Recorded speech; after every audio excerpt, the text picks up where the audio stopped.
FixerBot says. Welcome. Stream starts in 5 minutes.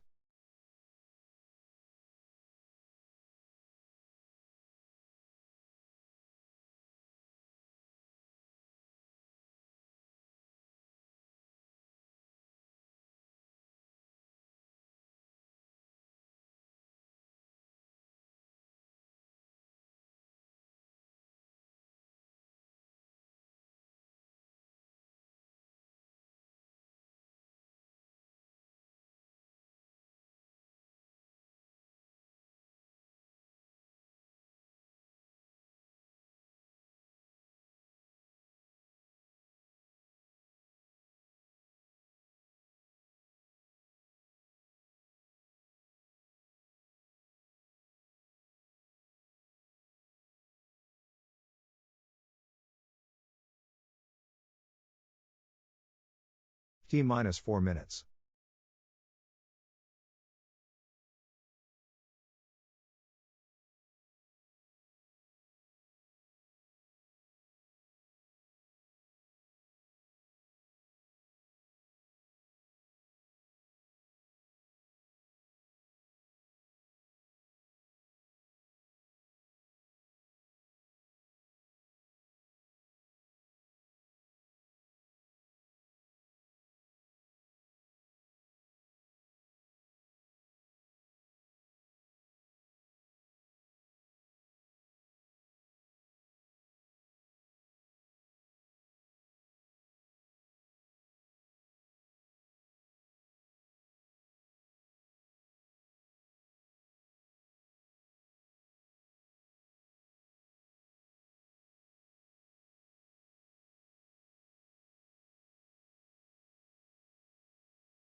Well, I did not intend to start stream with cleaning my desk, but that's what happened. Well, let's see if this one works today. Nothing yet? Let's see. If I'm complaining about cleaning my desk, you should see my desk, right?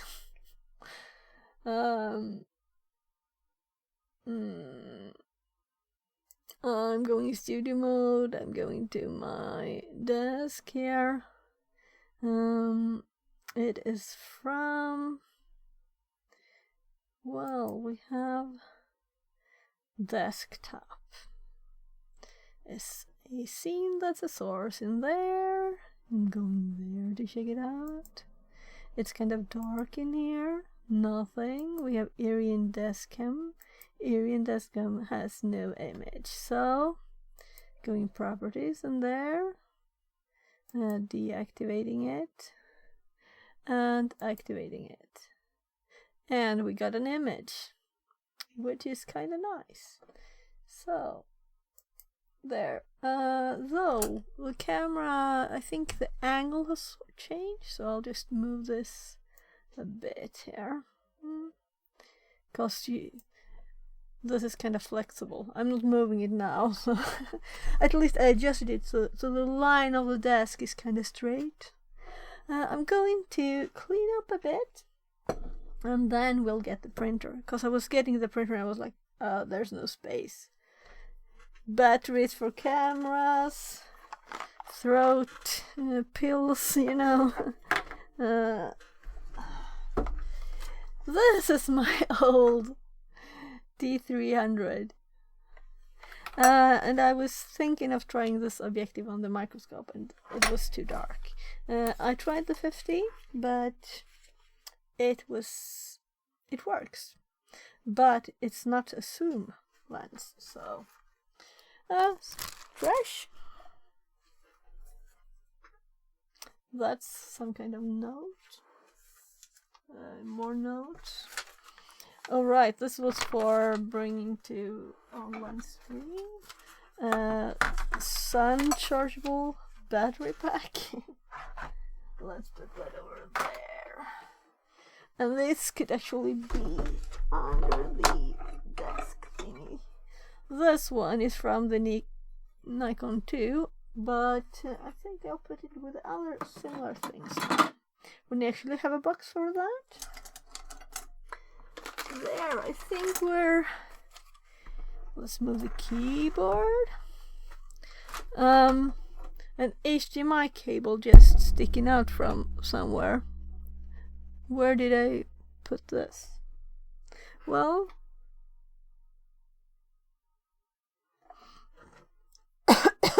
we'll see later. Let's switch to the microscope though. Maybe it's actually... yeah, it's on test screen. And if I give it power... let's see.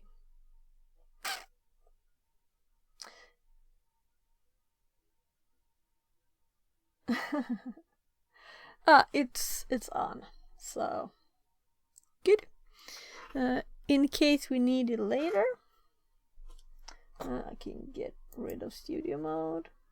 I did not use my SAMI button this time because I didn't really trust it. That kind of means I need to find another solution. Since the SAMI buttons, let's bring them up and see if we can fix a problem at once instead of putting it on a to-do list, you know. So let's make sure stream works before we stream.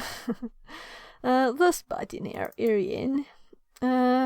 I want to make sure I did have a delay between. And it's 3 seconds. Probably, I think nothing happened. And click again. What do you think? 1 second is kind of much for electronics. We'll do 2 seconds. And I should remember not to click it twice, because I think I've actually aborted the current click and made it so it clicks 3 times, meaning it stays off. Because there's only one command, activate. You can't deactivate and activate. I don't think so, at least. If anyone knows of a command that does that, I'm happy to use it. And sorry for not showing you what I'm actually doing. Here's the Sammy. And I changed this from 3000 to 2000, so 2 seconds. There. So, this is what I have on my phone. But we're not going to use that right now, more than to switch back to the desk. And my keyboard is up here. We have space to look at the... Oh my god, they have even some dust on the desk.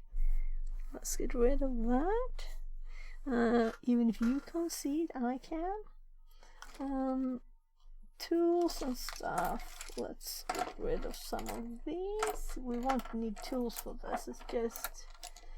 These are kind of too tiny to be in one of my tool jars.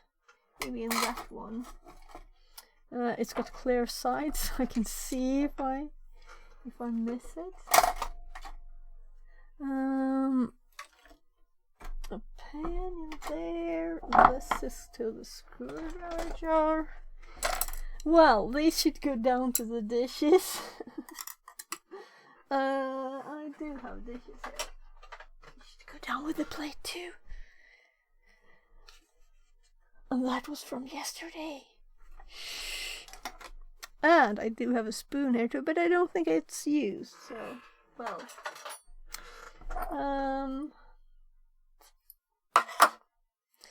So, these arrived with the delivery, Amazon delivery.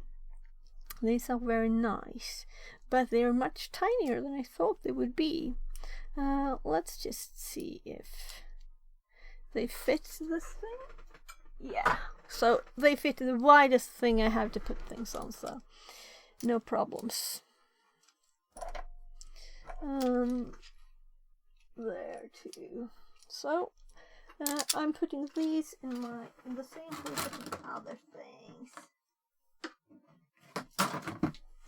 The Nikon thingy. So in the lockpicks, they didn't have anything. It was the cheapest kit, you know. And probably the worst too. Where should I put them? They should have the honor of having their own place, right? Maybe I should get another thing. Let's just keep them in there for now. At least they're kind of ordered. Yeah, I'm getting the printer because I want to... It's just USB, so it should be easy to plug in. And I do actually think that the camera, yeah, I did get rid of. Let's hope my knuckle was cleaner than the dirt I removed from my lens. So here we have the printer, the Dymo, and we have a box of stuff. So I believe that I tried this a few years ago. And there were some problems, and I complained to the company, and they sent me another one of these to test with, and I think it worked then, but I'm not sure. It was long ago, and also I'm thinking I should have it, set up, software installed, if I need to make some labels and get some order. Instead of me just typing on the box with some never will be removed pen, very permanent stuff. I'm plugging this into the same USB hub that my camera is connected to, which is always a bit scary. So we have USB, but we need power too. So here we have the power cord. These are just different papers, I guess. So this is one.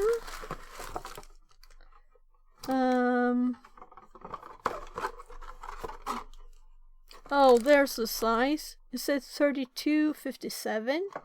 Oh, look, they even have on the there organizing their boxes. So this is unopened, so good to know. The one in the box is not opened. There, I don't care if it's closed. Surely these are apparently tinier, so different sizes. And the one in it, we'll look at it later. Let's just unfold the power cable first. Let's see if all the power in this splitter is used, but I did connect a new one over there. Maybe this cord is long enough. How did I do? I think I tied it right, yeah. There. And my back feels yesterday, which is not good. I don't want my body to be in the way of trying to get in shape. That's not fun. Wrong end. Here we go. So, I'll see if this is long enough. Let's just connect it to the printer first. So, oh, that's kind of cute. Let's move that over. So we have there the power and the USB. I'm waiting with the USB until I'm actually ready. So let's see if this is long enough over there. Maybe not. Is there anything here we can disconnect?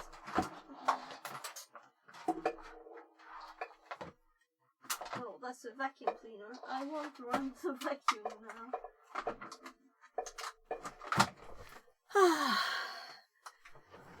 I should take the vacuum cleaner downstairs. Not have it here. My hair's a mess. It'll do, right? Hopefully. We'll see if someone complains. We got a light. That's kind of a cute light. It's half of it is covered with a silver plastic, and then the rest is light blue. So why have an angled one when you put it like this? That's kind of annoying. Well, let's just plug it in. We'll see what happens. I assume we need software for this one, so maybe I should remember the model number of this. Let's open trusty notepad here. So I don't think we need this.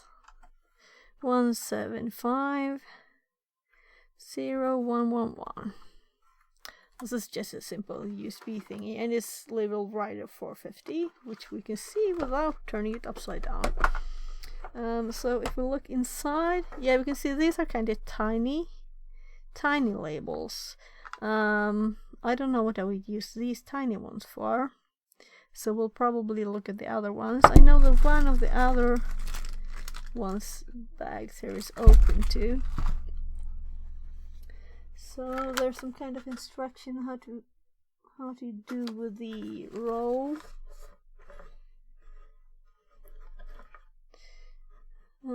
There. And there's even an arrow on the side here so we can see what direction to let the paper roll off. Oh, and look, I clicked this by mistake. Something happened. I think it kind of tightened the roll or something. What happens if I click the button here? Oh, it fed one out. So we have two labels outside this now. Okay. It's not like I'm worried to use too many, because I don't even know what to use this for.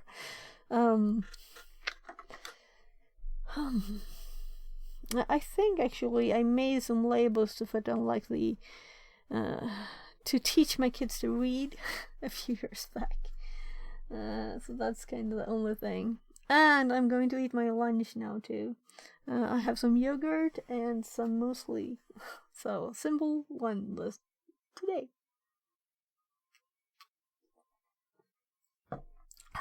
So And then probably, as usually, have to run and help my kids with stuff. But let's just get started to use this. So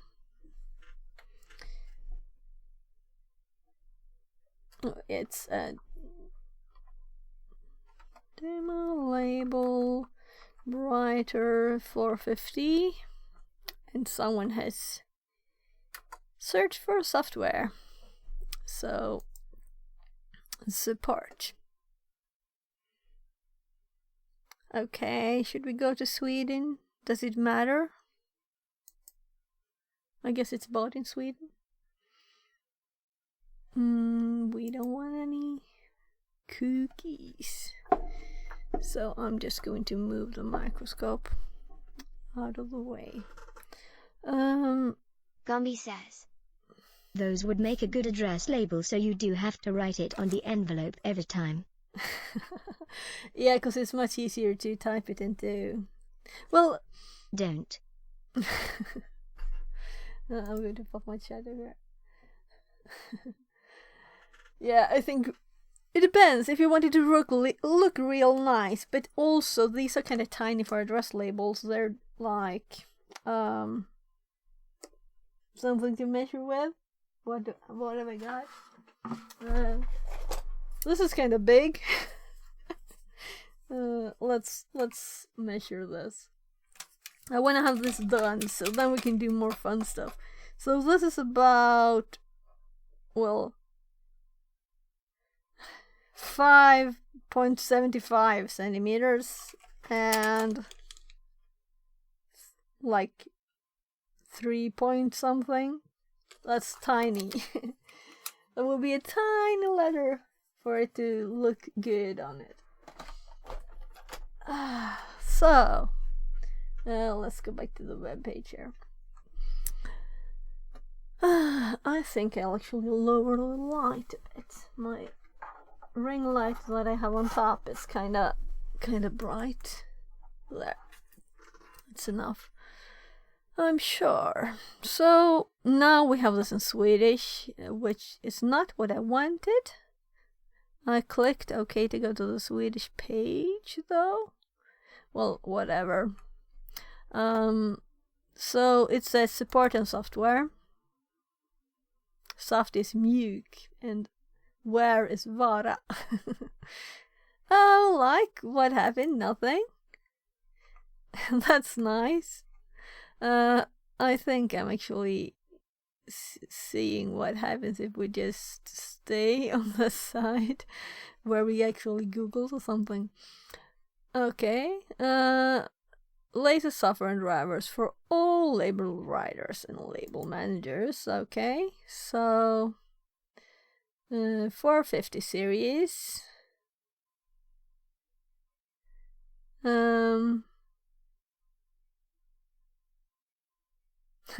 This is Mac OS. Well, so I guess that it says, oh, here it says Windows and there it says Mac. And that's Windows. And I totally missed the Mac and Windows and just look at the version numbers. It's kind of, the text is so close to the image you kind of ignore it. At least I did. Probably you didn't. So what actually said there. Come on. Though last stream, or not counting the IRL one, we had to wait for these Go Busters and stuff. I guess the quick download is not much compared. I did click it.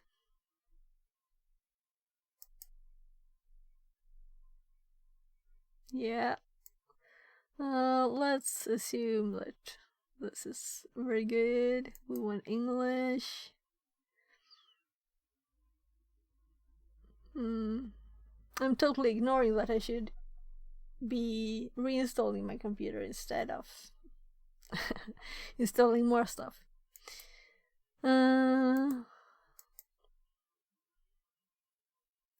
Well, even more on my poor C drive, and it's in x86.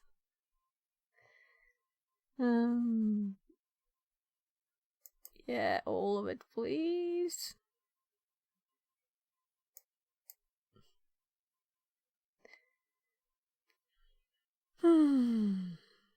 We'll see how long this takes. Should we? I guess there's a special program. What should we do? We can look at the labels while it's doing stuff, because it seemed to take some bit. Oh well. Oh, this one is open too. Probably just to check the size. Well, I'm going to break these. These are bigger. So, bigger labels. These are actually like address label size more. This is even taped together. These are kind of the same size. Or, yeah, this is the same size. But in another... a tiny bit. These are longer, that's why. So they didn't fit in the printer, I guess. So we have those, and then we have the unopened one, which... Why would we keep the box? I don't know. The measurements was on here at least. Let's read that. 3257 millimeters. So that's the same, right? So these tiny ones, I have lots of these tiny ones. And we have a few bigger. I guess these are kind of a few, more than a few.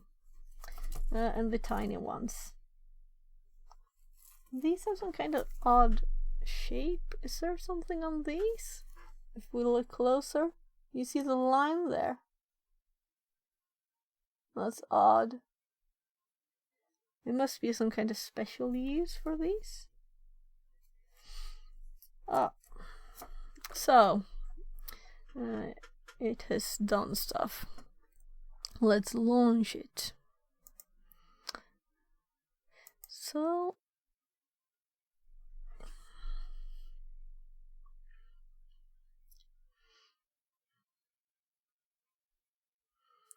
oh, that's kind of nice program, right? Add objects.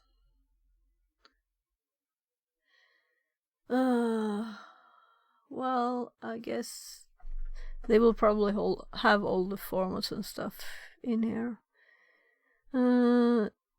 Text, image, address bar, QR code, shape, line, daytime, or whatever.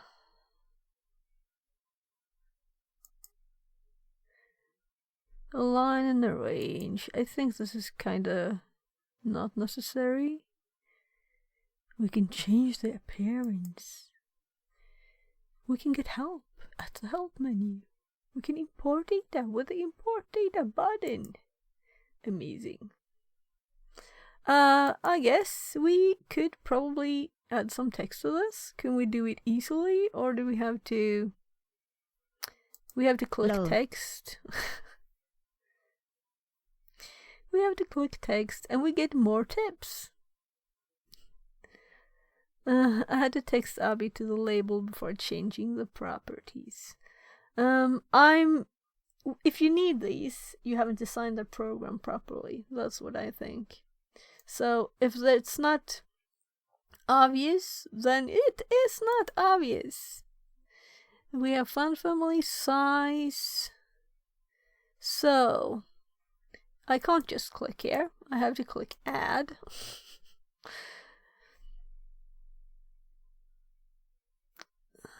Why not make a bigger thingy? Well, I guess they do have those help messages.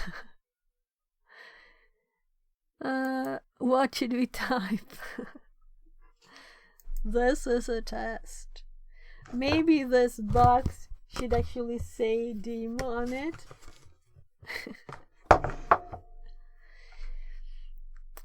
So it's not just clicking here to changing the text. What if I type any letter here? Nothing.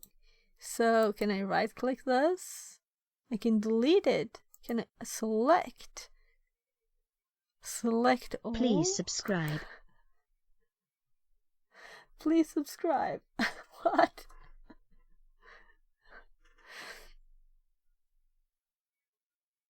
What? Please subscribe. Yeah, please subscribe. Should I say that? On the label. Oh, I get it. Oh, sorry for being... That's such a... Oh my goodness. Well, let's see if we, with not the most... Let's see if I can't figure this out just at once from clicking here and typing a text. I'm thinking poor user that's Just like for the 80 test. years old. Yeah, sure. Oh look, we can print a label that says ABC in the wrong direction.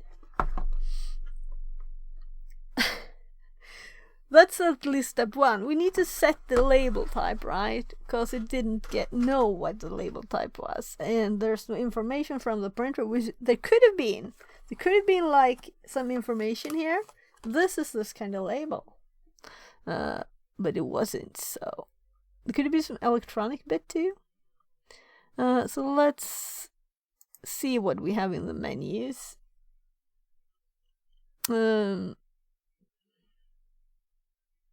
Preferences, maybe. How many copies? Mirror rules. Show guides. Well, let it be there. Lock label out. Yeah, metric, please. Language. Display settings. Well, of course, we could actually increase this because it's kind of tiny. What happens if I do this? It gets tinier.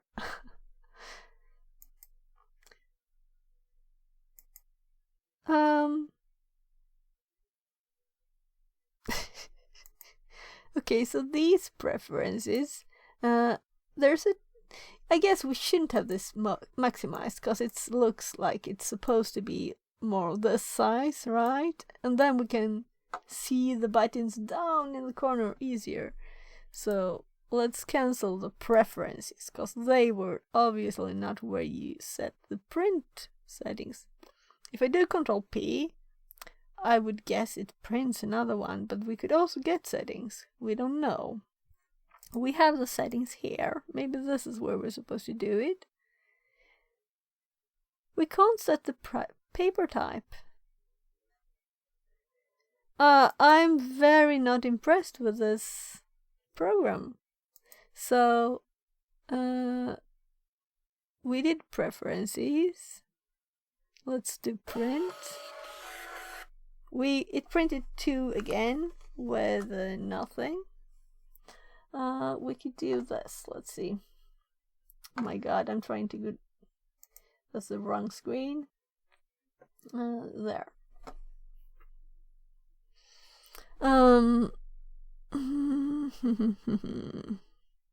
Well, we got another BC down here.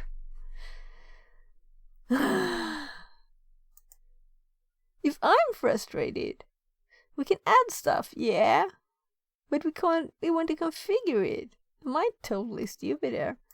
We want to say, well, line layout, but we want to tell you what paper there is.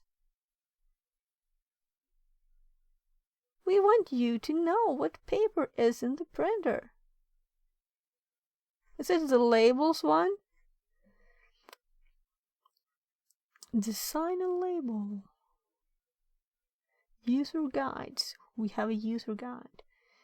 Buy labels, check for update, register. Fixerbot says. New follower Twitch.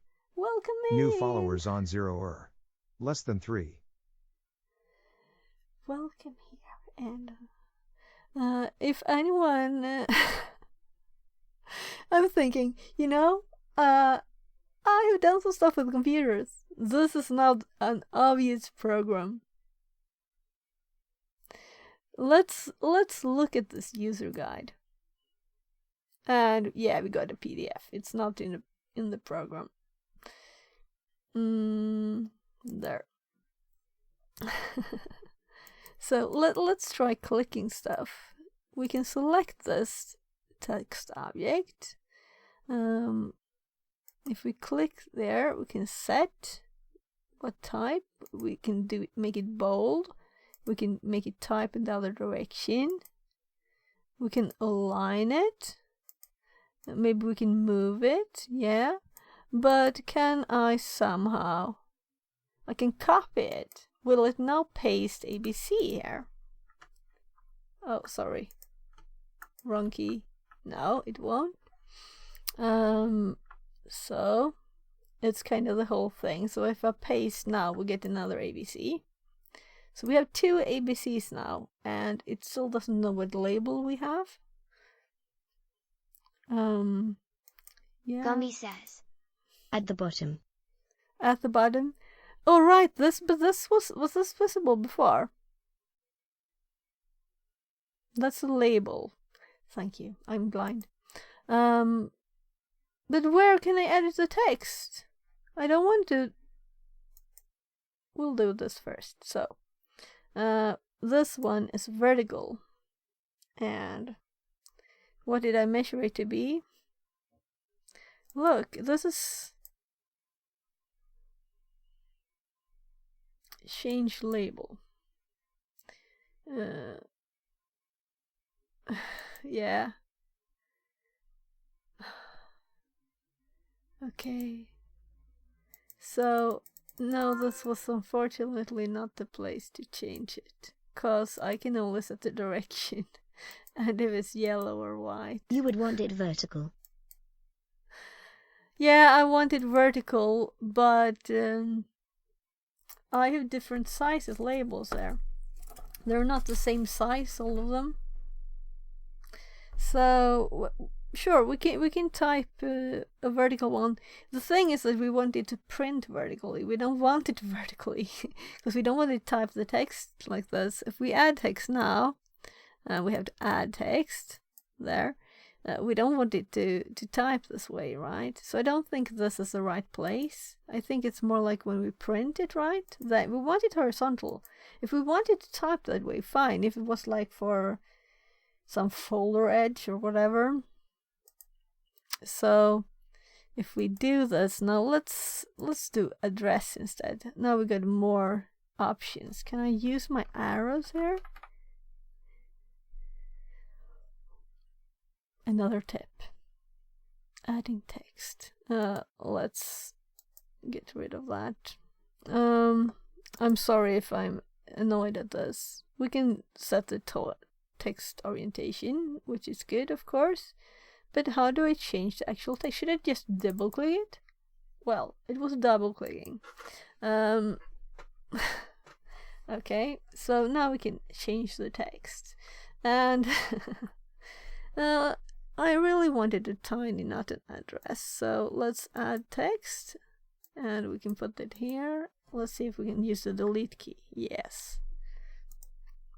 And let's add another text. So as suggested, let's double click and let's do subscribe. But that sounds so... I don't want to tell people. Follow! I can tell you to follow. I'm following the orders of chat. Subscribe and then do now here. Well, that's kind of interesting. Type whatever. I used enter and it changed the size.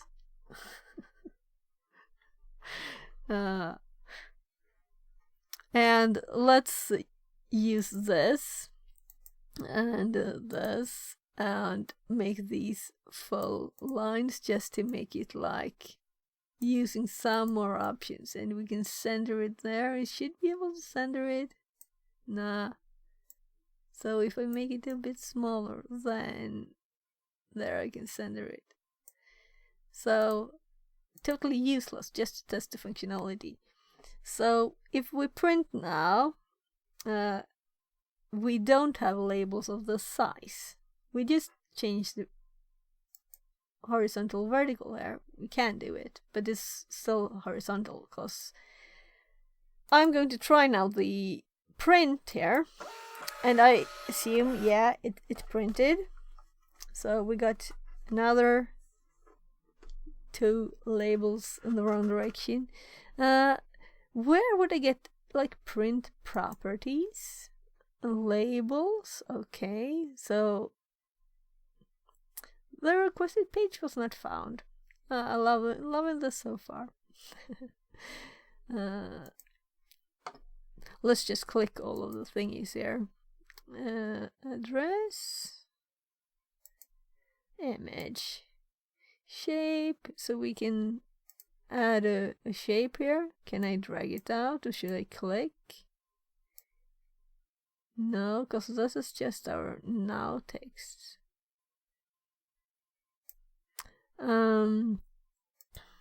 If I want to make one of these, then I have to add it, and then I have to change the settings in this, right? Okay. Very logical. And we can change it there, so okay, so we could add the barcode. You need a degree in using that software, I guess, lol. Yeah. I'm just thinking, you know, if I think this is a mess, how would like a normal user think? You know, they would have a manual that they would actually read, probably, though, I guess. But still, this format. Where will we find where to change the label? Label properties. We could Google this. Should we have to Google? We just installed this program. We have the correct thing. It connected, no problem, automatically. It found it on USB. So that's a good thing. We didn't have to do anything, but we just want to change the standard address labels to something else. And I guess these are the ones that it thinks we're using. This is like, yeah, I think it's these. What is under help? We have help contents, quick tips, and I clicked user guide and we got this PDF. So we can look at that. We can buy labels. I'm curious if that's not what I just clicked and the link didn't work. We can get information about the program. How do I even exit this? Click it, not outside. Outside didn't work. So let's go to this.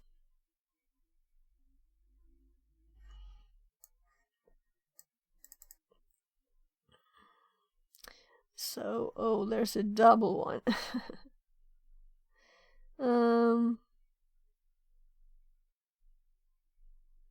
But I don't want to know about this. I want to know how the program changes labels.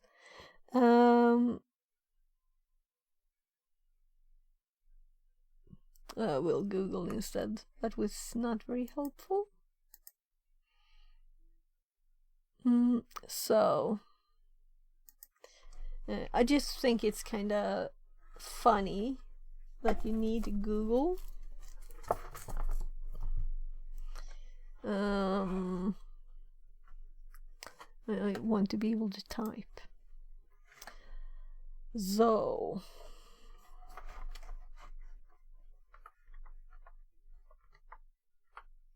connect.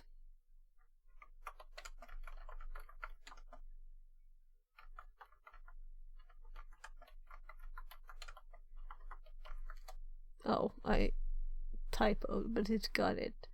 So we have a user guide and it downloaded another PDF. And I'm like, I just want to a quick look at the web page.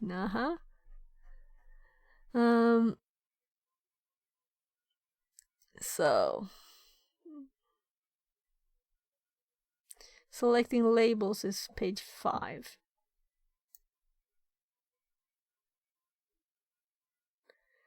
Go to Labels tab. Labels tab. Did you see something here? These are grayed out.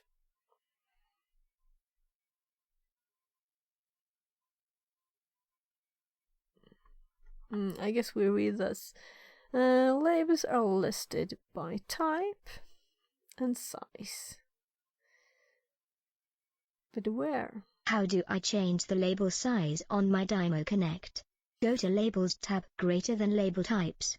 Select the label category from the drop-down list next to Show. Find the label size you are using on the list below. Windows, click on the label on the list and select the layout you want. Yeah. Can you find the Labels tab? If I could, I would. That's the problem. We have these menus. We have the options. We have tried clicking this and we go to a non-existent web page. This is just that it's buggy. We have clicked here. And it looks like we should be able to switch labels here, right? We can just do this, assorted color and standard, vertical and horizontal. And if we click vertical now, we get the stuff disappears. So, and we want to make it in this orientation, and then we want to print it in the same orientation actually. We have 0 errors and nothing happens when I click the arrow. I can print it. I can click here and this is just print quality. And we can mirror it. So if it's like clear and you're putting it on, I guess, and this is not even clickable, it's grayed out. We can make several copies. That's all we can do here. We can't set the label type. I guess that there's no new information here.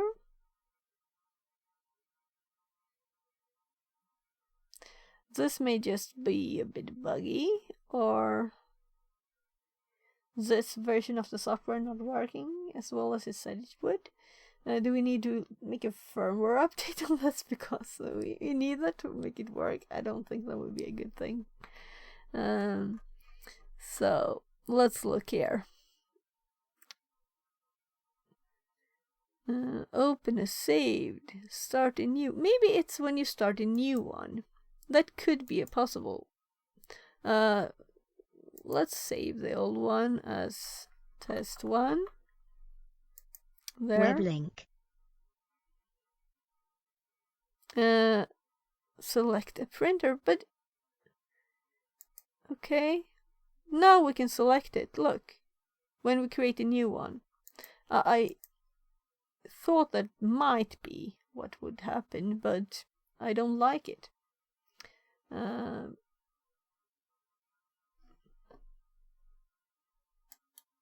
Okay.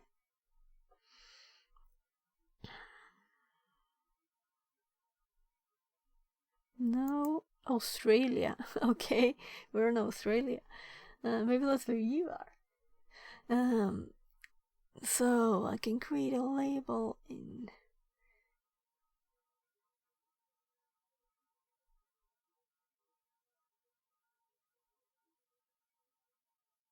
FixerBot says. Time to move it, move it. 5 high jumps redeemed. Hi, Amit. Okay. C9 Deer says. Lol. I'm going to do it. I'm going to do FixerBot it. says. New follower Twitch. New follower RN Ogumbi. Less than 3. Welcome C9 for Deer says. real, Aaron Ogumbi. No need. Yeah, I'm going to do it, but I have to go to the bathroom first.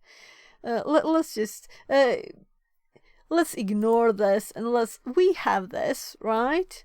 So let's see if we can just get it to print a label on this. So we have all labels. We have the recent. Maybe if we use one of these, it will be available in this kind of quick menu later, where I would have expected them to just be. Gumby says. Yeah, you figured it out. Yeah, but this is horrible. I don't think I figured it out. I worked around a problem. That's not figuring out the solution. If there is no other solution, that's a bug. That's what I think. So, we don't have square ones. Do we have to measure the labels? Durable labels. How would I know how durable these are? Is there some kind of number on these? Let's tear off a few of them and put them close to the camera and make it big so we can actually read. So,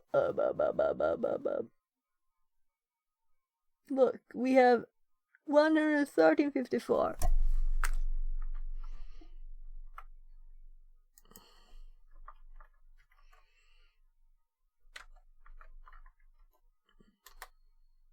I'm googling him. So we have the measurements. 32.57. Johannes says. Hey, Winrod, hey. Hi, Johannes. Welcome in. Sorry, I couldn't stay to the end of stream. I had to get up at 6:30, so I felt I should go to bed before midnight. So, but thank you for streaming yesterday. All the music, everybody. Johannes music. You have to check him out. Let's. Ooh. Shout out. Winroth music. There. Just a simple hard to click. So 32.57. We have to click again. And there's a number on them, of course. 32.57. Is? Yeah, I guess so. And then we have templates. And now, if we select the right one, we don't have to have the problem with it turning the wrong way, I guess.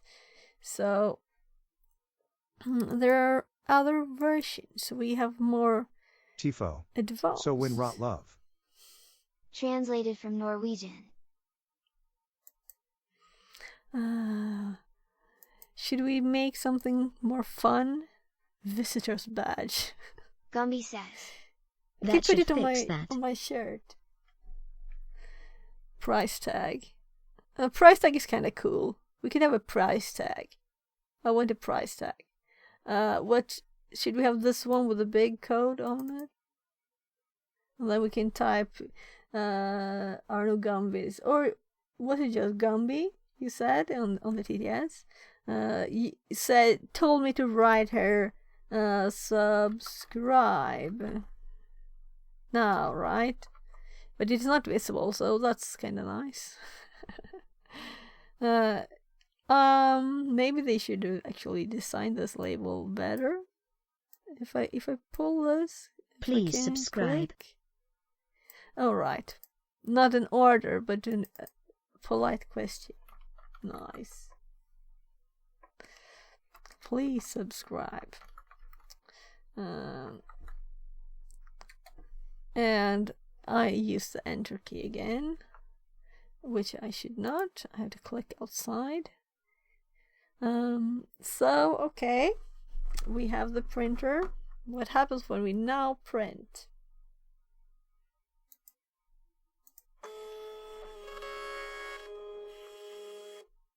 Now we have our cute code.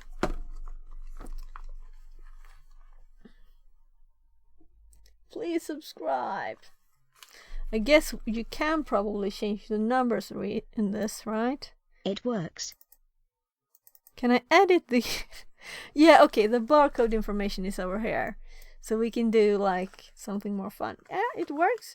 So now, should we test another label? It's kind of obvious now. We just measure them. We can check the numbers on the back side. And then we have... So I can use these... let's do the actual label for this box and put it there, right? Let's make a new one, and I guess we shouldn't save this. Don't save. And like make a simple one. Says, add 10 euro. Okay, yeah, I actually had the thought that I wonder if you can type these. I think it can type any graphics, so you can add a image, one of the more advanced URLs even. Yeah, look, they even have these QR codes, so you can make a QR thingy. If we add QR here. So we could have a QR code with a URL, hopefully. But not now. I'm just making one for the box, and we can play with this another time too. So I'm thinking it's try hack me time after that. So let's just make this demo. And maybe should we have the text bold? No, but I want it a bit bigger. So is there a special way to set its font size auto? So if I just make it bigger, it will make it bigger. So I can't just say I want this to be the set size. I'll just make it fill all of the space and it will resize it to that size. Well, okay. So let's print this now. There. So we have our, let's see if we can find the camera. Yeah, I'm actually doing it, though you can't see it and I can't see it, so it was kind of useless. There. So let's, this is not a good centering though. Can you see it's not as on the image? We have another problem to troubleshoot here. If I click this button, it feeds one out. Now I think it aligned it, right? So let's try and print it now. It's still off. So it aligns wrong. I think that's the problem that I had before. But it's aligned differently now. Let's see if we can... There, you can see it started printing at a different place. So that's kind of the issue I had, I think. Let's see, we have our please subscribe, and it's also not aligned at the center of the label. The numbers are actually off the label. So we could look a bit more on this, because that was actually... Maybe we should try the other roll of paper too. I'll be back in 2 seconds. Bathroom break.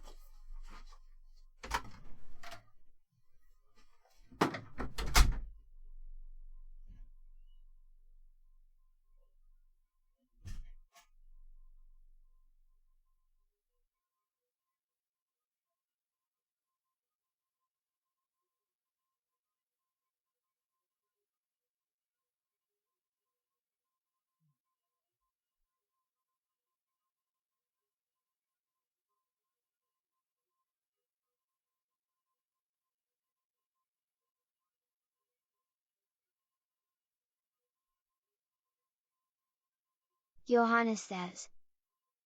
Dance break when rot yay.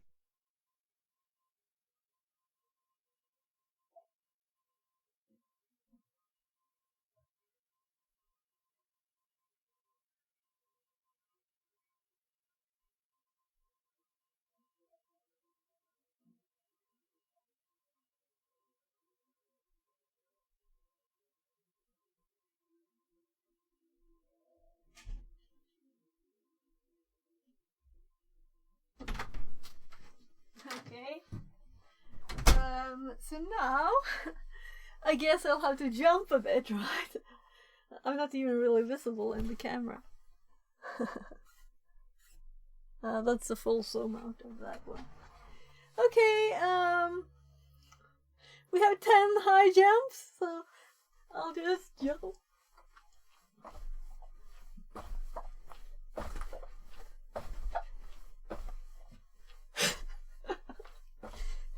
Did I do 10 really? I did 5, right? I did do 5. No, I did 10. Whew. Now my brain will be awake for whatever we're going to do. I have to check. Yeah, it was 5 high jumps. I did 10 squats and 5 high jumps, and I did the Mommy double. says. I counted 12. Well, I counted 10.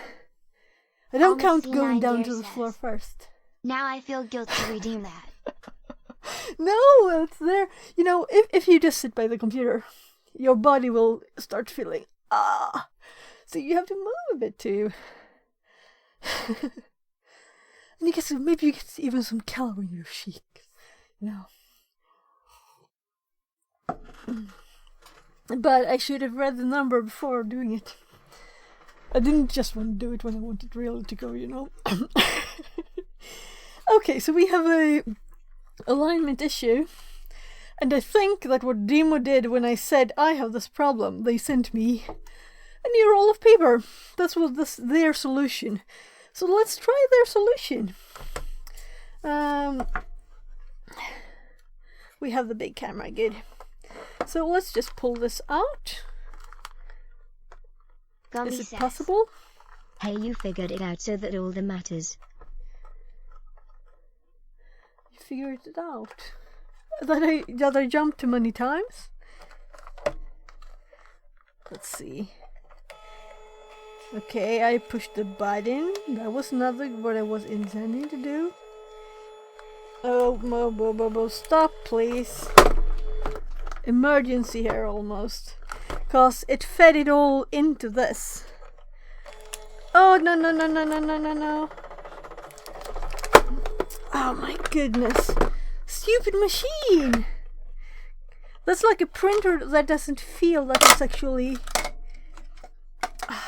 Look, what a mess. So we have the button here at least. We can see the button. This has totally messed up. And this is... Oh. Well, my eyes... I'm getting old. So let's do this. This will become electronics project instead. So let's see. There's a tension here. Is that just too tight?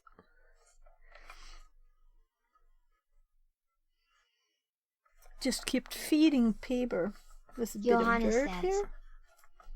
It's a Winroth music machine. It don't know when to stop. Lol. I'm going to tear the paper over here as tight as I can. There. So, because we were doing, we were switching the paper. Then we have some instructions down here. So let's see. That's how to feed the paper in and how not to do it.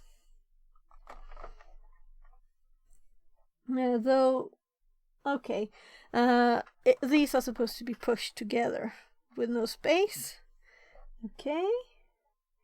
And then we feed the paper in here. And then it's supposed to come out the other side, right? But it doesn't. And we have this lever here that I thought first was like alleviating the pressure of that. But no, we have this to set the width. We have, of course, not functioning buttons now.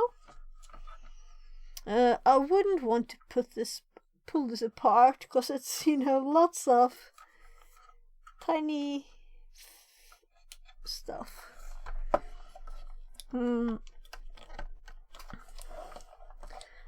This is a question, will it break or will it work? This is really stuck. But I think maybe if I'm careful, I can pull it out. Oh, stupid machine.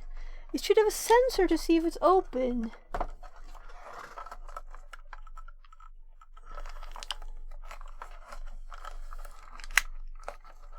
Well, this is entertainment, I guess.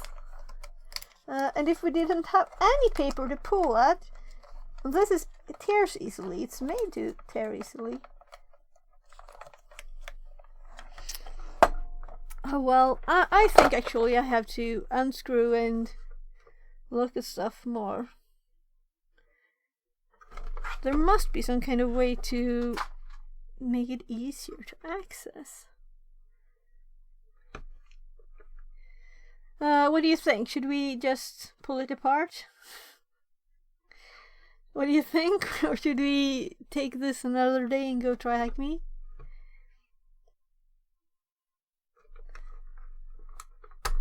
You decide. Do you want to see me open this? We can at least start with removing this, because yeah, it's like this, simple, and this should be flexible in weight, because it's Gumby supposed to be says, pushed in. Whatever you want to do. It's always nice to finish something, right? Here we have the old roll, which was that direction, so we put the new roll on the same direction. And we have this, which has no direction.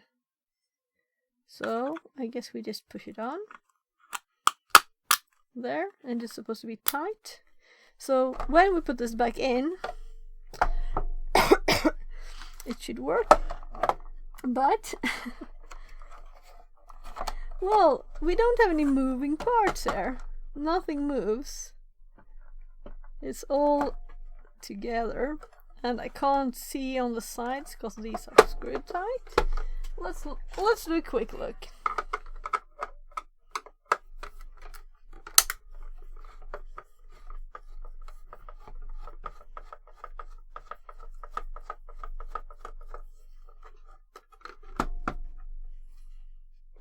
It's so moving very much.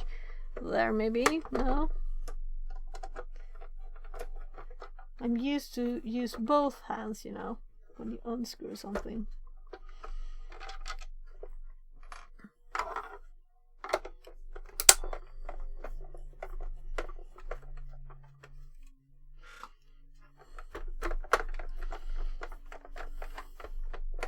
So, what are you guys doing now? Are you just watching me mangle the poor Dymo, or you doing something else too? Working? Taking a walk?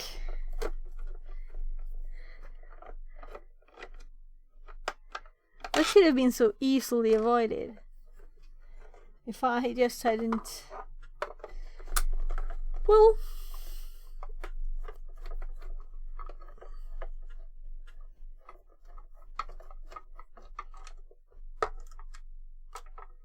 This is supposed to be magnetic. Okay, short screws, long screws.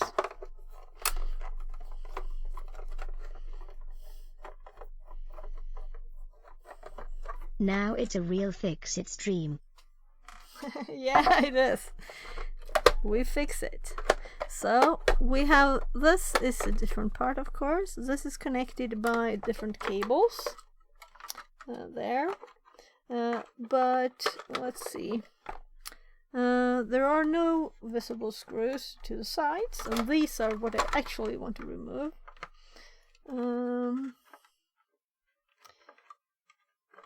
So nothing visible still.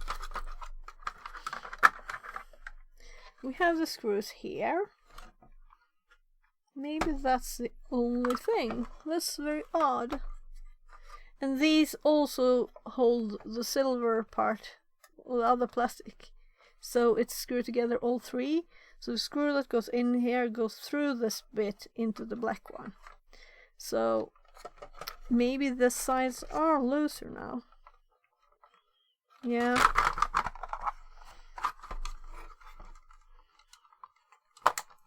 Yeah, you can see it's kind of loose there.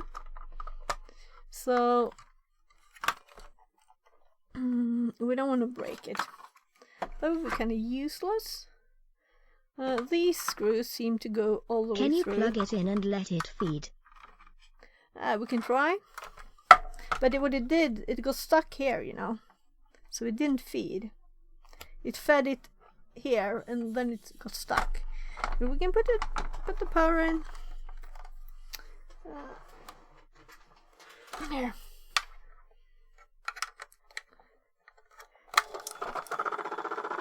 It tried backwards. So if we click this button, if we click this, It's kind of just stuck there, trying to feed. So it started with pulling it backwards, and the label of this went out. So now the label is not stuck to the paper anymore. So we have an even bigger need to look at the insides. I'll see if I have a tinier screwdriver.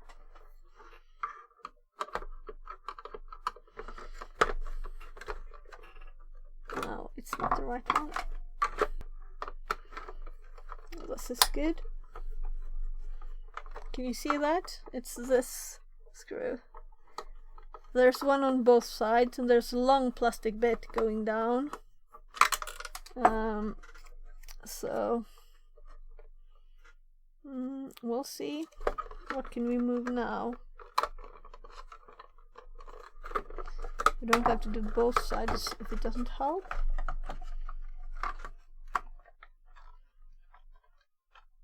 Oh, it's more moving, but I'm kind of curious. Yeah. So this is actually loosening up the tension a tiny bit now, but it's too little. So this is probably what's supposed to make it easier to pull it out. Can you see that? So, but it's not enough with this when it fed so many layers in. There we have half of that part out, which is not good because it's tearing apart. I'll probably have to pull this apart fully to get this out. We'll see.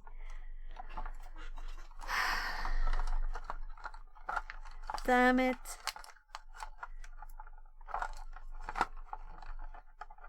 I'm thinking pliers to pull with, but that would just put the pressure on this single spot more. Yeah, there it's tore off. I was just waiting for it. So I can't see the tiny bits. So we have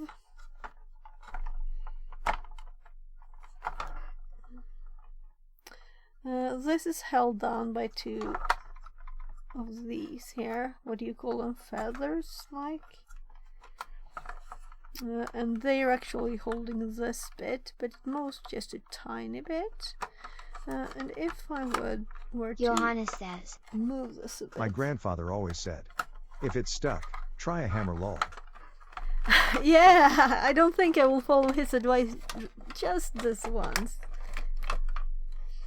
This will be kind of hard to put together again if I just pull this out. But this was there.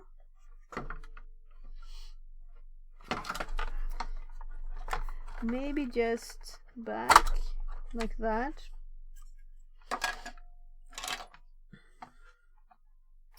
So on the other side we have a button too, but it kind of pushes in far. So now at least we can see from the side here how it works. And we have this screw. Oh well.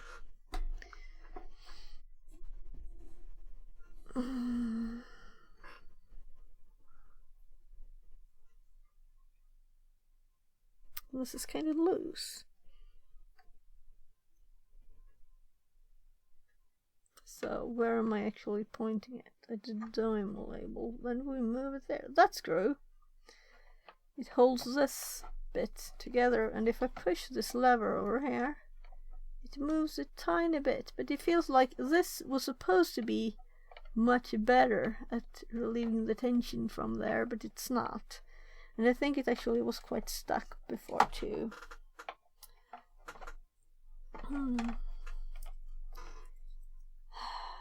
And removing a screw from one of these, you know, it might go just and everything falls apart.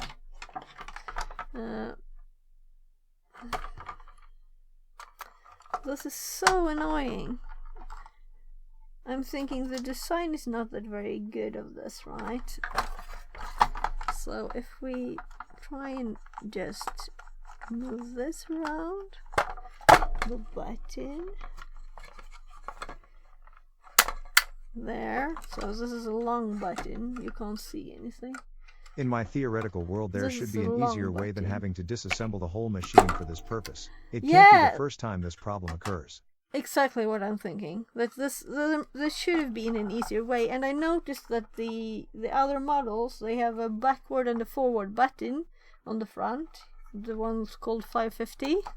So maybe this is the reason. So this bit, you see, it's a bit loose now because I've unscrewed one side. So if we do the other side, it should be easier to just see, I imagine. So I have that screw just on the table here. Theo says. Agree, but taking things apart is so much fun. I would have preferred for it to work actually, but so now we have easier access here to everything.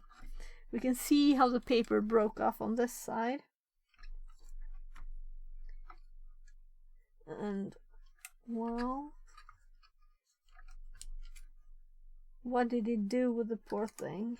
It's like a roll here. It's fed it around the roll that feeds it through. So that's why it's stuck. So this part is kind of loose and it's just plastic and it doesn't disturb anything. But what about this? This, let's see there. If I pull this, it opens, and now it goes further. It goes further. But I don't have anything. I could break it if I'm not careful. Here. That's more of the paper. This is a label that fell off when we tried to start it again. So now I think I can actually feed this backwards here.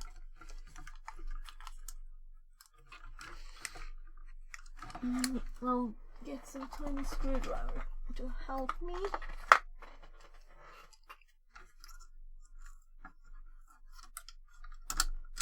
Oh, well, that's the easy plastic bit. Even better access.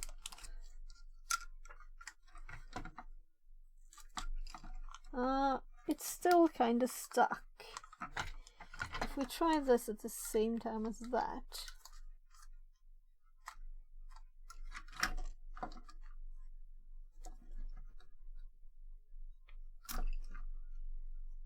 I could just tear it off, you know. You have a tinier bit. One of the layers. Get one of the layers out. We have much more.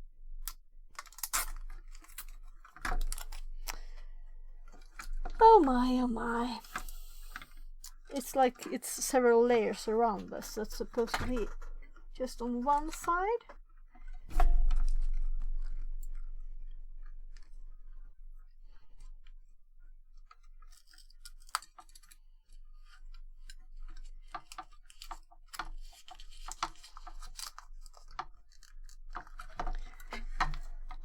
It's still stuck on the other side. One side has flexibility, the other side is stuck to this plastic. And the plastic is nothing, we can't remove this because it has springs and it's connected on the other side here. So we'll have to try and make it, we'll have to try force, that's the thing. And we have tiny paper bits, they break when we try force. Some pliers maybe anyway. Maybe I could get a better grip of this bit. Yeah, we're getting it out.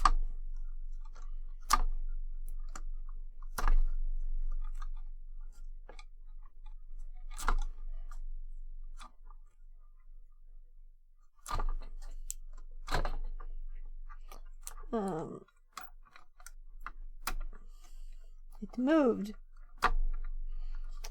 If we get all of this layer out, we will be so much further along. Let's just get rid of some paper.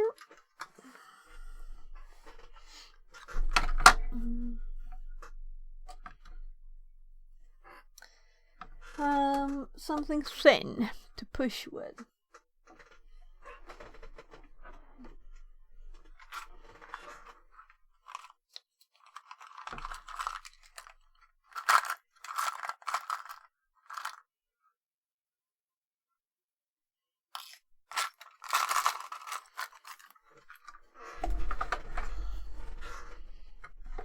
This is one of these, you know, you use with your phone. Is there anything I can pull on here left? Yes. Gumby says. Can you cut through the label to the roller? Yeah, that's what I did with the screwdriver. But I'm thinking that if I only can remove that bit, it will just roll off.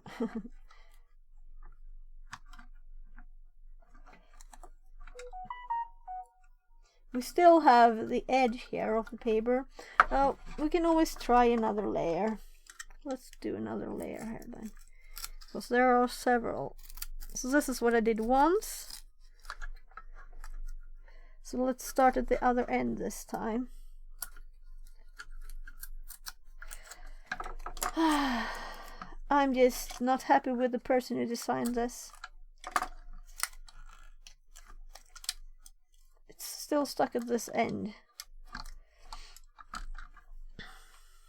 And we have the label without anything to stop the glue from getting stuck.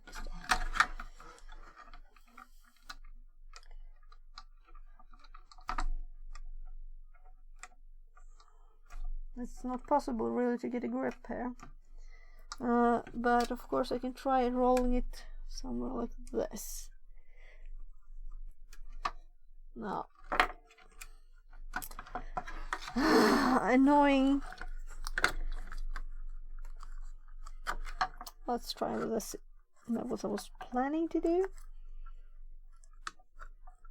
Yeah, it's through. So I'm pushing stuff through here where I couldn't reach. There. Can you see what I'm doing at all? So, well, let's see how far we can get with using its actual feature for this. Yeah, because you see we can lift this end, but the plastic is stuck. So the metal bit, there, we got that bit. One of the sticky labels less. I'm thinking, how many layers have we got? How many layers? And will it be easier now to just get this to move? Screwdriver and push it this way. This is kind of not an extremely tiny one.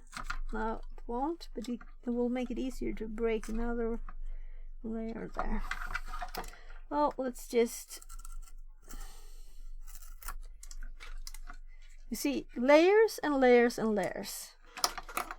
Was this the problem with the original problem with this one? Oh well.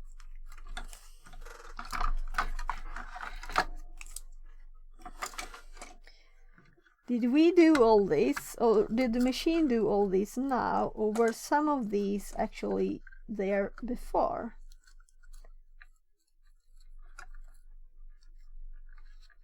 This feels kind of odd that it had time to do all that, but maybe it did.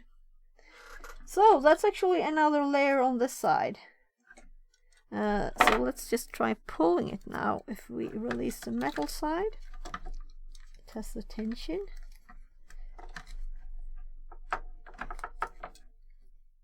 Yeah, I had movement.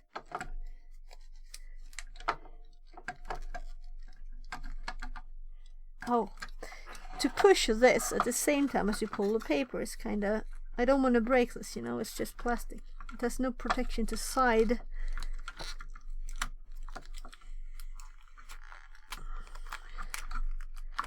all this paper in this tiny spot. There. Whew. And this is rubber.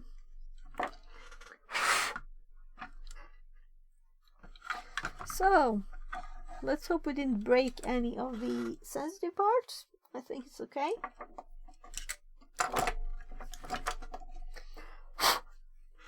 Noise. So, this part, was it this direction? I think so. Let's see, these two go into these two holes here, but is it this direction or this direction? Let's see if what it feels like.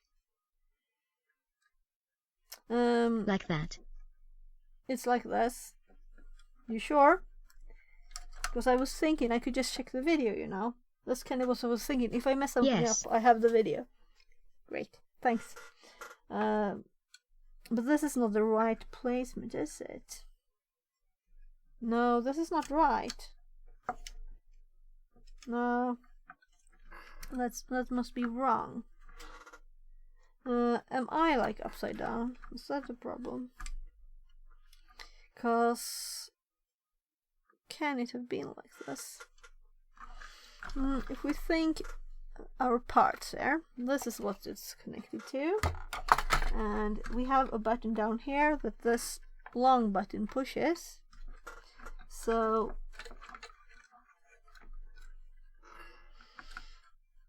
the actual first step of is putting it back together. Let's see here. We have these 4 holes. We know that this one will be straight over there.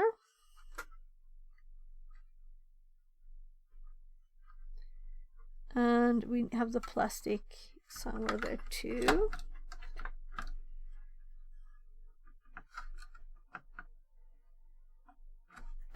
Because the plastic is through, so that's what's in between here. So it's just in the air for now. But I kind of think this was the other way around, because it can't be in the middle, you know. It has to be to the side. But I think it was on that side. Maybe it was wrong. Maybe it's just that I turned it like this. You see? It looks like it's the same from your side, but for me it's not the same. So I know it's different to see it in 3D like I do than just seeing it on the camera. So now we can fold it down and it fits. So it was this direction. And this thing Green still can. works. Oh no. Okay, we have, this is, let's say it's my fault for I upgraded the software. I upgraded Irian webcam and it just started having problems. It could also be my phone overheating, and then it's not as much my problem, but let's do it like this. It's also maybe OBS's problem, because if we do this, it has also switched the direction.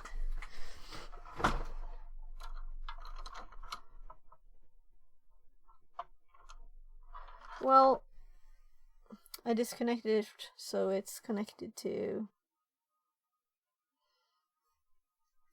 Let's look at the phone. It's kind of hot, but it's not too hot. And you can see the connection of the... It's not the same with the application itself as the source that uses the data that this app sends to OBS. But where did we get the rotation from? It's weird that it flashes green. Yeah, it's disconnecting and connecting very fast, I guess.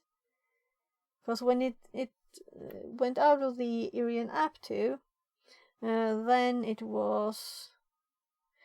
I think I know a way to fix that, but now we have the correct rotation in the phone, so I'm just putting it back up here, and we can just skip the app and skip the source here. There. Whatever, you know. This is the app, and you can see my screwdrivers too. I don't care, you know. We can see stuff. Is it kind of blurry though? Focus. I guess the resolution of this is worse, because this is like some kind of preview. I can go and just go to the Irian. I'm going to that. So, yeah, now we have the image. It stopped flashing, but it still looks blurry. I'm looking at the properties of the source now, and it's set to 3840 times 2160. And if I'm setting it to 9020 1080, it kind of died, right? No, it's just tinier. It is a little, but it's okay. Because sometimes when that happens, it helps to just switch resolutions. I'm going to plug USB in again.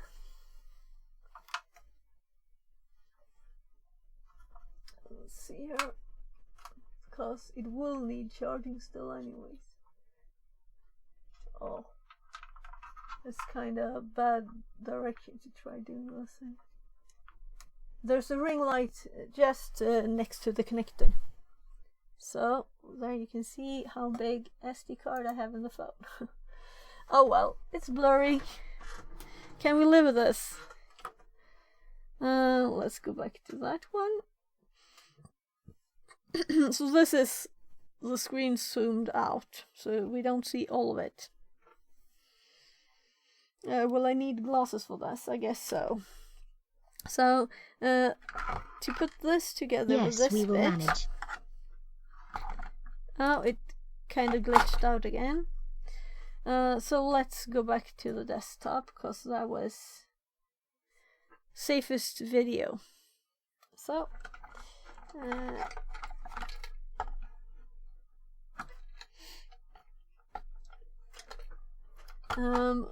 I want to show you, and at the same time I want gravity to help me. So, but let's do this. You can see there's 3 holes in this one.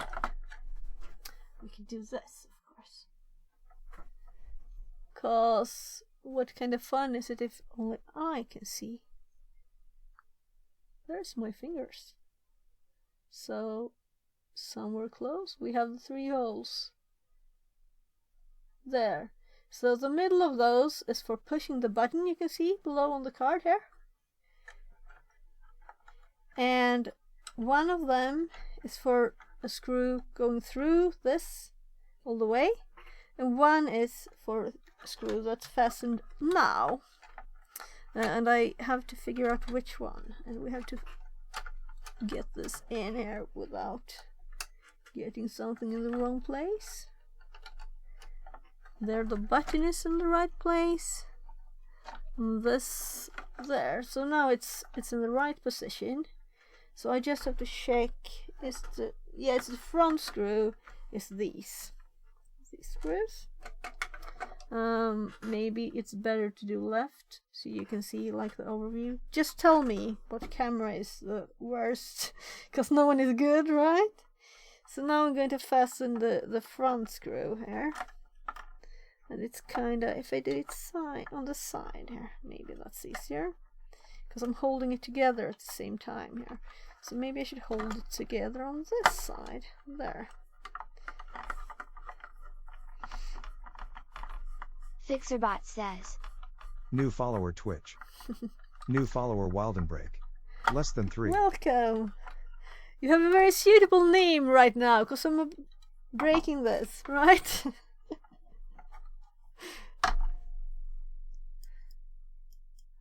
But while then break, I get that. So we have on the other side. the alignment of these two Wild and Break parts. says, yeah, lol. So let's see if we microscope this so you can see what I'm seeing. I'm just trying to... There. So these two screw holes here into those. And we put the screw on the other side here back. If I can manage to hold everything at the same time. But welcome in. You would be welcome with any name, even if it wasn't suitable. All this just to get rid of some paper that goes stuck. Isn't that crazy? I think that's crazy. You shouldn't need to do this as a user of the printer. So, here we go. We have the alignment here in the back, and it will be like this with the sides. And no, that one, it works now. This camera keeps going green, but we have a distance here where we will have these on the sides, but on the other side, let's get the right one. These distances are going like that in between. I guess, should we do the I did forget something maybe. Let's see.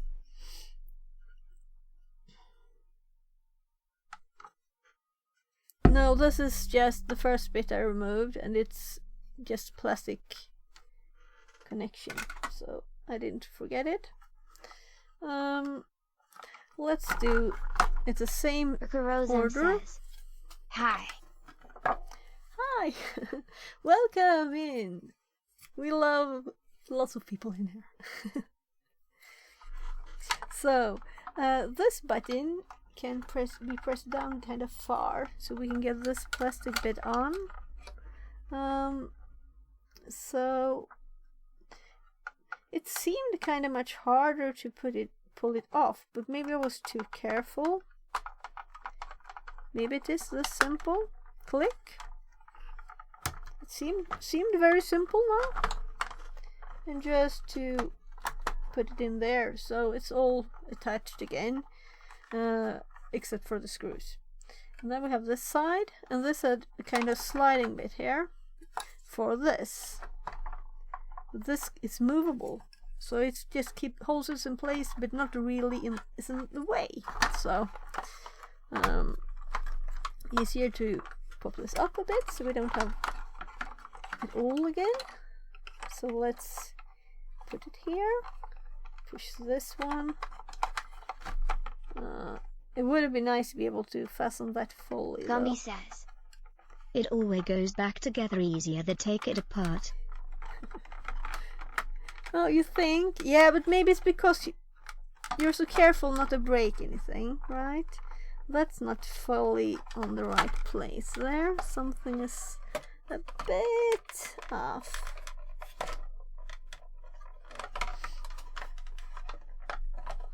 There. So it feels like it's correct. The edges are at the same place. So we just need the bottom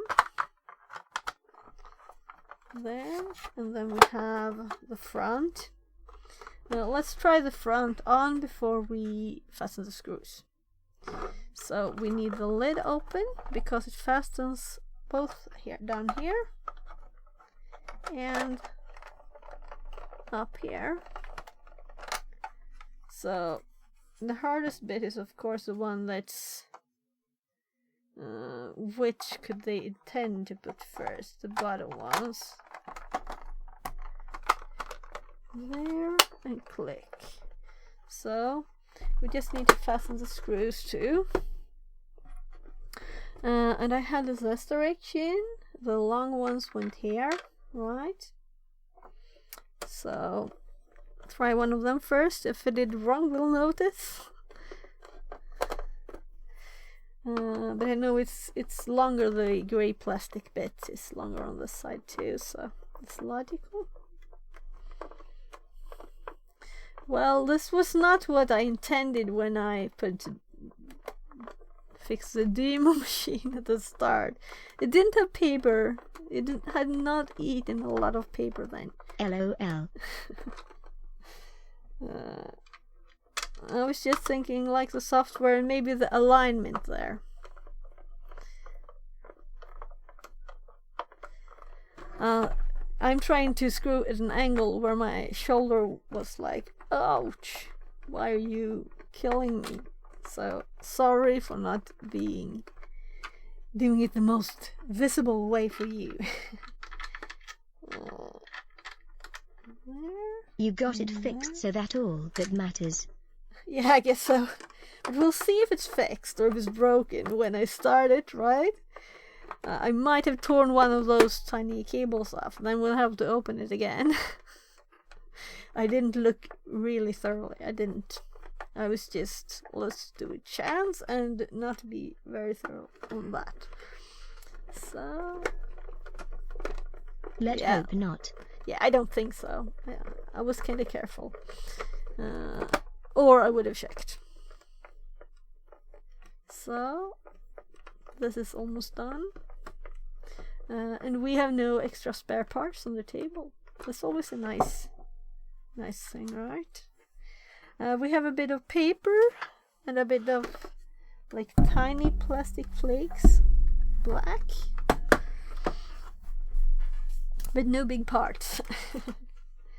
So thanks to this one we managed to get it out. So the tiny reset the phone thing, or open the lid on the phone and reset other stuff.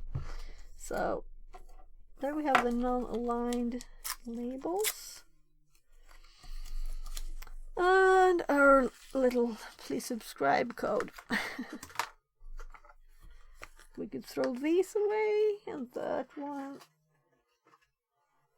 and my trash is full. So there, let's now put this in, and the directionality, the arrow that we noticed very clearly before, it's not visible anymore because the plastic is in the way. So here we can see the arrow, the paper is supposed to go this direction, and it is, and I know that was on the left side. So, and it says in the instructions on the bottom here, push them together. They're not supposed to be a distance, they're supposed to be tight. And put it like this. But first we need to get rid of the tape. And let's Test get it rid of before that loading. label. Test it before loading. I don't think loading, you mean just plugging it in to see if it doesn't go crazy? Okay. Yay. So, yeah, I guess it will still be trying if it remembers what it was doing. And it's not just...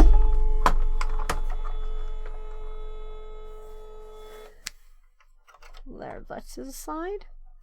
Right, also this will push a tinier roll to this side, so it goes this way, and this will do the same over here. So that's nice. I think actually the instruction tells it. No, it's put there. I was thinking, why didn't they put it where it's supposed to be? So we have this, and I'm getting rid of the label with the. Maybe I should actually use scissors. And we can not get stuck again at something. We can get rid of this label so it's easier for it to load. And we have removed the sticky label too. Maybe this is too loose for it to load though. I'm actually doing this. So we have a bit of that and a bit of the more stable. Loss is time, though I kind of know how this works now, right? But still, so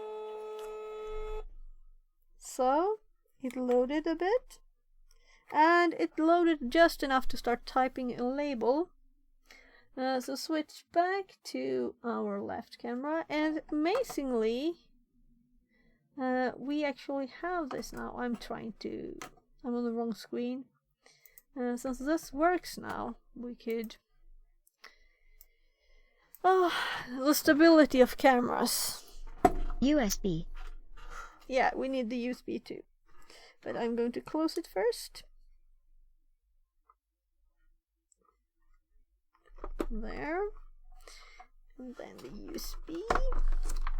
Trying not to make it fall out.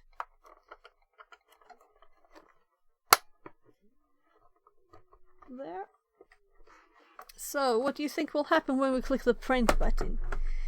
We were just trying to get this thing aligned and trying with a new paper.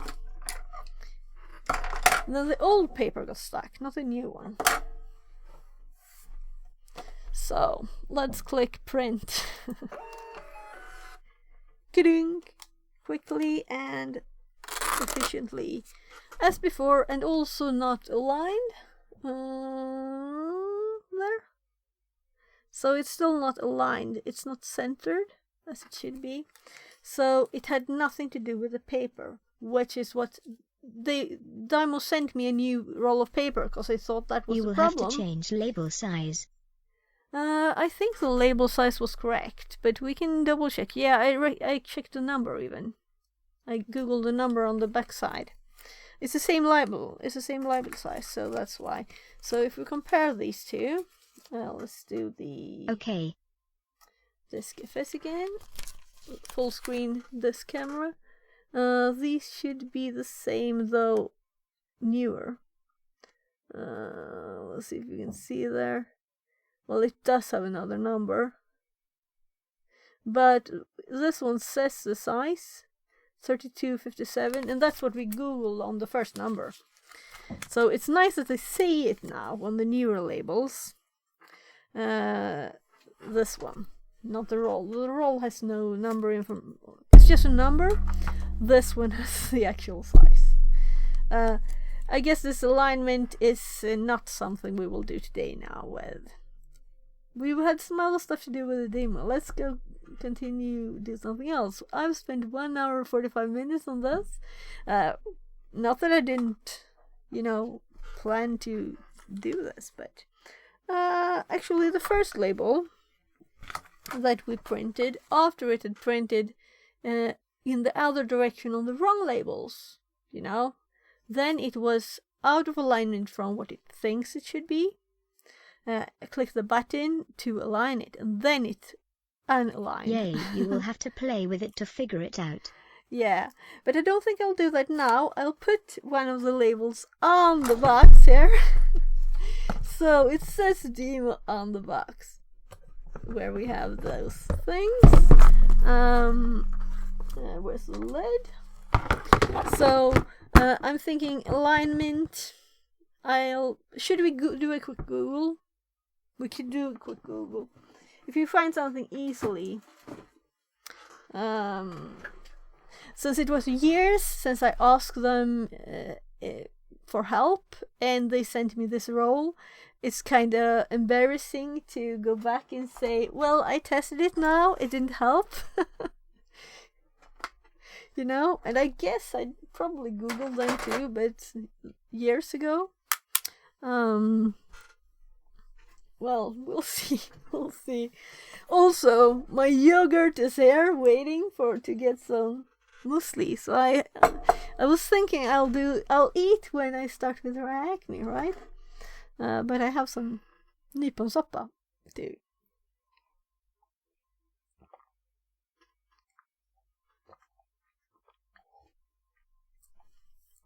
So, I feel like my hair is really odd, but I guess you always do if you do stuff like that. Sorry. And film.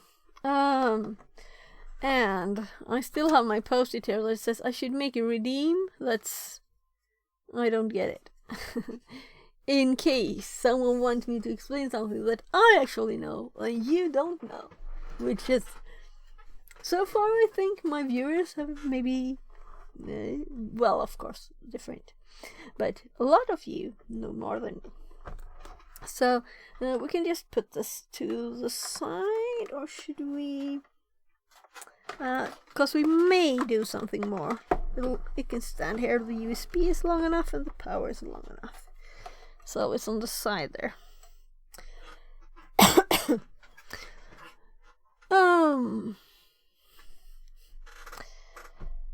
So let's get Google. And this is when I googled for the size and the number. So what we want to do is to, what do you think? Alignment, Dymo, label writer, 450 alignment. Why is my print misaligned? We're gonna print from third party, but we're not doing that. How do I change the margins? Why is my Dymo not printing correctly? Okay, maybe there's a simple option in the program.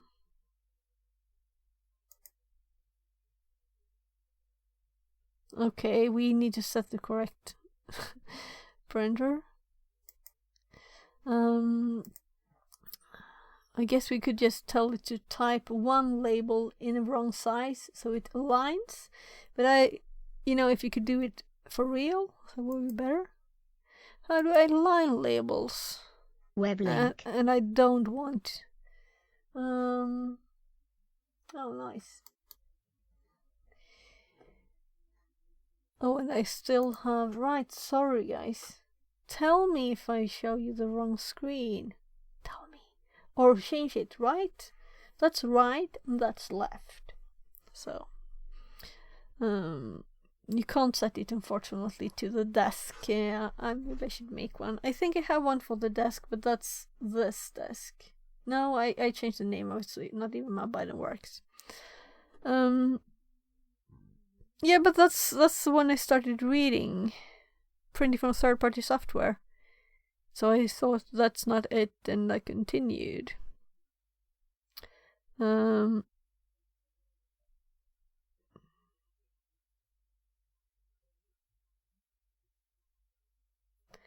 Sorry for reading quietly. I'm trying to save my voice a bit. This is not learning materials.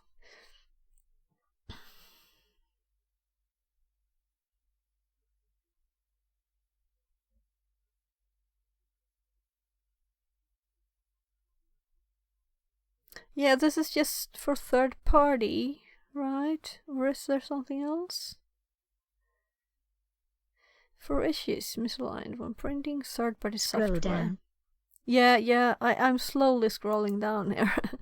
Please follow the steps listed below. Please click the version of your operating system.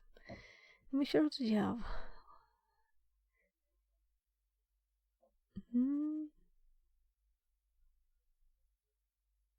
How much should I scroll down? Am I reading this without needing to? You should have either. Yeah. Okay.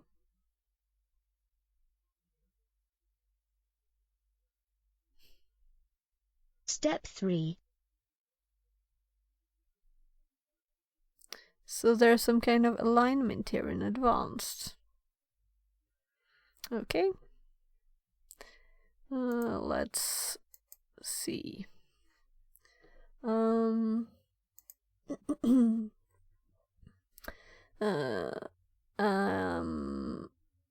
just getting to the right window there. So we should have it here somewhere. There. So if we go into this one, I didn't really read it, I just looked at it. This was probably not what it wanted, right? It wanted printing preferences.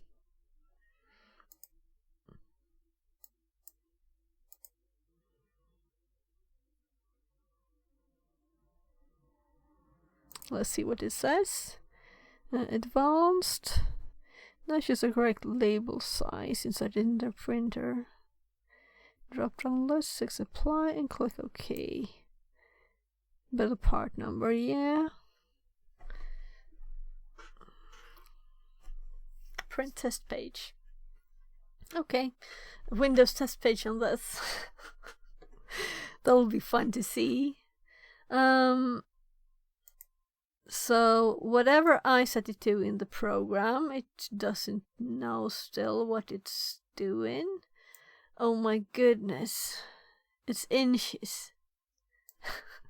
How should I know what that is in inches? Let's look at the number.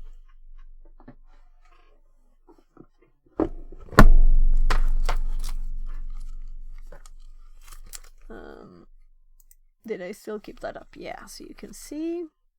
And I'm bringing out the glasses again, or should we do this?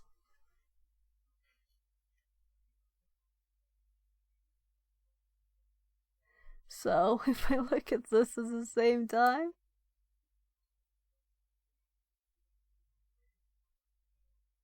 and there were other numbers on the older paper. My goodness, I should.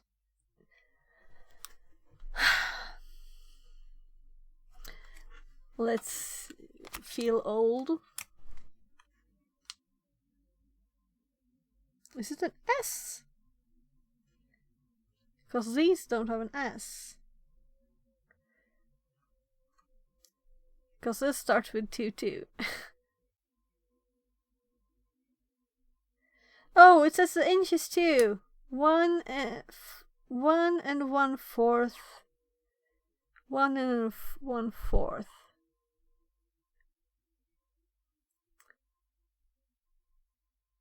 1 and 1/4. And I thought we had found. Let's just look at this instead. This is the old paper's number, 11,354.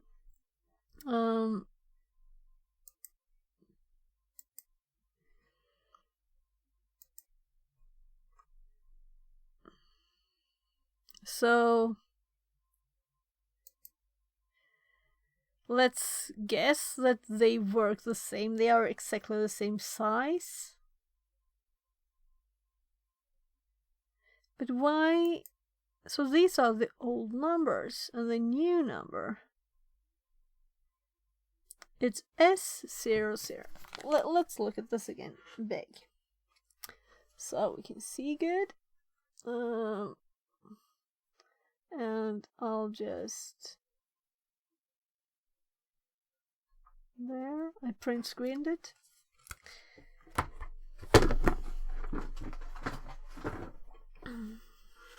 Because if I have this on, I get pain in my eyes. Because it's just when I see the tiny things. You know, the thing where you can't anymore look closer at things. It's horrible. I'm getting old. So let's just look at that image.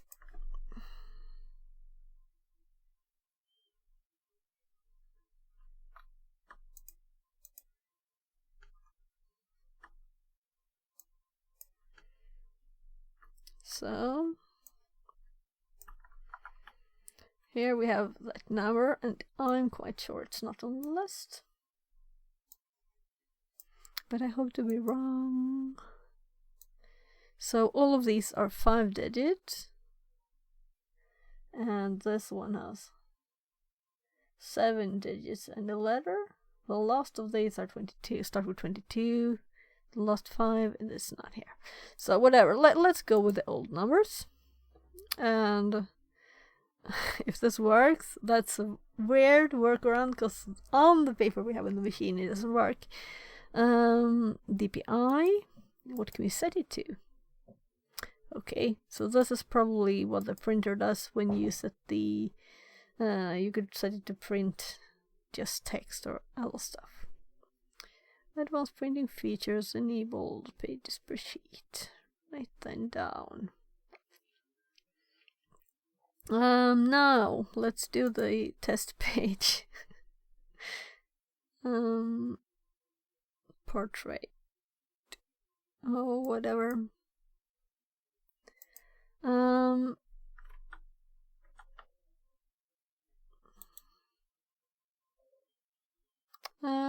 Is it test page from here?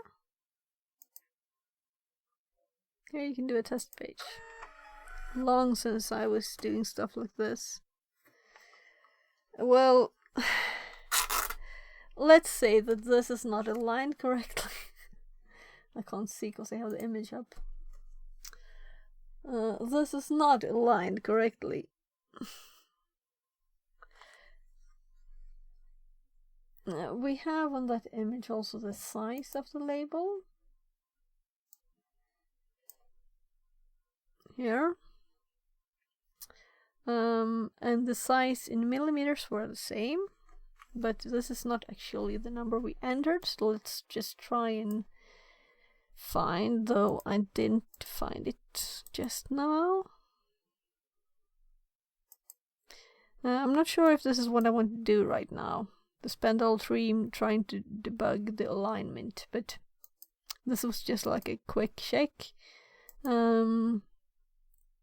We could also test all of these, but we will like spend lots of labels, and I'd rather do that when I actually have something to print.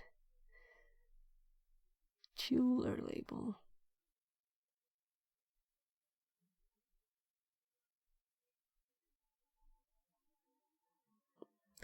So we're looking for 30,334. But this says 2 and was it? Yeah, but it's just okay, I get it. It's just a different number first. Nice, thank you. There. So let's apply this and then let's actually print something from here. So you can't see this, I guess, because it's out to the side. So if we click printer,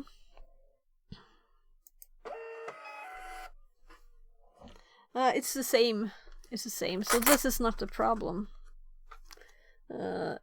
It may be a hardware error, of course. Their solution was not to say do this in the program. They sent me a new roll of paper. So, and that was kind of like a test. Is it broken? So, well, they have these holes. So I guess they use these for alignments.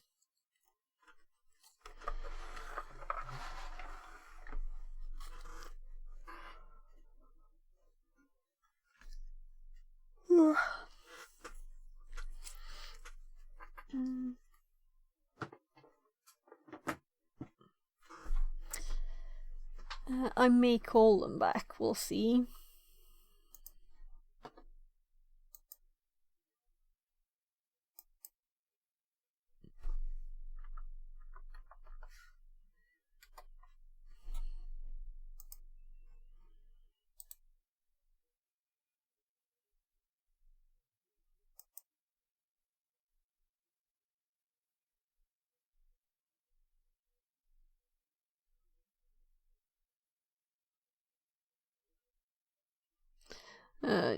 I don't know why I did that. That's useless anyway. We can always look the properties too. What I was actually looking for or hoping for was adjust this direction. Misalignment fix.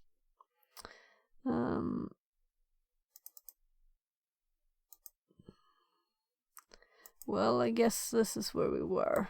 So default printer. Okay, back. What did they say about it? They sent me a new roll of paper because they couldn't see any errors. So that's what their solution to the misalignment problem. What I was hoping for here in the settings was to have something where it says like adjust this number of whatever length unit, millimeters, pixels, whatever, and it's alignment adjustment. That's what I was hoping for.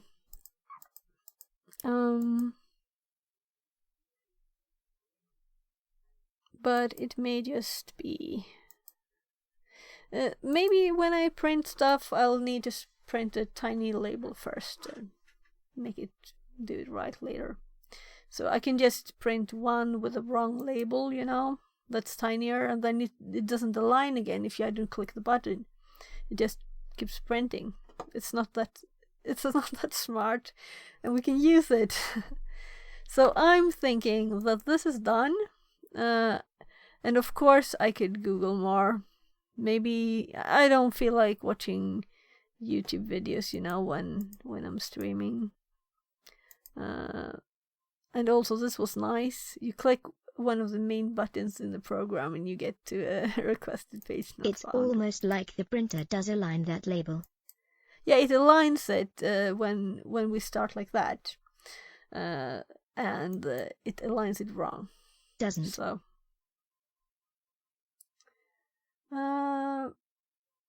yeah, of course, I didn't click the button again, but the button is on the printer. I don't think the printer talks to the driver and asks it what label was I set to use, you know? So there need, really, for this printer, there should be some kind of reader that would see what kind of label and how it should adjust it, and it hasn't got it appears. I'm just thinking, oh, that's a friend's CV I should read. So, I can search for that later, if I do. Right, I agree. My throat is not perfect today, unfortunately. Maybe it's just them allergies. Yeah, right. Let's go to... Let's try Hack Me. I guess that I should change the title of the stream too. Let's do that.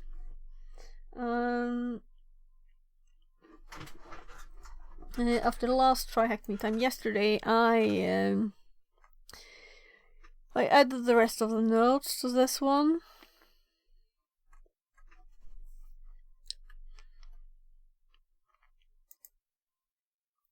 I'm not going to continue with this. I'm going to do another one, another thing, because I have something else in mind right now, but we will be making notes, so we'll see where we end up in this.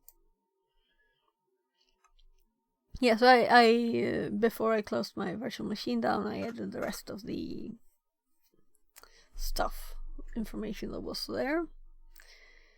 The one we have at the warehouse have a black square on that back of the label, and when you load it aligns by laser. Yeah, that's you know, this is a cheap version, I guess. So it's supposed to be something like that. So I guess it uses these holes in the label to align, and that they're not... It could be like a firmware bug thingy. Maybe I'm thinking maybe I should call them too.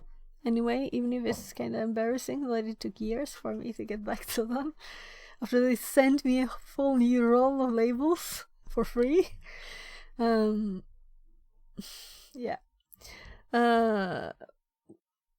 Fixerbot says.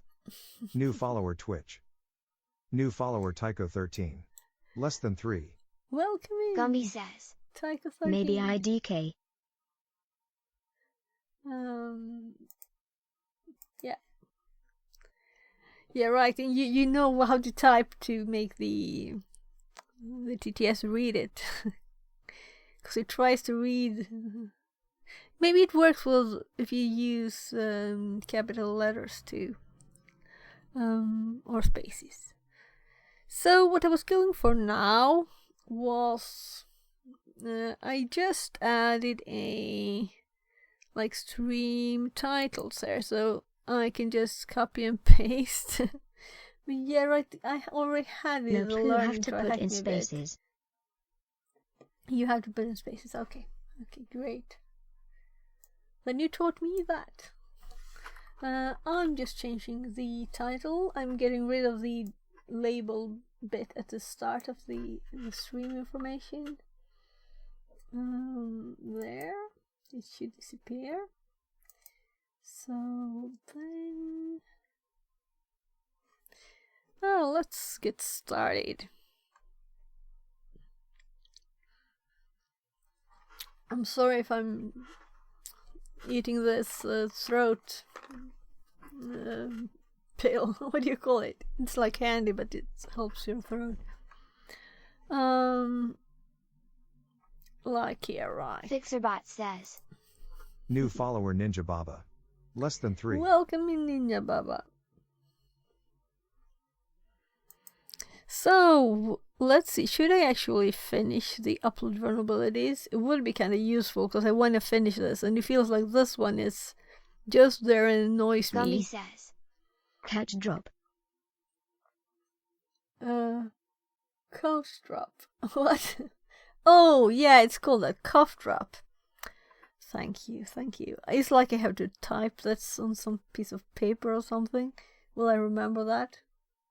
Cough drop. Thanks. That's one of those words you don't usually use, you know? When you're just talking. Big Cat Pound says. Big black niggas, big black niggas, big black Okay. niggas, big black niggas, big black niggas. You're big black getting niggas, TTS big black banned niggas, at big once. Black niggas, big black niggas, big black niggas. There. Big black niggas, big black niggas, big.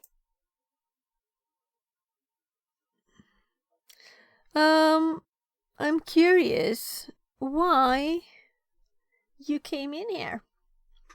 Why? You're welcome to stay if you're interested in our topic. And if not, you're welcome to leave. You can't play with the TTS anymore.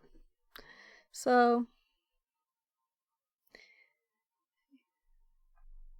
And if you decide to stay and want to use the TTS, you can just talk normal things, and I will, after you've done that for a bit, I will unban from the TTS.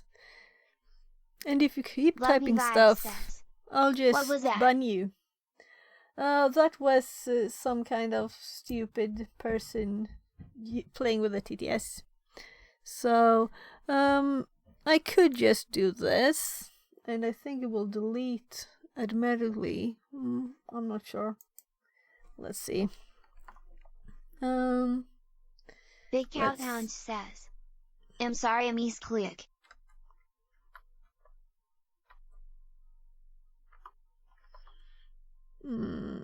It was nothing much to see. But hey chat, just for... Cowtowns was banned. Thought you should know. Yeah.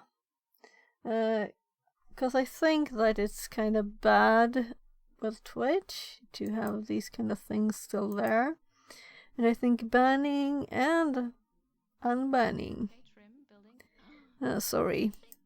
I'm just going to my channel here. So we'll see. There.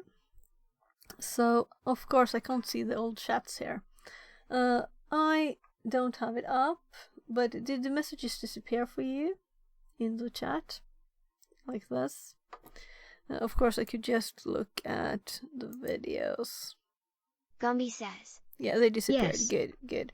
Because I don't want to ban people, even if they say what they think is funny, like that. You need a mod. So I'll just unban again. Well, I can mod it myself. But if you mean someone that just sits there and waits, I don't know. The TTS has a ban button too. I don't know if you've seen Security Live's TTS. It looks like this. So I did click the ban button too. And I'm not sure that works right now, but it will probably work again. So it's very easy. to just TTS ban them first, and then I thought maybe it's good to get rid of that out of chat. So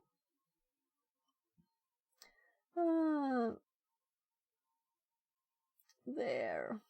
Yes, no, I can unban that person after this instead. I think they can still see this, but they can't chat or anything. Yay, it followed you from him. It followed you from him. Sorry, I didn't understand. What followed me? I.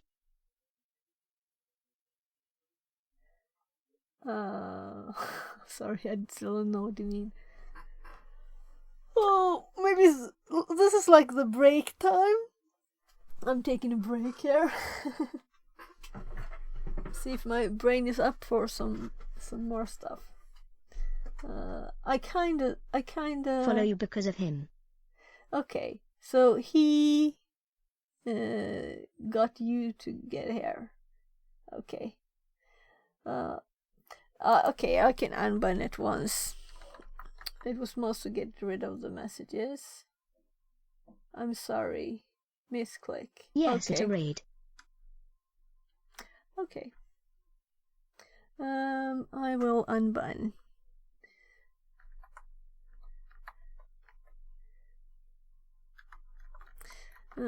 I just did the ban to get rid of the messages, because I really don't want to ban people. I even unbanned the person that really was trying to do something bad. Much worse than that, you know. That was kind of odd misclick though, right? As I can still see the messages here. Well, Big Cow Tongue is now not banned anymore. So, and if this was truly a mistake, you can get TTS back to you, because I might not hear otherwise. But it says I'm sorry, misclick. So yeah, sure. Let's just get started. So this is like a second stream in one stream. I started with the first bit because I was thinking I just got from work, I made food for the kids, and I ran and started the stream. So I wanted to start with something, you know, slow. And we ended up disassembling the whole poor Dymo.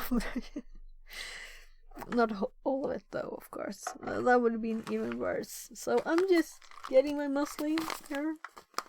With blueberries and apples and stuff. Looked like copy paste to me. Yeah, but it was not once. Let's see how many. He said it was a misclick.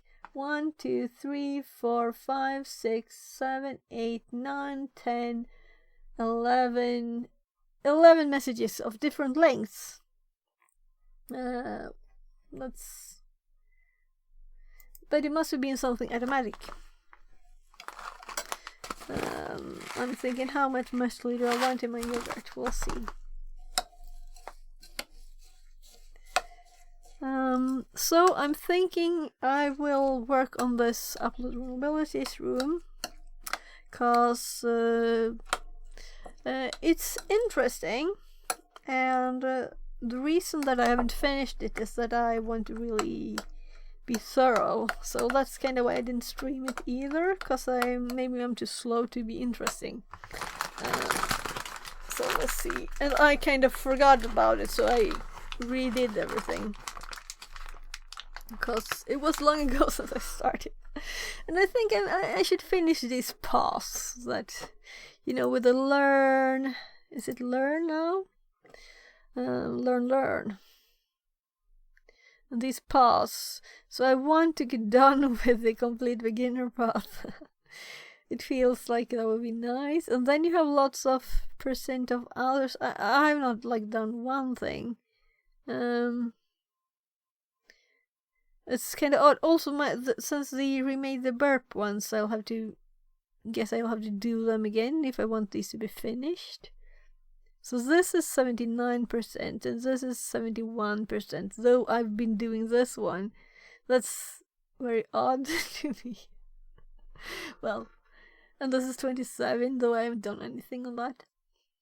Oh, well, whatever. I've just done other stuff too. So, yeah, so this is where I was at, and I did this very long ago.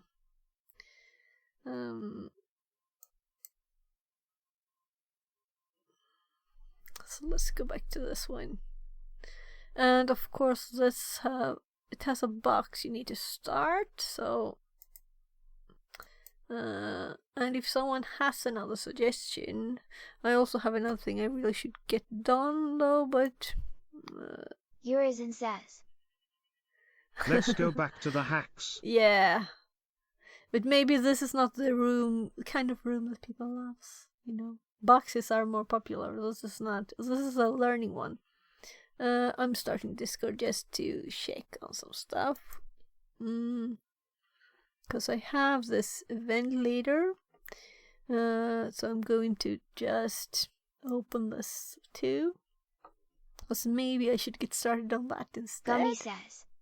You do you. Yeah, okay. Let's eat something.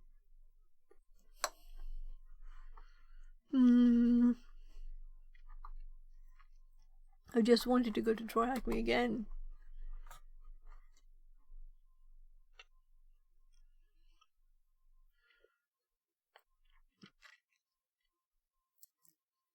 And could we search just here, right?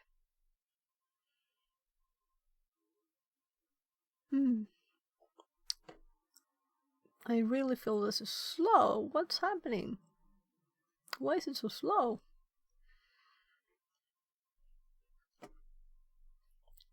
Did I click this one actually? No. Okay. I thought I did. Maybe I had to do it twice.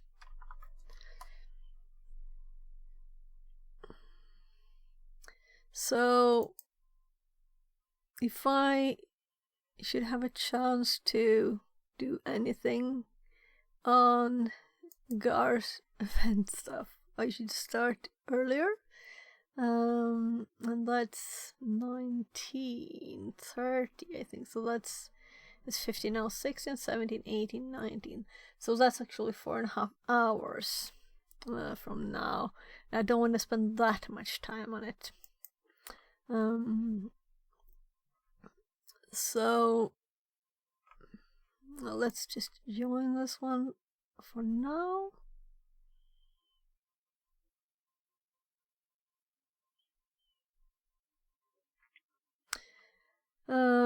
That this text is here makes me think maybe this is not so hard. You know? We'll see. Let's do a bit on this one first at least. So, and I started it. And, right, we need to update the hosts. And I need to start my VM. And I got the kind of feeling here that maybe I should have my TTS up on my third screen so that I can click in case I wanted not TTS speak something. Because it's right there. Don't speak. I don't have to ban anyone for that. Also, I'm curious, the TTS ban button.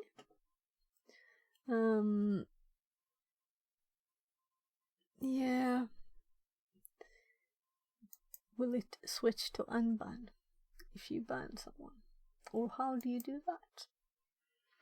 So, no, I really need to have my OBS on my third screen because I need to see what screen I'm on.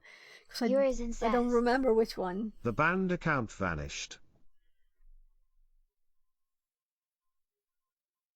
The banned account vanished. I did unban the one I banned. Whatever. The only thing that happens when you do the TTS ban is that they can't use the TTS, so it won't read Gumby stuff. says. We need to let Johnny know about it so he can fix it. Yeah. Actually, yesterday, I think. Did he raid me yesterday? Anyway, I think. Twitch user is no more, it seems. Gumby says. Yay. Anyway, and then I said something that had been thinking about. Right, when you do Levenstein distance on the TTS. Ninja Baba says. Is it possible to set a macro for TTS stop? If you don't want the TTS to speak something, you do this. You comment your text, and then it won't be read. But I could just stop the TTS anytime if that's what you mean too. So it doesn't have to be on, you know. But anyway, it would be nice to be able to hear TTS. When I go into the settings, I can set it not to speak similar messages with a certain percentage and in a certain time frame. And there's no way to not do this for the bot. So when I start the stream, it says T minus 4 minutes. Then it doesn't say T minus 3 minutes, T minus 2 minutes, and T minus 1 minute, because they get Levensteined. And if I disable this, then I get double messages that I don't want instead. So when I get raided, I get spammed by it reading everything, you know, and stuff like that. So that's why it's nice to have be able to either set what accounts or to just not let the bot be Levenstein. I mean, if I type something test like this and test again, it won't read the second one. Yeah, so that's useful. So I don't want to disable it. But we'll have to tell him to make sure we can un-TTS ban. And about the I'm not sure the ban button works. I think it worked when I was streaming, and the first time I had to use it, I was IRL streaming. But I think it stopped the TTS at least. Urizen says. Yeah. Theo just says poof and TTS mutes. Smile, yeah. smile. Let's see. Run program. So here you have. There's the poof. Here, you can activate that. But he uses it a lot. So if I would have said poof now and had it activated, it would have still read. It was 10 messages of it, so it hadn't helped.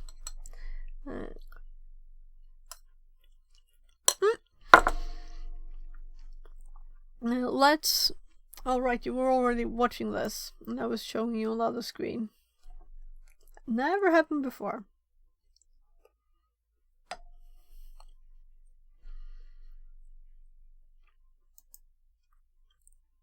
So, while it starts, let's see where we're at. Oh, it stole my mouse pointer, of course. So, if anyone has anything to add to what this says, I'm grateful for more information. Gumby says. Have you tried use Parados? No, I haven't. Or rather, I think I installed it, but I don't know. I kind of like Kali. I even have it on 2 laptops now. It's kind of nice. So I used it like just for like a normal operating system.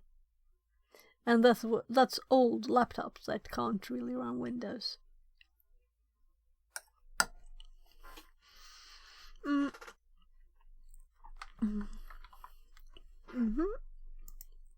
Clicking again. As always have to click twice. This is when I should check that I'm not showing my keyboard right on screen.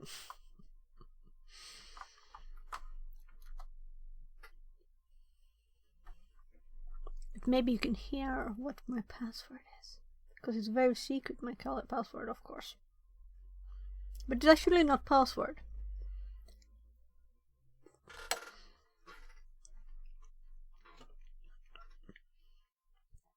So, right. The IP. We need to fix the host file. You password 123. Oh, damn, you got it. Yeah, copy there. I'm just clicking the IP interact me. So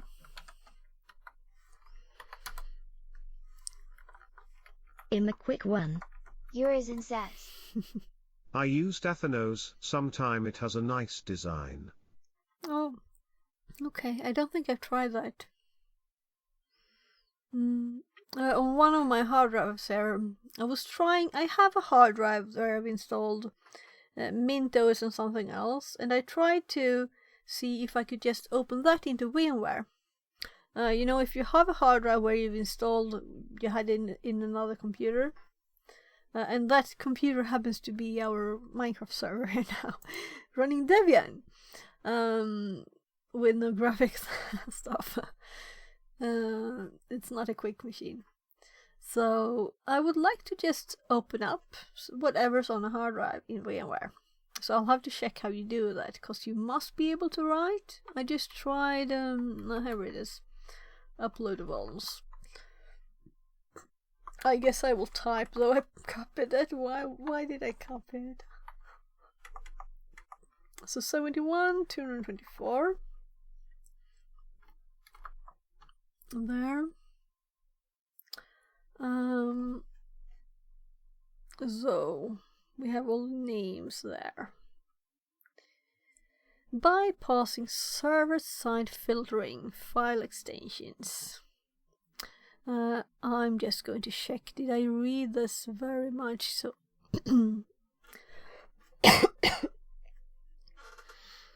alright, this is the one with lots of images. I feel like it takes longer time for their images. That's contra what it should be, right? So, client-side filters are easy to bypass. You can see the code for them, even if it's been obfuscated and needs to be processed before you can read it. What happens if you can't see or manipulate the code? Should I read everything? What do you think? Anyone in here that's interested in this, or is it just me? Because I can just quickly, save my voice. Maybe I'll read it. This is server-side filter. In short, we have to perform a lot of testing to build up that. Should I read it now? We'll see. I'll probably do a bit of both. For the first part of this task, stream duration 2 hours and 33 minutes. That's not long, right? I should probably check in on my kids though soon. Yeah. So I'll actually do that at once. I'll leave this up and I'll be right back, but my oldest will be wanting pancakes microwaved quickly, and that will be quite quick. So I'll be right back.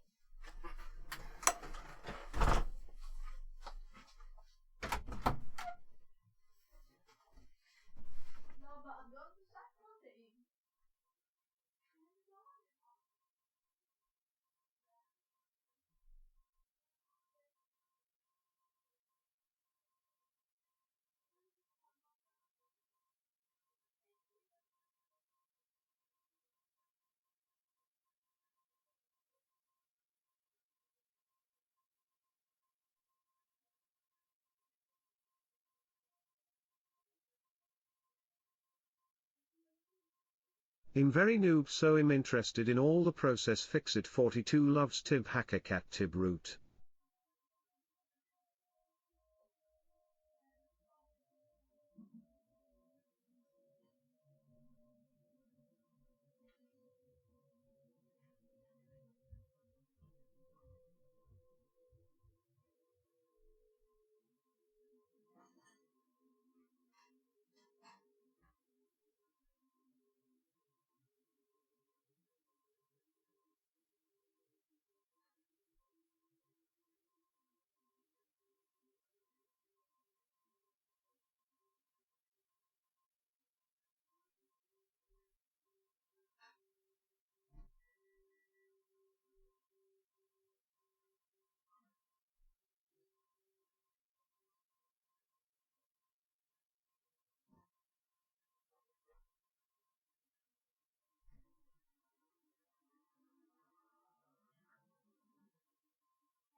So, less hungry kids.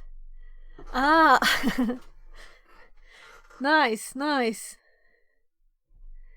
Ursen. Is that okay, or should I say full name? Full name? Or something else? Just tell me. So, I heard. So, I'll just read everything. And it'll take the time it takes. We don't have to hurry. The important thing is to learn. Great with the switch to screen. Nice.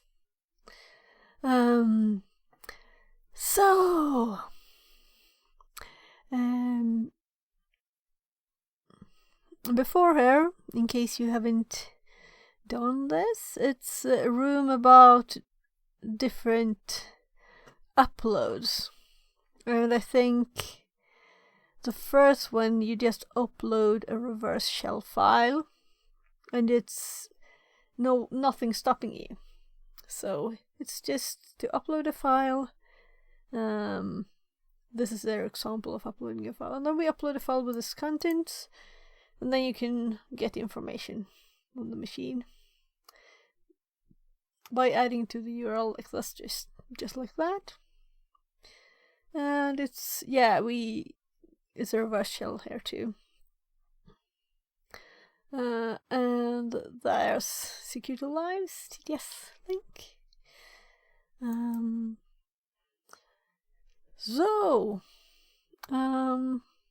Then we have some filtering, but I think it was,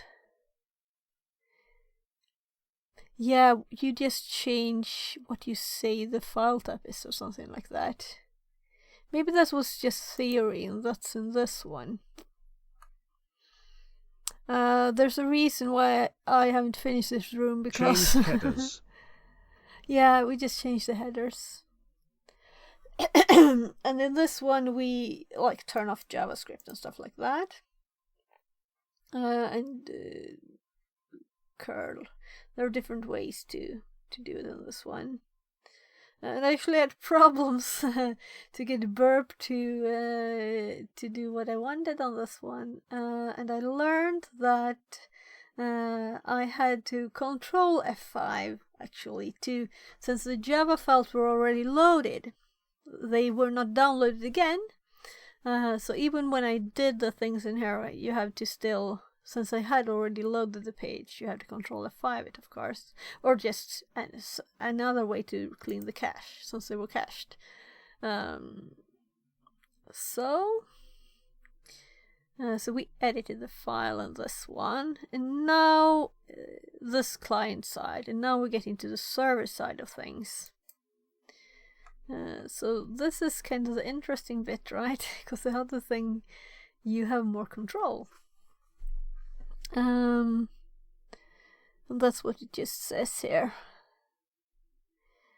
For the first part of this task, we'll take a look at a website that's using a blacklist for file extensions as a server-side filter. Okay, so we're not allowed to use all file extensions. There are a variety of different ways that this could be coded. And the bypass we use is dependent on that. In the real world, we wouldn't be able to see the code, but in this example, here is it. So this is a PHP on the server. So, okay, I guess this is just an example. Maybe that's what's different with this room. It's examples, and there's a lot of images of the examples. And then you do something a bit different at the end. So we'll see. So let's read this. Extension, path info. Okay. So it gets the extension from whatever we uploaded, and then it checks if it's PHP, PHTML, nothing, or default. So nothing is null is not allowed as the extension. That's kind of interesting. And it doesn't fail if it's not these. So these are the only ones. That's a blacklist. I guess that's a blacklist.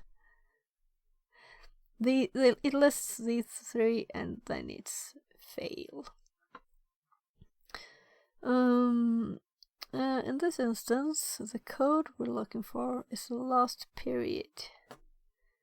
Alright, I should have read it more carefully.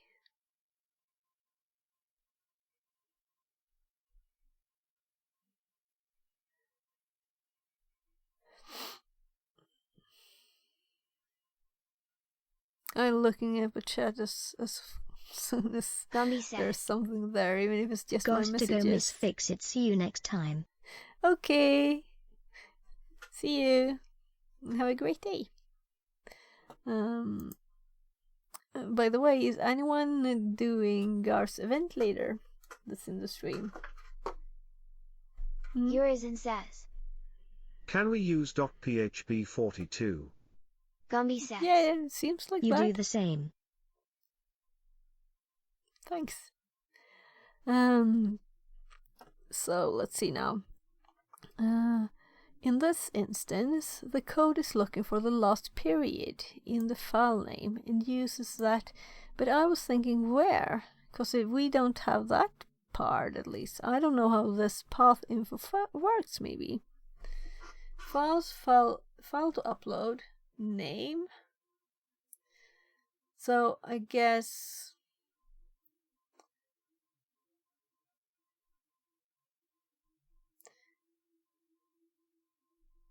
So is this a normal Python function? I have to check now. Or Python PHP function. Let's go here. PHP path info. Let's look at this.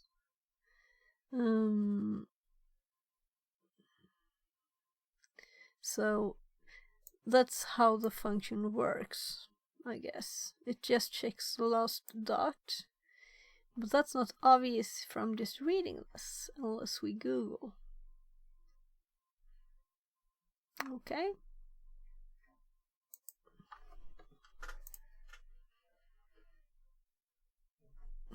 Oh, sorry, my I'm kinda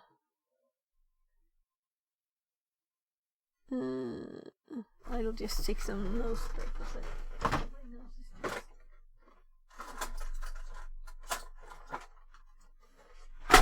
Oh, that was really easy to do. When I cleaned my desk earlier, I moved my kid's box, Minecraft box, and now it fell my photo box over. So let's move it on top of the computer.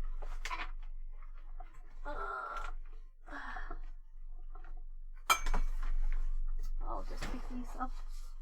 These are like photos from forever ago.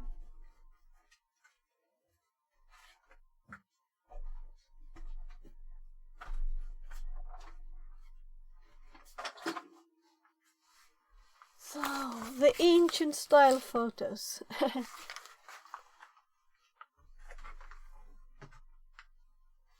Let's move these where they can't fall.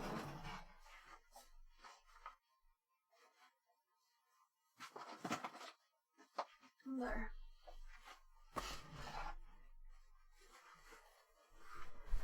I can't breathe through my nose. It's kind of annoying. Probably allergies. So.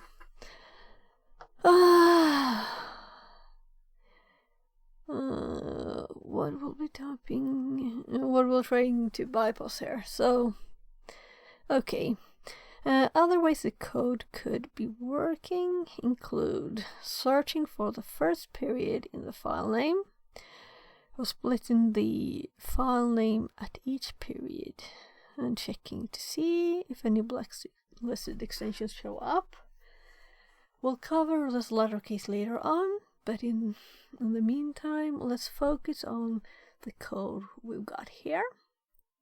You can see that the code is filtering out the PHP and the PHTML extensions.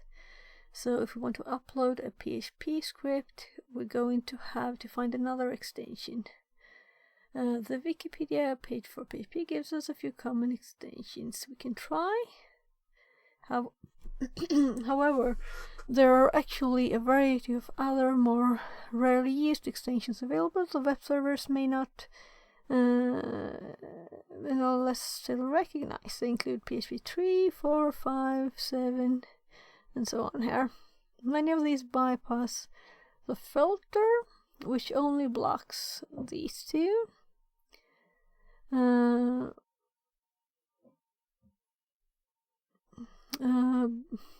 But it appears that the server is configured not to recognize them as PHP files, as in the example below.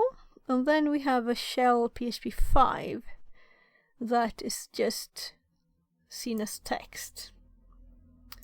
So this is actually the default for Apache 2 servers at the time of writing. However, the sysadmin may have changed the default configuration, or the server may be out of date.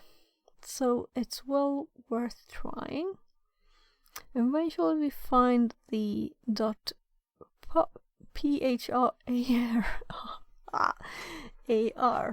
extension bypasses the filter and works, thus giving us our shell. Okay, and this doesn't work on the example box because this is, well, it's always nice when you can try these things. I guess that's what I kind of didn't like with this room. Whatever, let's continue. Let's have a look at another example. I want to try it, not just see it, you know.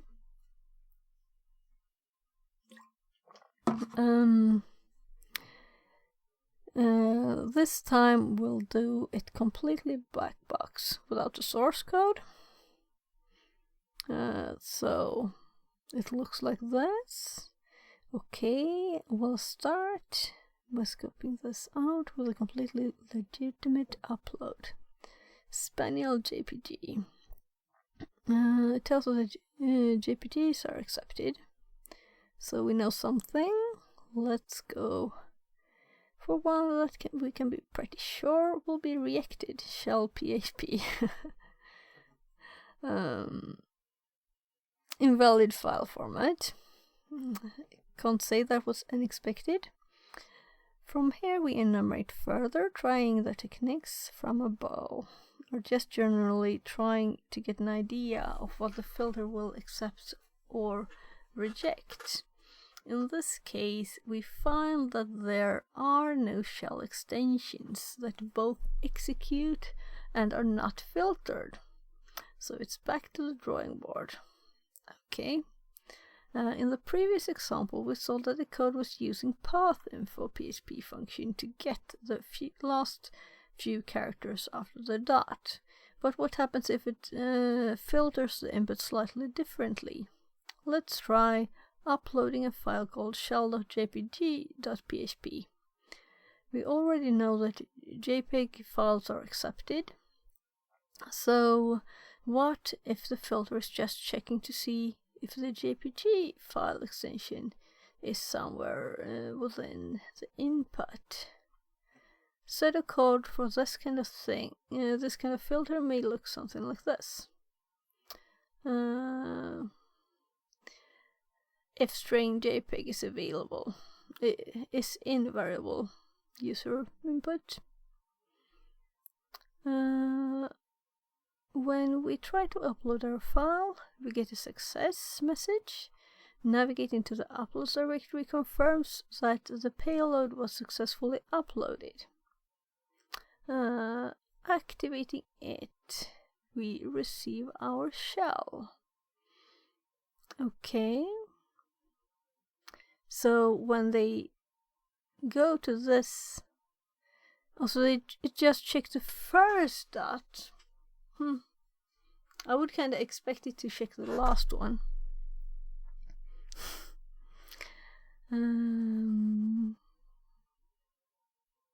That's crazy. Well, well, if it was just this, it could have been anywhere JPEG. .jpg, of course. This by no means is an exhaustive list of upload vulnerabilities related to file extensions. As with everything in hacking, we are looking to exploit flaws in code that others have written. This code may very well be uniquely written for the task at hand. This is a really important point to take away from this task. There are a billion different ways to implement the same feature when it comes to programming. Your exploration must be tailored to filter at hand. Yeah, so we need to be flexible.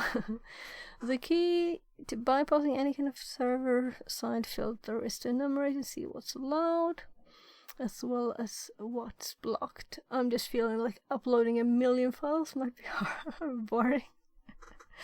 Then try to craft a payload which can pass the criteria the filter is looking for.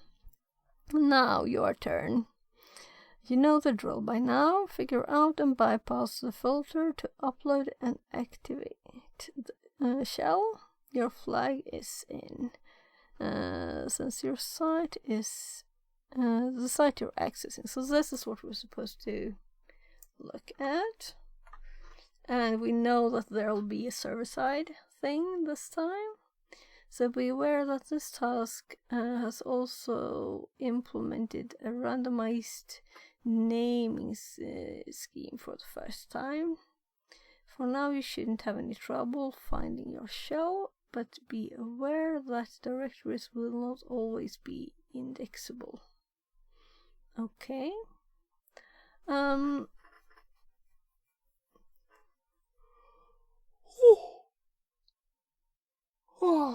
So it was so long ago I did this, so I don't really remember. But we'll see. Let's log in again.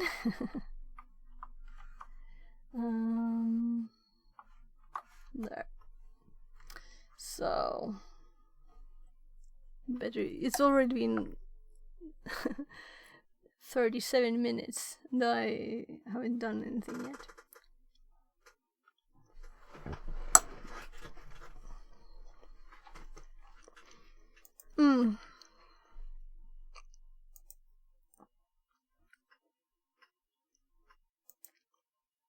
Oh, it did open it. Well, I made it smaller because I took screenshots from last one to my notes, to my Obsidian. Well, let's always start burp, right? Oh, this was the latest version I installed just.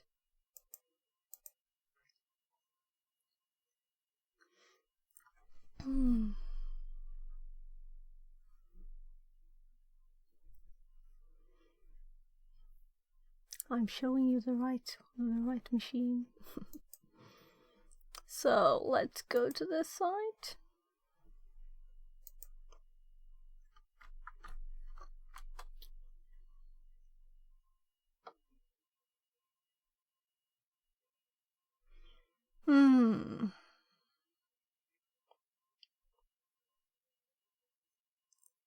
Right, as always.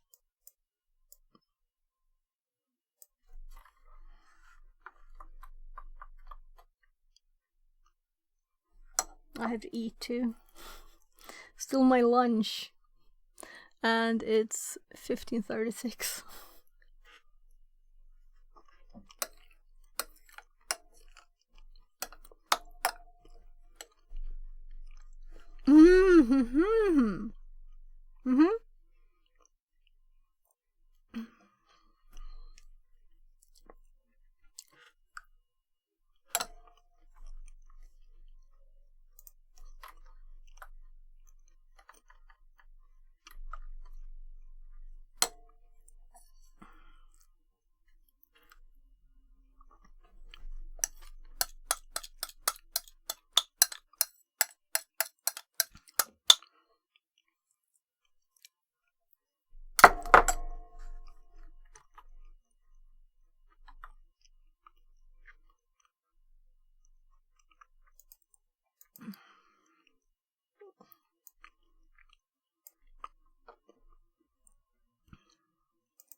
Urizen says.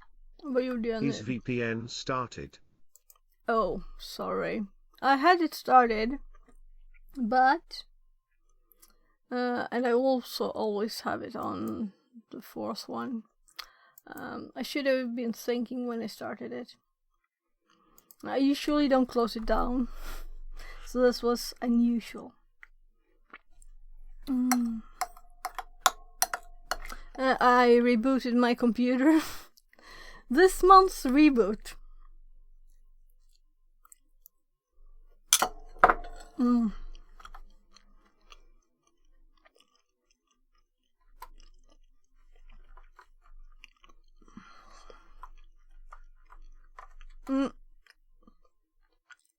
But I did do this the other day too. Might be a streamer brain thing too. But now I'm actually focusing on eating. I'm just trying to not stand still.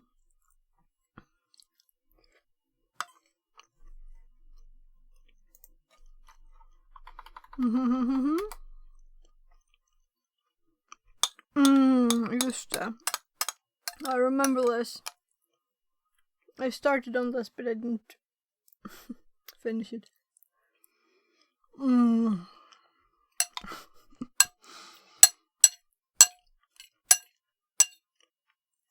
It was quite annoying. So help.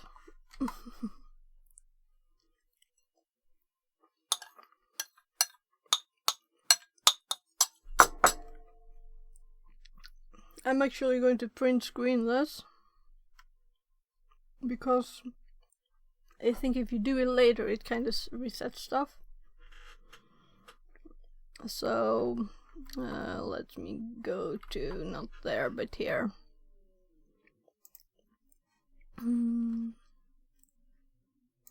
So let's just add a new image.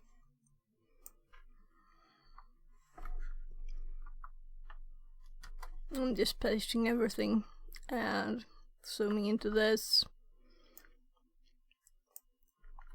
And there, so we have the that's saved.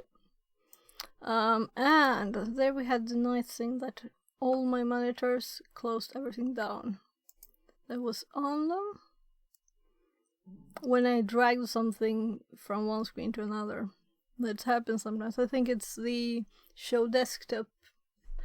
You know this thing. If I'm too close to this when dragging, it's not like you click there, it's just dragging by there is enough to close everything.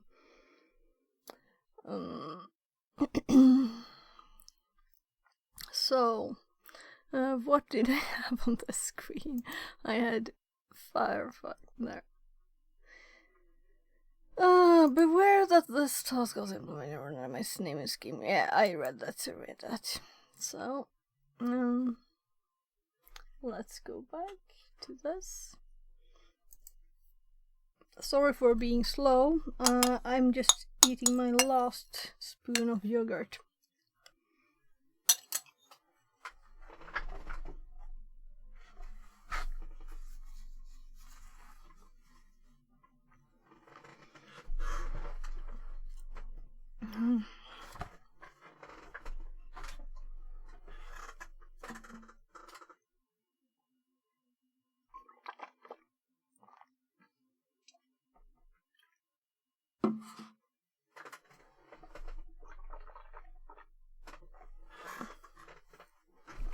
Tiny bit clean your teeth, maybe. We'll see. Don't look at my teeth. Okay, so we're supposed to select. So we do select. We get a box to give it a file. So let's go for a Python rev shell here. And then we click say upload. Upload. And it says file type. So, well, yeah, and it cleared everything.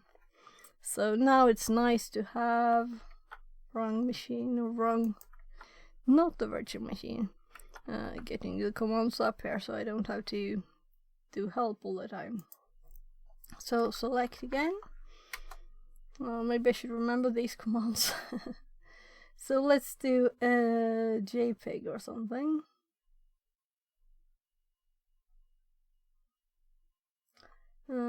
Type image.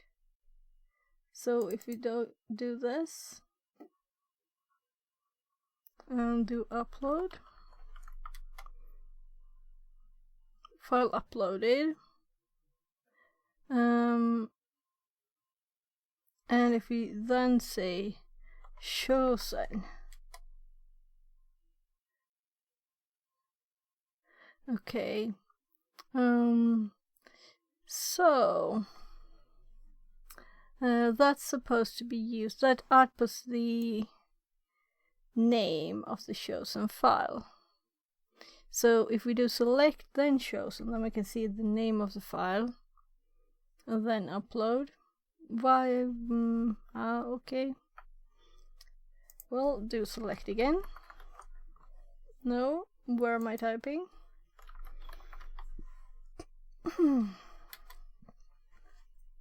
So, if we do the cat here and we say chosen now, chosen file name, and then we do upload. It uploaded. So if we would rename or copy, so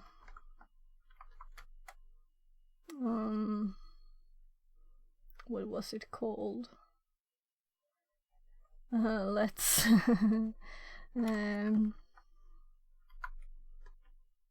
there are quite a few of those, right? So if we do .php to .jpg .php, let's see what it does then.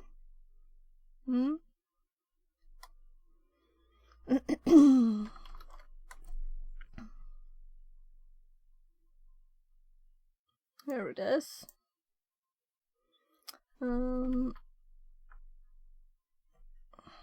So select again, I guess. And you're welcome to have suggestions and do this together with me.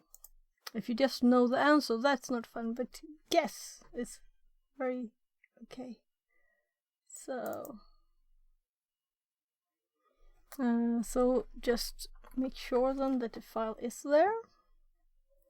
And then we upload. And we set file type invalid.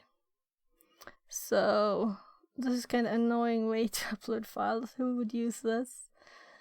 I guess we'll have to try different file names. Should I use a graphical thing to change the file names? Is that quicker?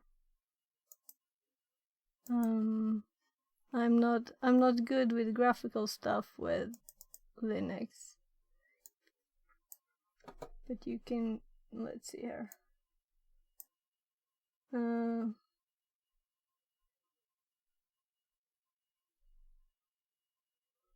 Where is it?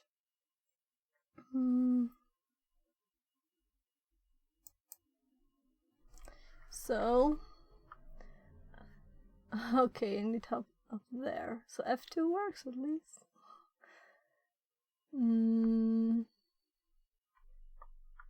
So what if we do something Maybe like PHP this? is blacklisted, so PHP 42. Don't you think this is the same, doing 3 as it was in the... That would be the same, but another name. Well, I mean, if PHP can't be in there at all, some of the examples were not PHP. I assume that they give us enough information. Let's see here. These are the ones that they 3, 4, and so on. So I thought I'll just do the first one, then we can do something odd like this.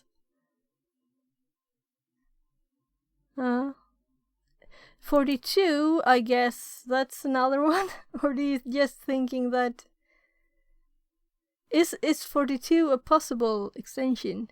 42 seems the answer to everything. Yeah, and you kind of know I feel the same there, right? But I'm not sure it's the answer to this. It has to be executed as a PHP too. So, I guess that we probably need also to do go buster on this, since it talked about different directorates or something. And I don't remember what the other parts of this had, but I changed it, right? So let's do select and get, at least we should go to RE Indexed DIRs. So if we do this one, it didn't say anything yet. Should I just type chosen? I don't get why this command is if we're supposed to see something odd. And then we upload. And the file type is invalid. So, should we do 42 then? I don't think this will work, but we could also call the file fixit .php42. If a file is called fixit, it must fix everything, right? And 42 should be like a generic password for everywhere, everything. It's a solution, this answer.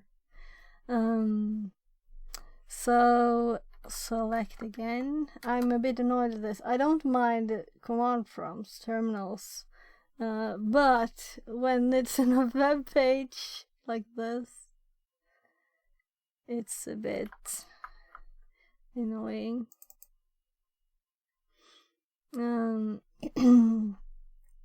I did keep the JPG in there too. So it uploaded that, but I don't think that will be run. We have no idea where it uploads to. So, well, we have 2 uploaded files now. The question is where they were uploaded to.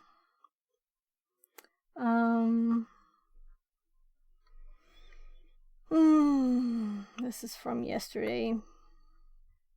JPG, we had also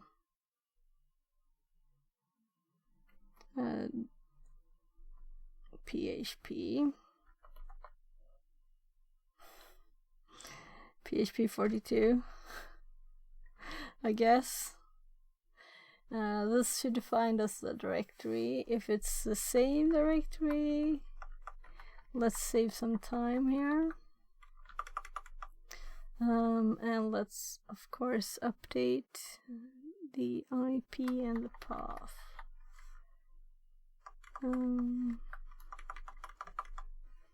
So 71.224.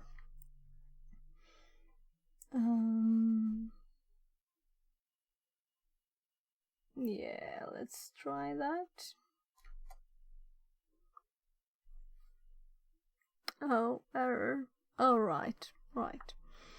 We need to use the name, because this is just, it has several, and this is blocked, so we need to use whatever name it was it gave us.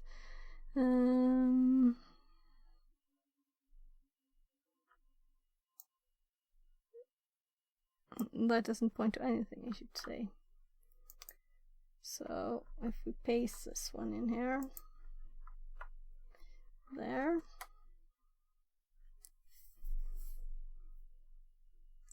I'm a bit tired. Oh, we can try this, of course. Privacy assets. There are 3 ones, so redirects Should we do follow redirects? Let's just copy this one first.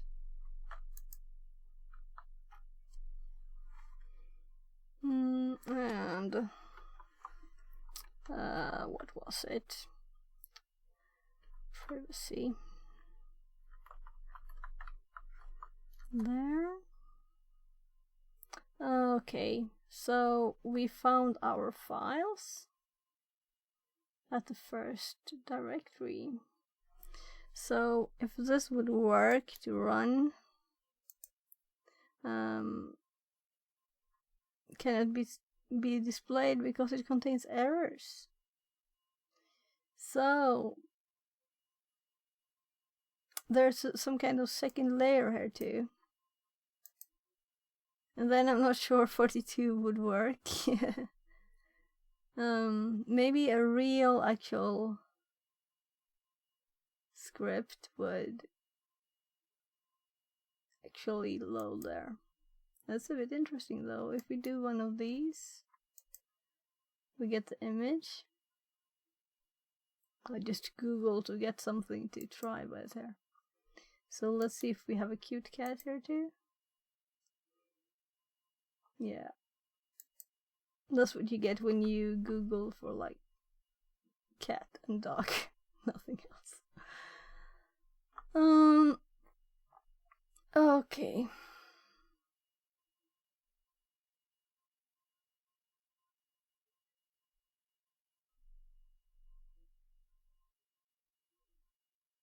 I'm so tired.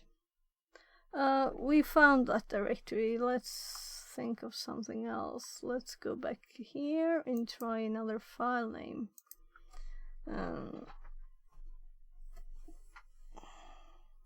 Maybe I should, like these days when I work and then stream.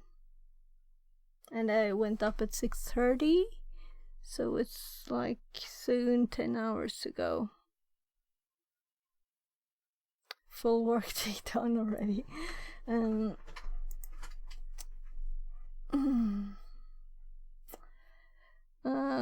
What should we? Let's go to that. Where's it? Looks like that. Okay. So if we would rename this to something else, to PHP4, and if we would remove the JPEG bit, how would this go? Because now there's nothing saying it's an image, so it might not accept it now. It's also has a PHP4 one.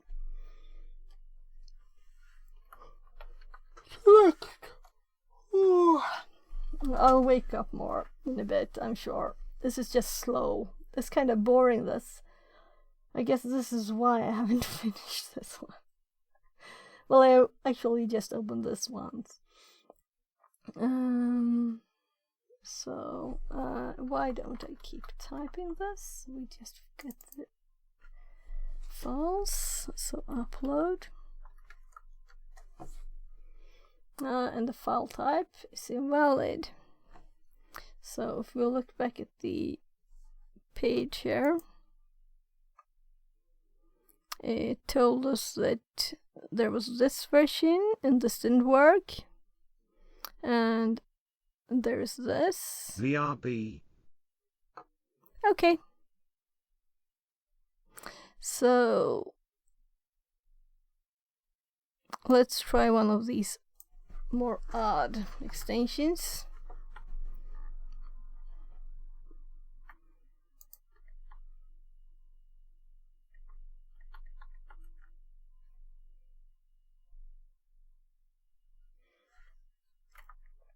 And let's rename it to par. And there's actually 2 dots now. And I did remove the JPEG bits, so that could have been why also that it didn't approve the name. But I think JPEG.php didn't work, so select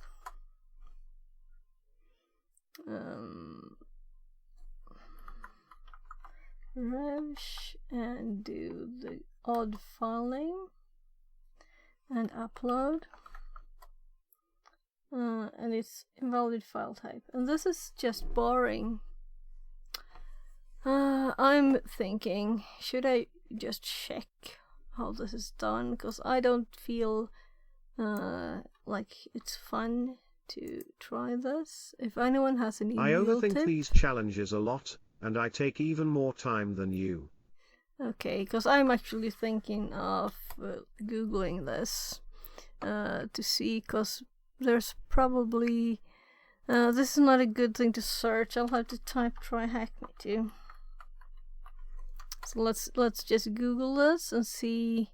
I don't want to look further than I have to, but I want to see what task are we on, so we don't read more than we want. 8.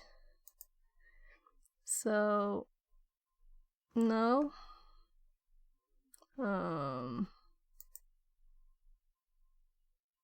Okay. Okay, so I have to be a medium member to read this. Okay. Let's go back. Click something else. That's kind of funny when there's not much. I just saw 3, 4 probably. I don't want to scroll too fast. 5. We're at 8. I recognize the images, but it was I did them. I'm not sure if it was a week ago, 2 weeks ago. I kind of redid them. Maybe it was even more. So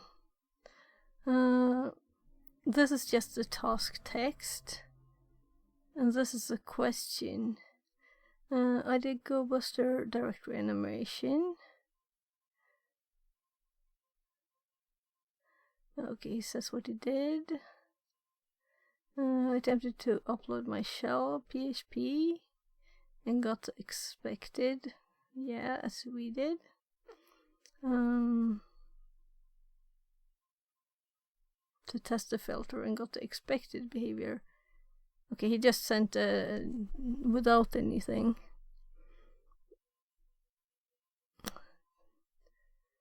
This is slow. After I copied the PHP revised shell PHP, I proceeded to open Sublime Editor and set the value of the IP address and port. Okay, I'm just actually trying to upload anything. Attempt file type invalid. Yeah, of course we need to set the information, but I'm not. If I manage to upload something, I will update the information. So he tried far as we did. Attempted to. We have tried that.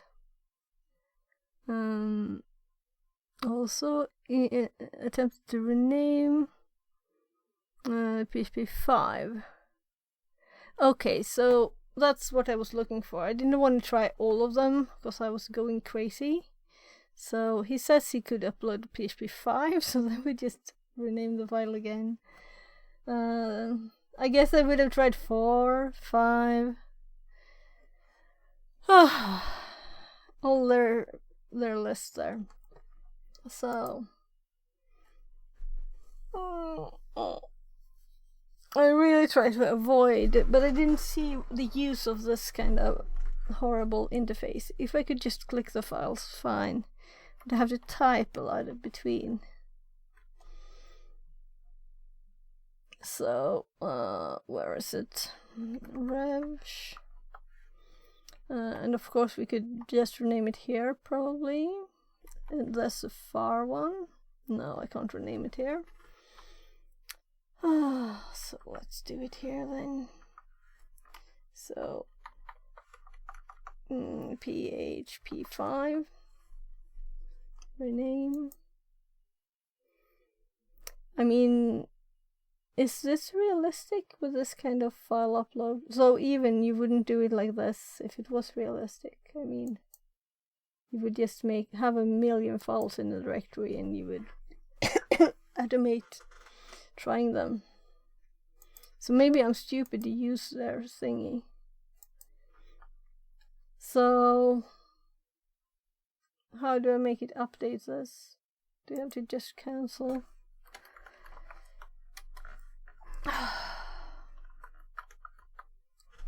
I don't think I wouldn't get tired from this, whatever it was. So now we did select a file, and now we can check with Chosen that we actually got a file. I just realized something. Maybe there's a hint if you start with Chosen.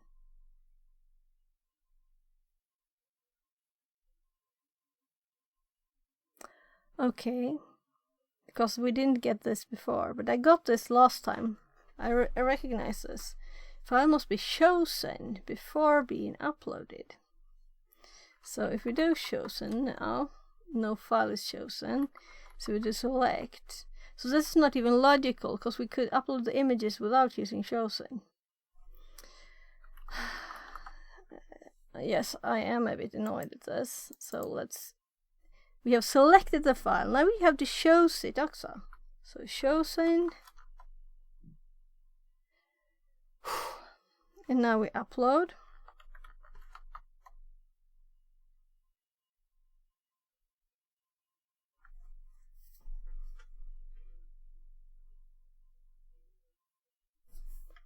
So just to make sure here, select the file, uploads the selected file.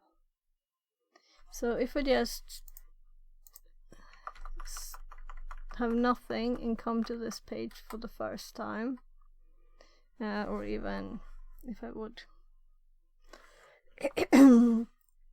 Control F5 it. So, and I do this chosen. It says nothing, right? No file chosen. Okay. I'm sure I did this when I started this. So revsh, and someone managed to use a file called, but I think there was shell.php5. If it has to be that name, then so if we try upload now, it won't work. So let's try. I'm going to tab on my PC to the commands. Make sure I spell chosen right. Chosen file revsh.php5, and then we do upload.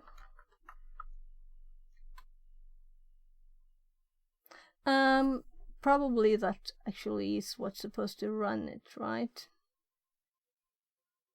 Let's edit the file, because that's a different reaction. No, I'm not thinking that. I'm thinking it's not uploaded anything, and it uploaded these without needing to show something. I'm going crazy here. What's the logic? Okay, so just since I want us to, so if we call this shell.php5 with 2 L's, and we try this, because if it is that, then it's not good.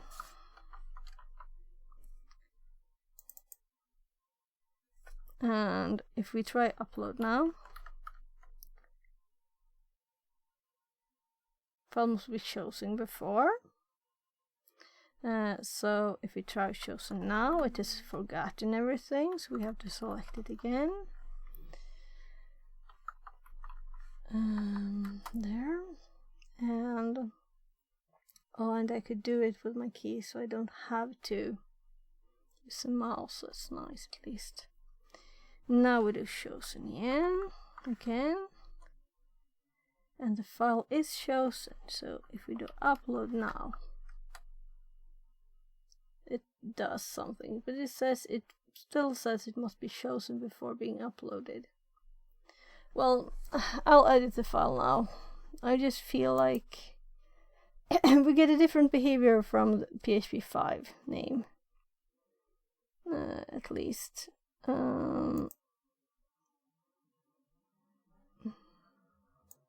Okay.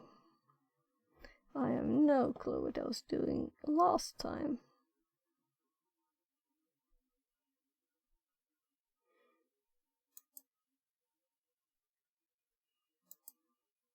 Something. Also, these were some notes that I thought I had lost, probably. Whatever. Yeah, it was. Let's open something. There. And let's update.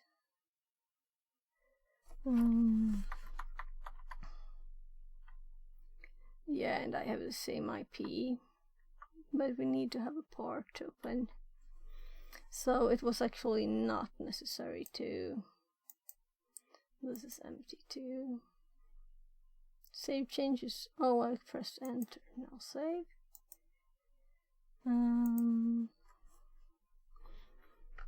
So, anyone else thinking this is horribly slow with this kind of tiny thingy?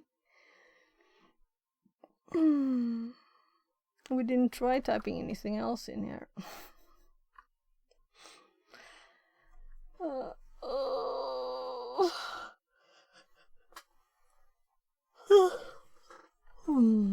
Sorry for falling asleep on you.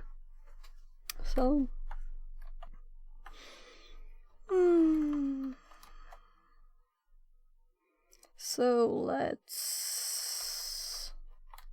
There. We're listening. Let's do it again, the same thing. The information was correct since we used the same part. Select. No, it's called shell now. Shell PHP 5. Maybe I should have kept the other names and copied it instead. To all of the different names. Maybe I should make a directory to put them all in. All the rev shells. Chosen. Or it will just tell us it needs to be chosen. And there is a chosen file now. If I do chosen again, it still tells me this. So now I should be able to upload. And this says file must be chosen. So we have nothing here.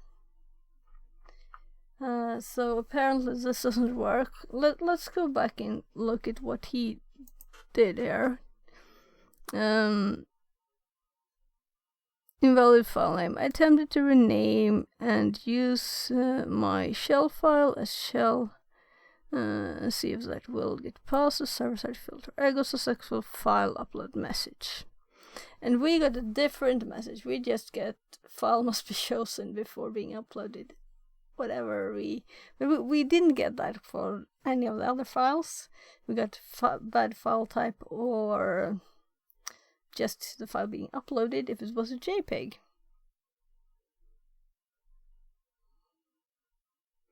Before I opening the shell, I proceed to start my netcat. Yeah. And he used attack bugs. Of course we could try if that's different from the attack bugs. Oh, arrow warp. I should probably start using that. Seems nice. Auto navigated to the privacy URL path I found using GoBuster. To brute force enumerate all possible directory path names. Clicked upload shell file hyperlink. Yeah, if we only had a file. After clicking the privacy page was stuck on loading as expected. Yes. It worked for him. So let's say that it selects a random extension every time. Because what I'm thinking is that it's a bit broken, the room. And it's not like the first time.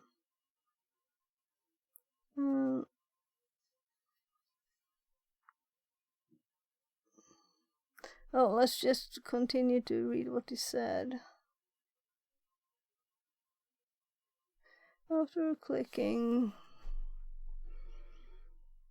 yeah, he just got to that, went to the directory.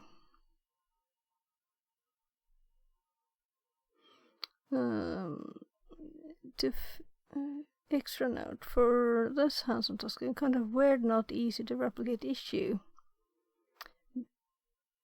I would get it. This is what we got. To resolve this issue, I had to restart my vulnerable machine VM and my attack box.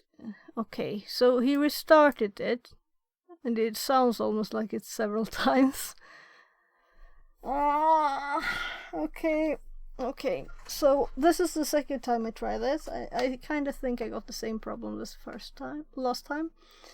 So I don't think restarting my VM will change anything. I do think restarting their machine might help. So we'll get a new IP again. It's nothing compared to having to update the host files a bit. I can even have it open. So let's sudo nano, and then it should remember that's probably the last thing I did. There, and then we need a new IP here. Let's. Sec guy says. Start. Dark mode. Translated from Haitian Creole. Yeah. Hi. I'm having problems with the machine or with this simple room, and I think this is why I stopped on this room. And I googled, and Hey, fix it. he had problems. Hi, Sekai. Welcome in. I should be actually starting with this one, right? To have a good head start. But it's here, it's waiting. But I want to finish this thing. And well, I'm grateful for this person for it was just like, oh, it worked. Okay, it worked. And then extra note. Had to restart. We're restarting. Am I on the right one? No. So now it started. We have a new IP. 143.27. So let's address 143.27. This is supposed to be like a demo, learning room. And then it's so annoying that we I'm Control F5 this, and since we updated, it should work. So if we do help here, we're with a new machine. If we select our files now, and I renamed it to the same thing that this person had in his, and then we for the JPEGs we didn't have to do chosen. But let's do it just to make sure. No file chosen, okay. Select.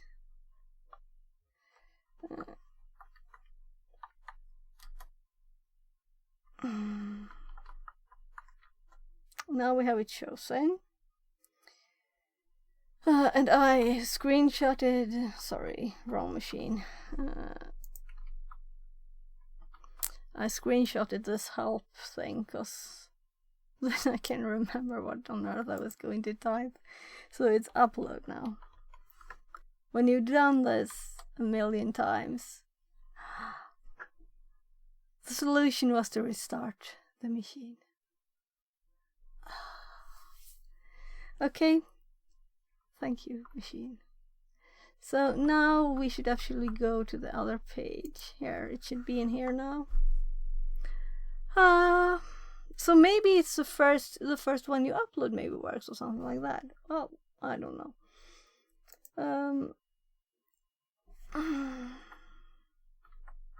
Oh, sorry. There and there.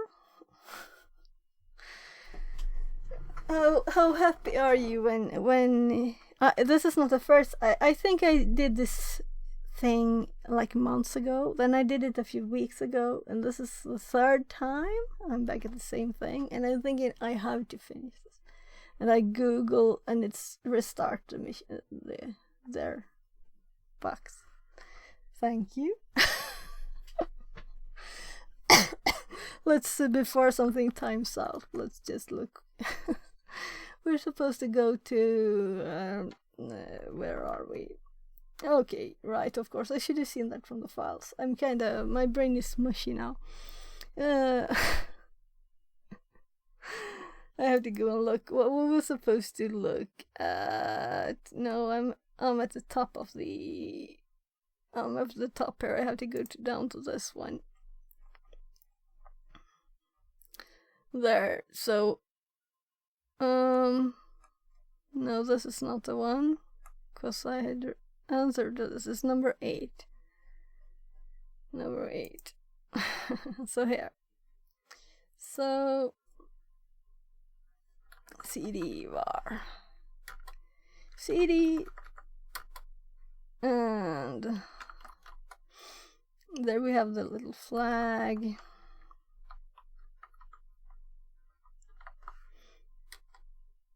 Okay.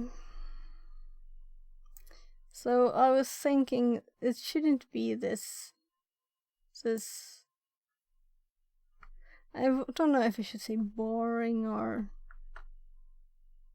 You shouldn't have to try that many times, you know. So. The question is, what do you think, Sakai? Should I do this one now? Or is it too early to start? Maybe I should take a break. I just ate, so that's probably why I'm tired now. Right, I didn't think of that. Ate on stream. Some yogurt and muesli. So, let's start again. Fresh. New task. And a freshly restarted box.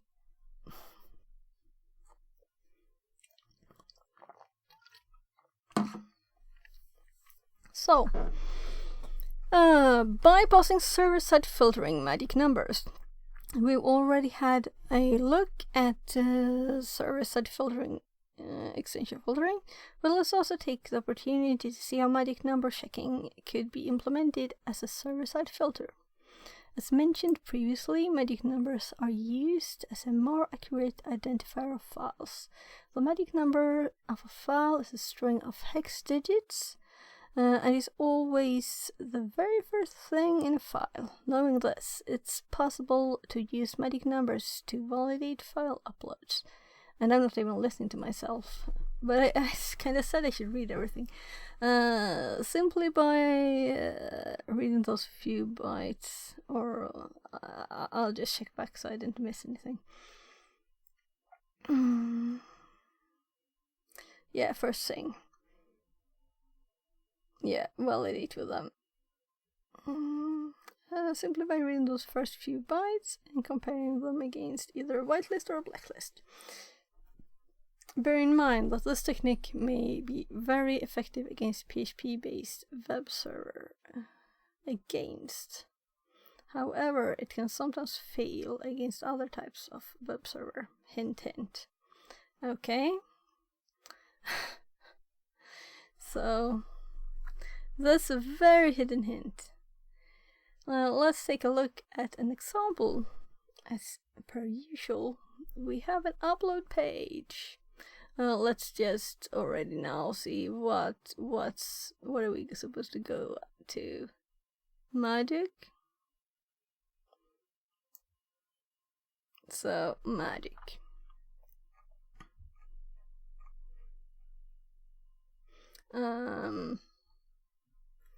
Might as well.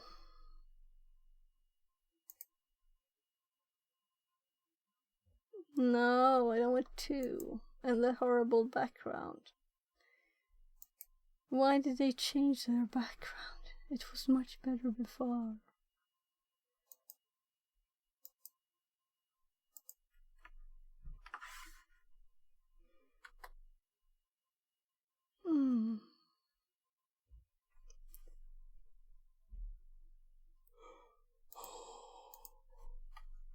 Ooh.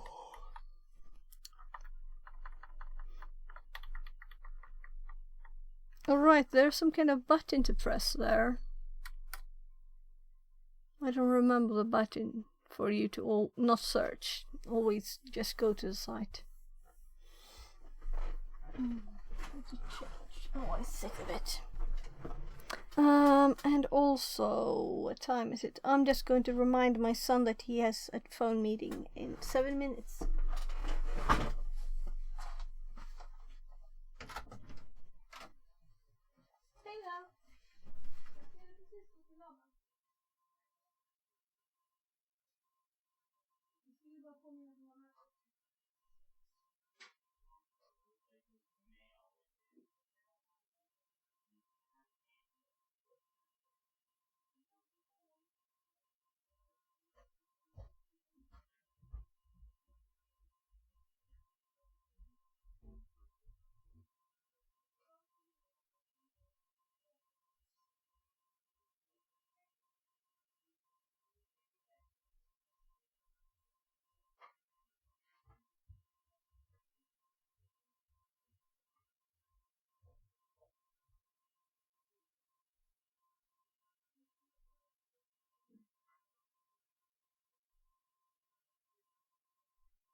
We have a black screen. How interesting. Oh, okay. So there is actually something. I'm like, what? It's all black? But it's actually not all black.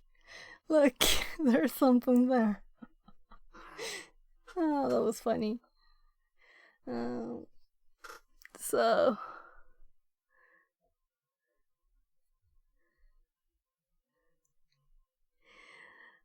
there, let's see. So... it's black sometimes. It's kind of gray here though, so we can select file and we can do stuff. Okay, so let's go back to reading.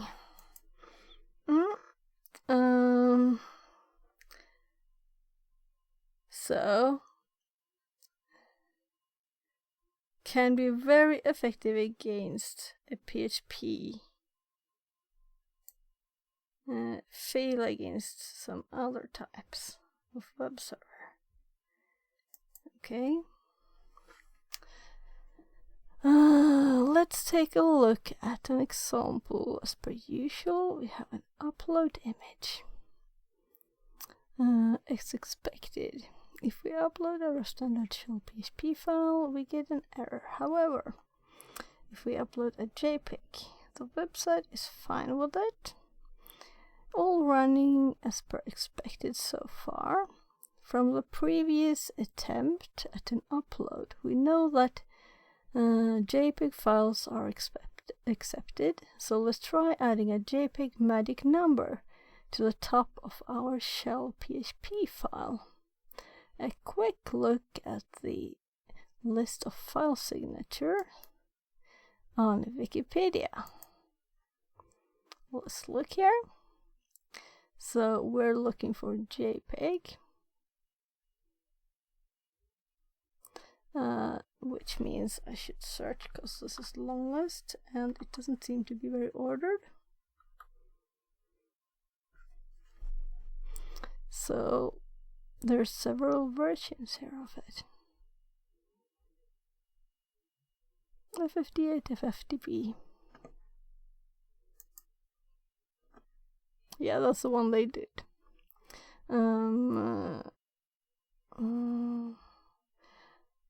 Wikipedia shows us that there are several possible magic numbers of JPEG files. It shouldn't matter which we use here. So let's just pick one. We should add the ASCII representation of these digits. And we can see this in list 2. I guess this is a good list to have saved. So should we copy them from this place maybe? Because I guess we will need them. Directly to the top of the file, but it's often easier to work directly with the hexadecimal representation, so let's cover that method. Before we get started, let's use the Linux file command to check the file type of our shell. File, okay. So maybe we should do this.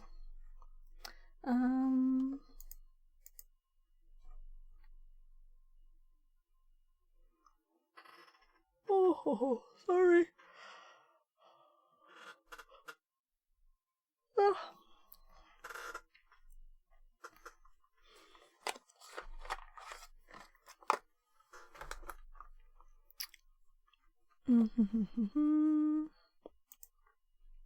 One second.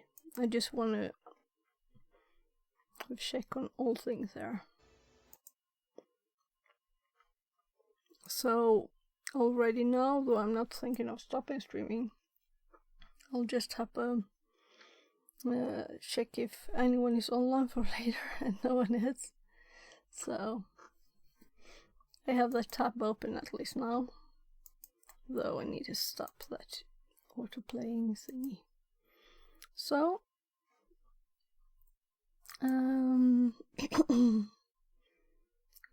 this is all old, So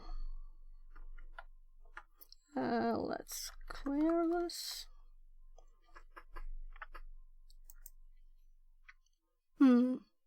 Yeah. That's useful if we need to restart it again. I hope not. I hope not.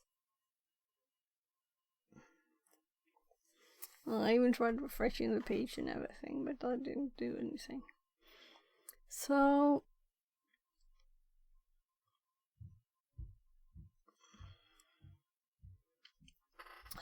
on our shell, let's just first. I should get a directory for shells, right? Let's. Should I?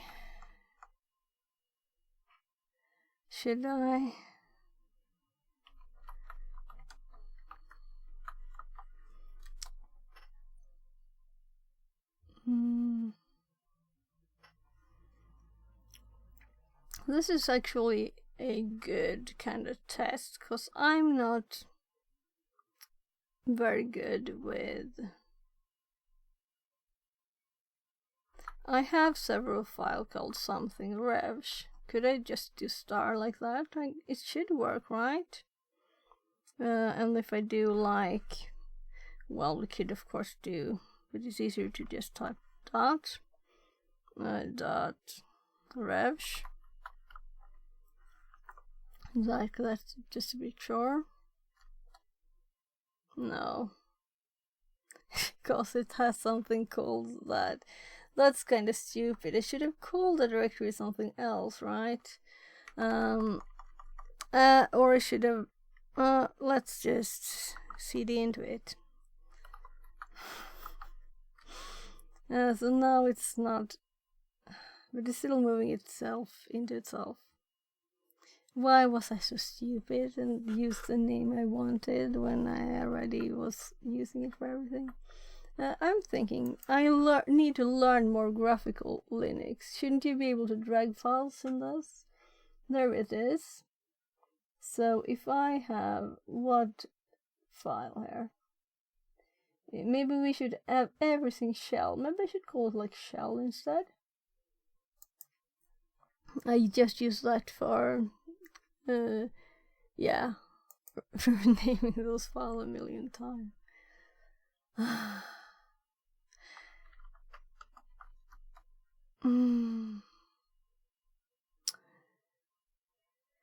So it's almost the same command as this one, but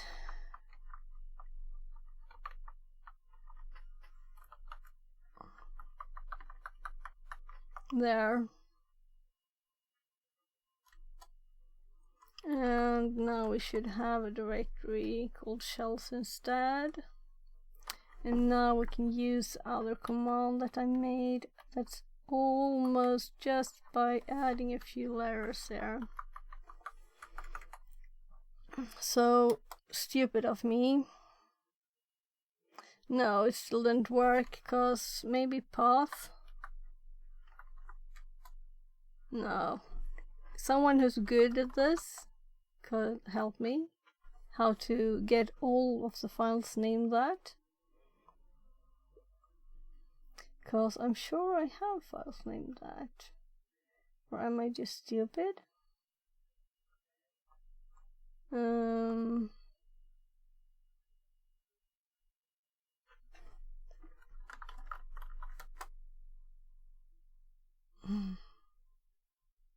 Shells. Well, it worked. Okay. So what error message did I get then? No such file, because I moved everything except the directory into itself. Okay, I got it.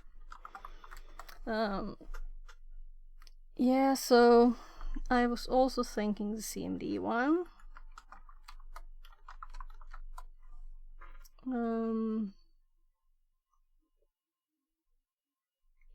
What was that? CMD.php.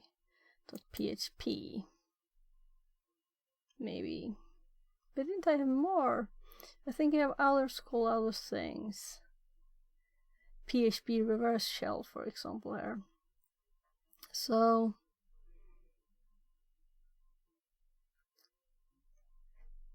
let's lazy there, and then do instead. So let's try if we do just php.re there. No. So still no, it's underscore, right? That's why.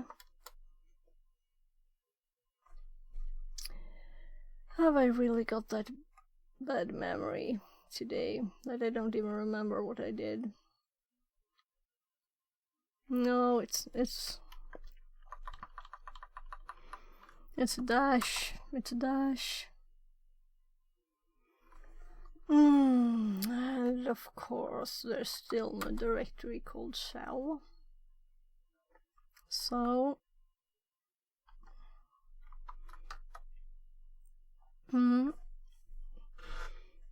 there, a bit. Oh, there's a shell.php5 too. So mv if I had any more. No, of course. Shell. Do we have several? Oh, shells too.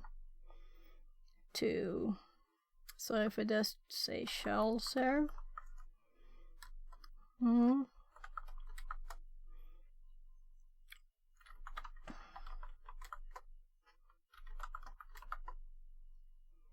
So starting to get a bit more order. Oh, and I see an exe file too, but how much should I do with that?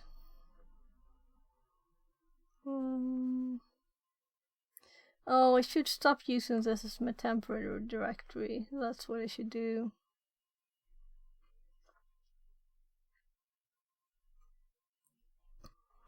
I should make directories for everything, I guess. Oh. I was going to do... Let's rename the shell.php5 to shell.php. No, I don't want to do that.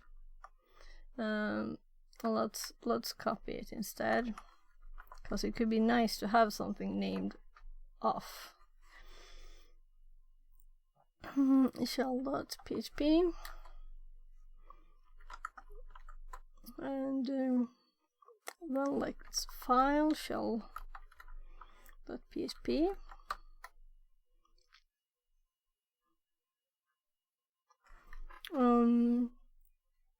Should we call this something like JPEG or something, maybe? Because I'm thinking these could be useful another time, that's why. Let's rename it to. This is what it says on the THM page there, by the way. Shell.php, PHP script, ASCII text. So if we are going to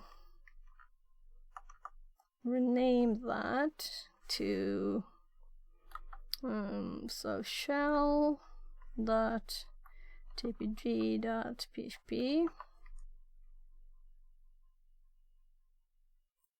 Again, I'm thinking, should I copy? Well, this time we didn't. So just to have the comparison, we have that with the right file name, and then we read on. And that's this. As expected, the commands tell us that the file type is PHP. Keep this in mind as we proceed with the explanation. We can see that the magic number we've chosen is 4 bytes long, so let's open up the reverse shell script and add 4 random characters at the first line. Okay, so like this. Because I was thinking, how would they add it?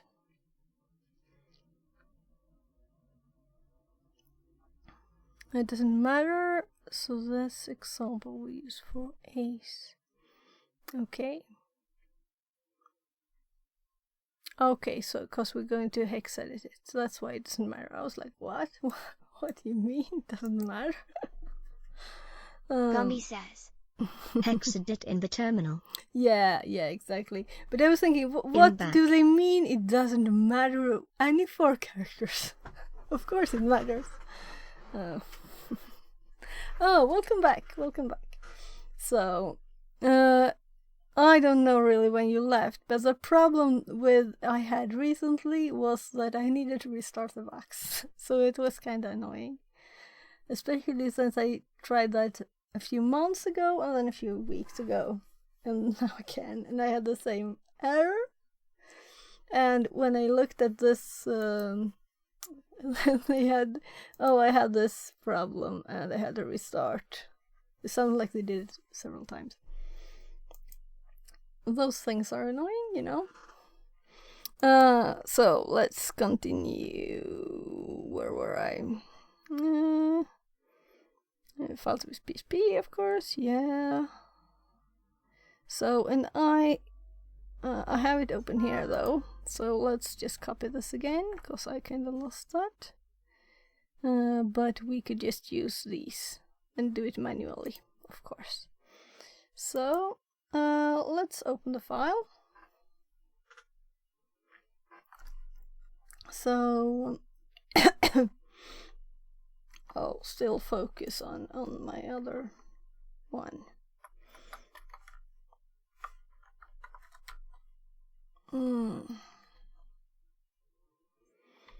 So we'll follow along their thing with ace. Or should I just do my... There. We'll do this one.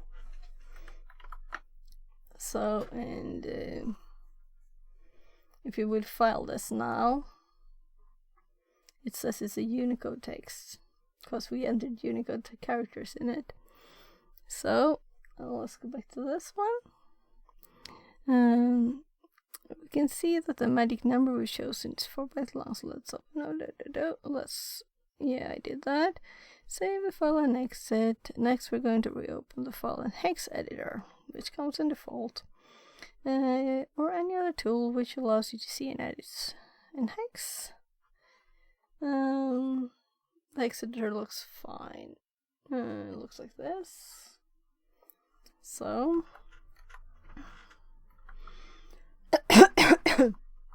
so hex editor. Oh, I'm typing on the wrong place again. I have to click twice. I have to remember to click twice, or I have to type everything twice. There.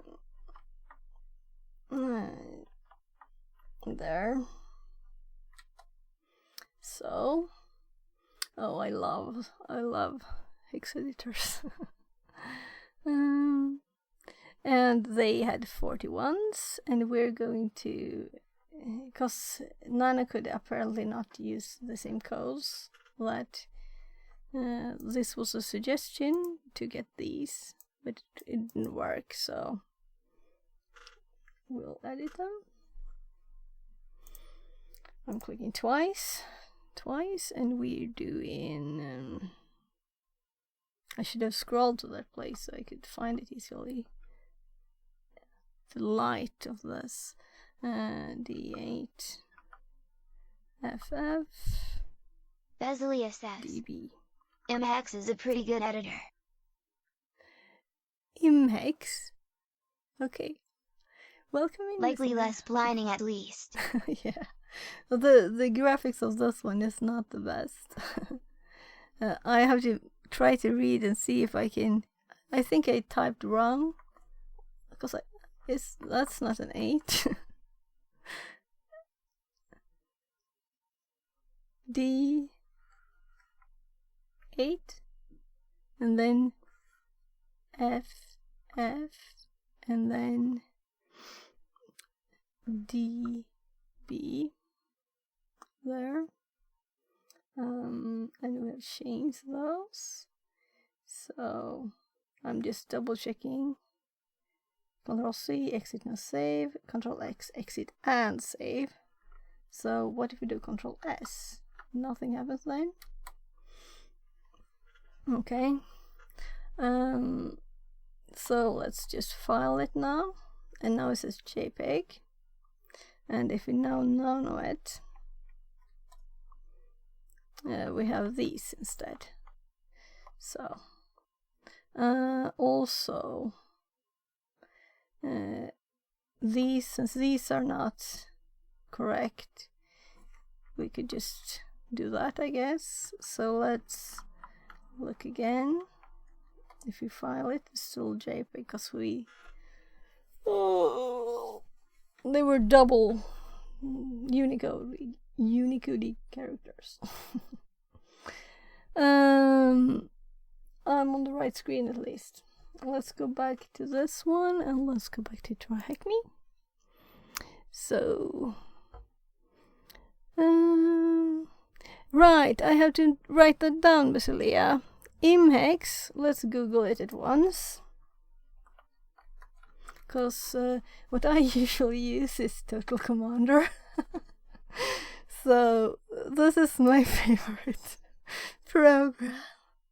It's I think I worked at Electromouse when it was like, it was before 2000. So I've had this license for quite some time. But it has so very nice, you could just open anything with any editor. It's very nice. So let's just see. F3 is just view, I know. But I think you can just... I don't use it as much anymore. I should. And there, you see there's FTP and stuff in this too.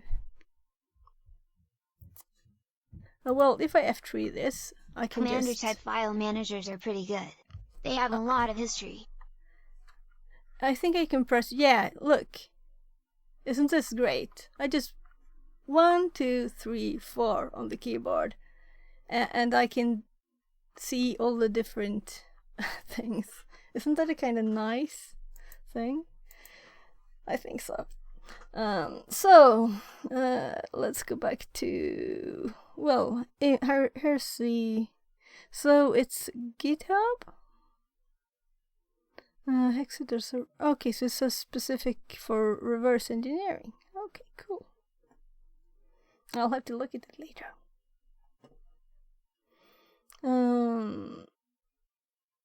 There, I think. Yes. So 4 bytes. Yeah, and this we did. Exit, and then do this. Perfect. Now let's try uploading the modified shell and see if it passes the filter. There we have it bypassed. Okay, so let's just do it. I did switch screen. I was kind of uncertain there, but we have this all the clicks I needed to wear. Now I'm opening a new one again, and I don't like the background still. That's actually wake up. Oh, okay. I made it tiny, that's why. Cause if I maximize this, I'll have to move my camera. Cause it's tiny. We can have it like this. So, if we select filer now, and I did move my files to one called shells. Click, click, click. And I call this one shell JPG, so I should remember it too. Shells and files. So if we click upload,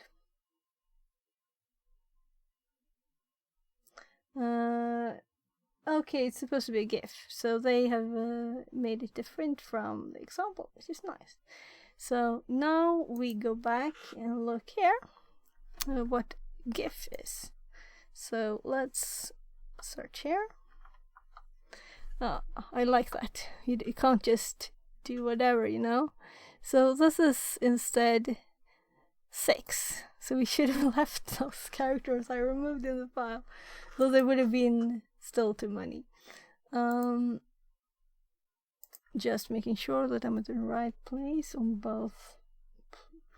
I have to switch to the right program, and then I have to switch you to the right program too, or the right screen. No, I was kind of in the right place here.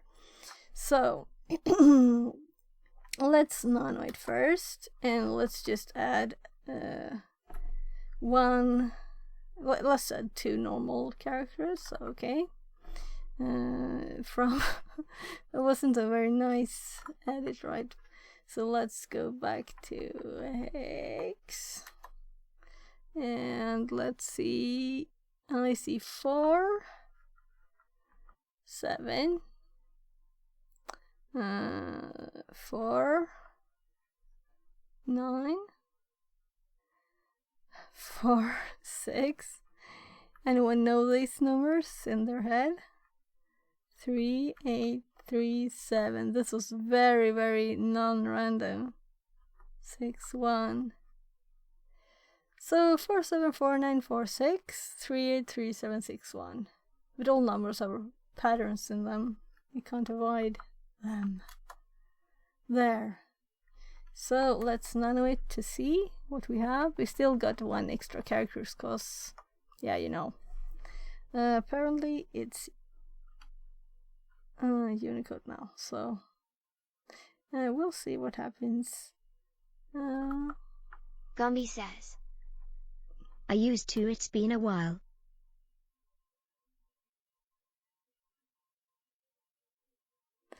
So you use the hex editor? Imhex? Is that what you meant? Gumby?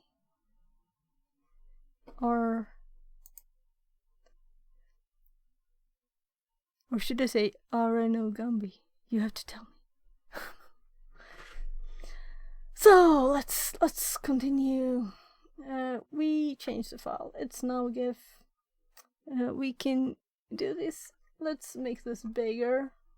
There. We're at 260%. Yay, and it used to have the hex codes memorized. Oh, that's nice. Very nice.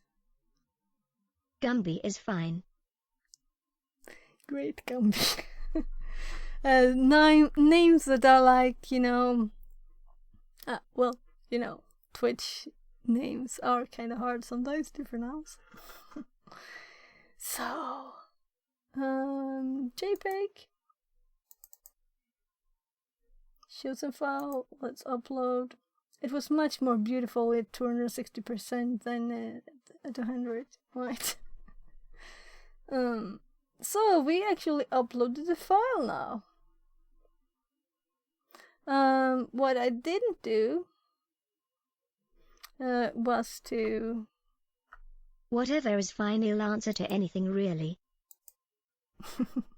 As long as you can realize who I mean, right? Also maybe there. Yay.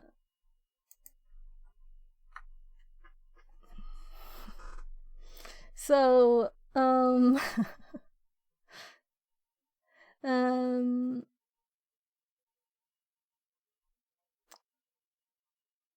should we guess, or should we again check for directories? Do we have that? I think it was in this one, so no. It was probably in this one. So if I'm lazy enough, and I'm lazy to do more work for myself. No, this is not. There it is. That's Now we're actually looking for, that's a GIF now also. I should change the file name, right? So PHP, we didn't upload a JPEG. Let's upload a JPEG, because then, you know. Let's select one of our JPEGs here. And they should be in the same place, so it's easy. But it wanted a GIF. We'll see what happens now. It won't upload this, right? Yeah. GIFs only, please. So I have to have test GIF too. Well, we know the name of the file. I don't know why I bother with that. Since we know, why did I have dot? I don't know. It's just around there, so okay. We have to change the name. What was the new name? Magic.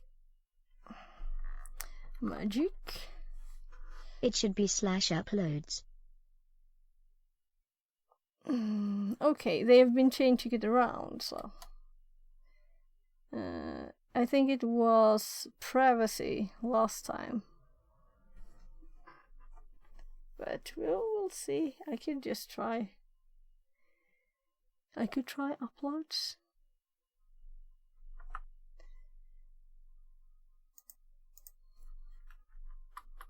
That's kind of almost too boring if it's that back again. No. And now we see how big I had to make it. So it had assets, but I assume this is its own stuff. I don't have permissions. Yeah, I could have seen graphics and assets. No, we don't have redirect. I should do that. Do you do that as a default to redirect? Because it's kind of annoying when you can't see the status code. The last one was privacy, at least. I don't know if I have it still here somewhere. I think it was privacy. No, I think I cleared it. Okay.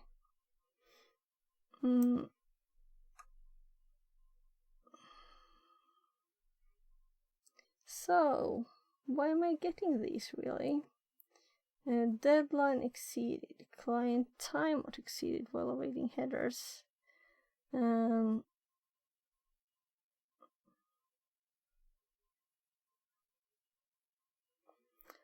Oh my god, yeah, I shouldn't have done the PHP thing. Anyway, I didn't have to. And maybe 64 is too much.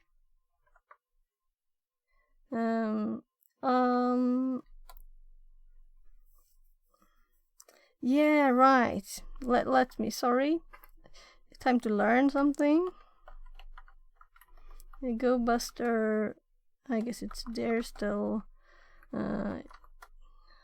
C to follow redirects. I should grab this, I guess.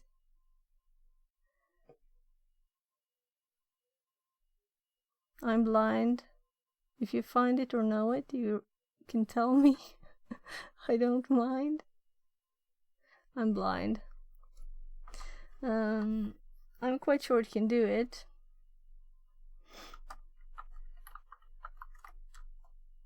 No. Oh. Do we have to actually type grep too? Okay, it's just R. It's just R. I would have guessed R, but you never know. And I'm looking at the start since... I'm looking in my notes for the path. Oh, you don't have to. We'll find it. I don't want to cheat either. And we have that write-up that told us about the reload of the server fix thingy. I didn't show you that, of course, but I I kind of gave up. So, because I noticed that it was acting differently on one name, so that should be the right one. And I still got this file must be chosen. And he said he had to restart. I think I said it right. So, but this has more stuff if we want to know. But I'm trying to find it myself. And now it expired. So, but it's still working. You know, sometimes it's not really, or is it really? I guess I should reload the page. I should have made it. Well, it's still there. It's the buggy one. Where, yeah, I restarted it, so it was still there. But it still had the old one in its memory. And that's a bug that I guess 1 million people reported, right? Well, we have graphics, so I guess it's graphics anyway. I think we got that lost scan too. I just didn't check it.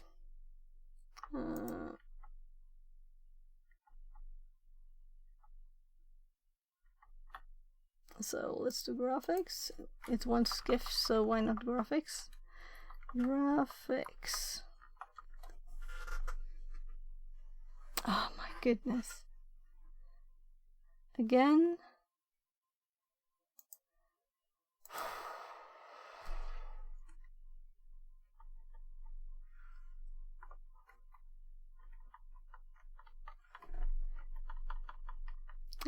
Does anyone know whatever you can do here, control something to make it not search? Did I spell it right? Yeah, but I did redirect now and okay, we're getting 403. So what we got before was 301s. So this is more informational to know.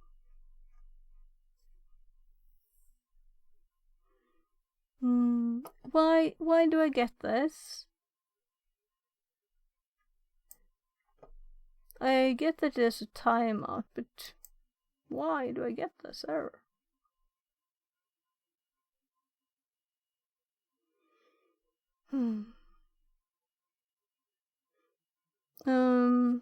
I could just try something. I should read all the text too. I didn't read the text. Let me hop my camera back there and go here. I didn't read all this. This will be the final example website. You have to hack before the challenge. Just realized I had the ring light on there still. It's kind of hard on the eyes to have that light on. Everything suddenly became much nicer here.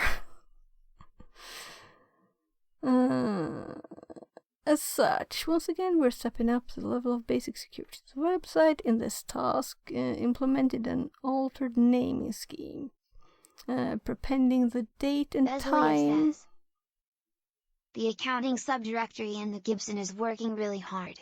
We got 1 person online, the workload is enough for like 10 users. I think we've got a hacker. The Gibson is working really hard. Okay.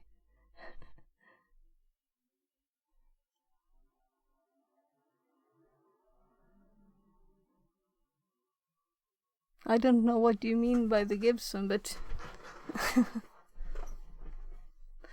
you lost me somewhere there. I should get cold water. Sorry. Too. Quote from the film Hackers, 1995. Okay. Lol. Okay. Gumby says. It should be magic.upload. I have to look at some movies, I guess. Yeah, it should be uploads, okay.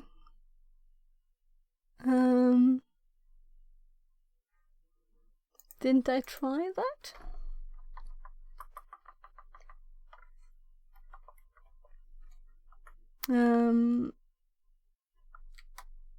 Yeah.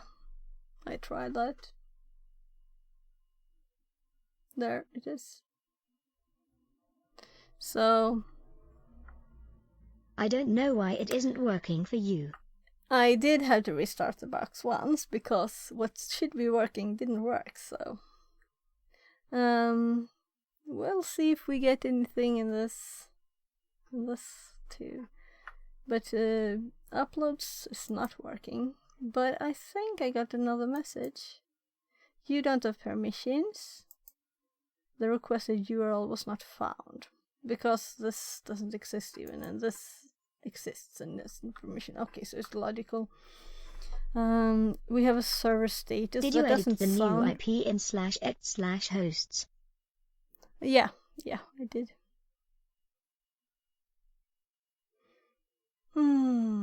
This tab was still on it there. But I thought if I had to restart it again, I may just as well keep the host file up. Let's just try the last ones. And it says now that it's going to... I should finish reading it, I guess. I stopped in the middle there. Yay, I don't blame you. This task will not prepending the date and time of upload to the file name. This tool would not do so to keep it relatively easy. However, directory indexes has been turned off, so you will not be able to navigate to the directory. Okay. And still you will need to... Okay. So we can't enter the directories. That's correct then. So it could still be that, but it's still looking here. But I think it would have found upload at the start of the search here, right? We can just try to add our file name to your path. So maybe it's telling us that the first directory that we used, I think it was uploads. And now they're dialing down that security to make it not harden all the ways at the same time. So now just I have to remember what was the actual file name. Oh, and we had this here somewhere. Just a bit further up. Why did I use the same one? I'd never do that, so then don't have to scroll like this. I open a new tab. So if we... Very important to remember the shift there, because I don't want to abort it. So let's paste this now and see if this works.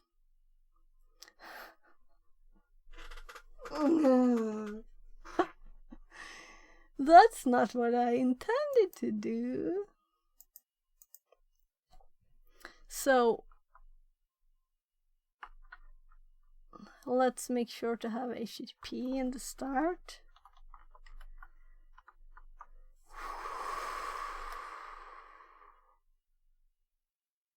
That didn't work. It said something about prepending the date and time of upload for to the file name. And if we do the PHP anyway on this, I don't like this. Why? Anyone knows why I get these? I have to go to the bottom here now. But I get these timeout. We got the server status one here. Maybe I should go to server status. My god, I just didn't do it. So copying this, pasting it, and then the server dash status. Because the server has PHP on the blacklist.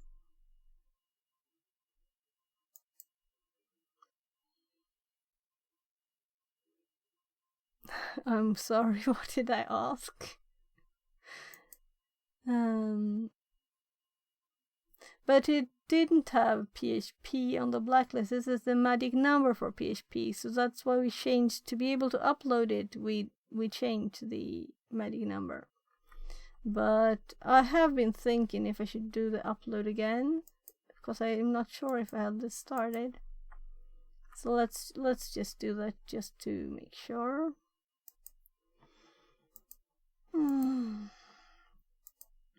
All of these assets uploads.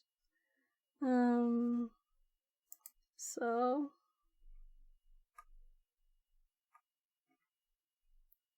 shells, and then we have, which should be called GIF because it's a GIF now, and we have chosen a file and we upload it, and now it says no file selected. What? Oh my goodness, didn't this work just a second ago? Am I too tired to even miss a message? So let's, there. Now this is JPEG. Let's get a GIF. It uploaded. It did, but it says submit failure.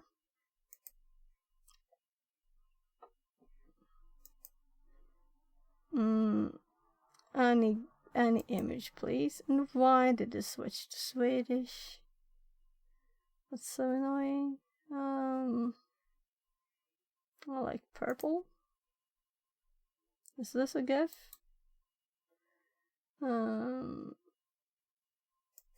Is this a GIF? I wanted a GIF. Is this a GIF? I guess no images are GIFs anymore. I would have to make my own GIF. I want a GIF! Please, people. Look, it worked. This is a purple one. Oh, this one. Doflower.gif. Yeah. Oh, look, it's animation, but I want this one. What do you think? Is it a GIF? It's a JPEG.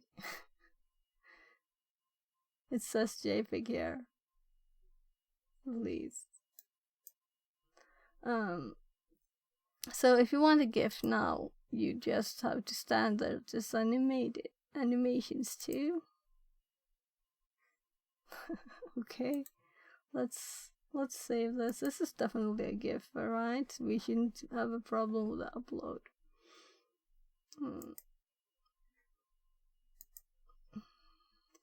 So the most important thing you can spend your day doing is find a good GIF image. And I don't think I can't rename them here, which I kinda hate. So if we upload this,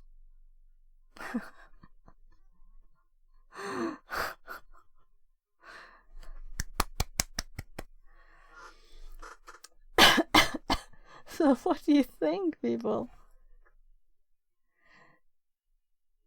Should we give up on this one? I'm going to look at his this write-up thingy. Yeah, it doesn't seem to work very well. Or I'll have to restart it a few more times. So let's see how it's supposed to work, if you got it working.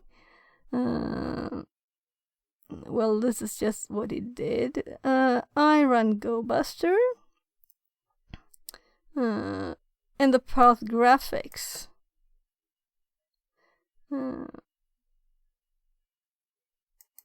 Is your open running? Yeah. Let's double check it. But I did get to the page, so I wouldn't have gotten to the page at all, right? If I go back here, let's make sure we have HTTP this time. And this is just hidden until you mouse over it, I guess. But this still works. I could. True, I didn't think of that. Yeah. So I'm just grateful for the helping company. So. Okay, so let's see. Now I have that animation annoying me. I proceed to run GoBuster. Yeah, he said graphics. And that's what I found, only... so he did... Yeah, that's kind of the same thing I did, though I did the R too. And he got the same ones, though I had follow redirects. Navigate to the website and try to upload a JPEG, and he probably found it wants a GIF.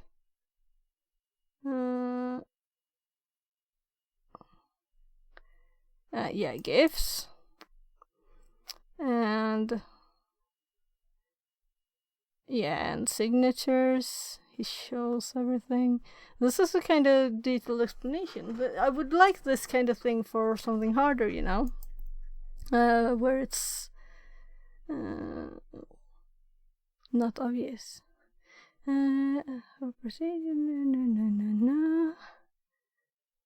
After making IPN, he reminds people to update their reverse shell.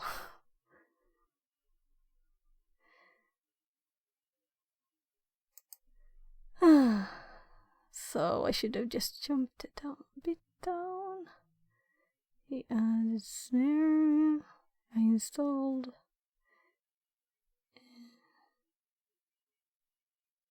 Okay, he used another hex editor.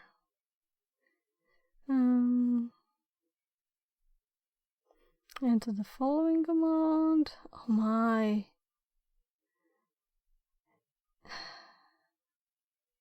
Okay, it's too detailed. Run the command. Go back, shows a file. And the outcome, successful file upload. Okay, he got successful file upload. And I don't. Let's see if you have a parenthesis at the end. After a million restarts, no. Okay, so it's supposed to work. So let's just restart it again. It's kind of annoying that when the annoying part is well, I see time runs by too, so He keep there. PHP. Yeah, I had PHP too. The other thing was just to remind me that it was a JPEG actually. And then I changed it to a GIF actually, so I don't think the name matters. Of course it could, but I think it's more like we need to restart it again. I was thinking that last time that maybe it's a name. I tried the exact name that they use, that he does too, shell PHP, and it didn't help. But restarting it did. So now we have a new IP in 50 seconds. And after that, I'm thinking it's time for this one. Or maybe I should see. I'll have to check with my kids again too.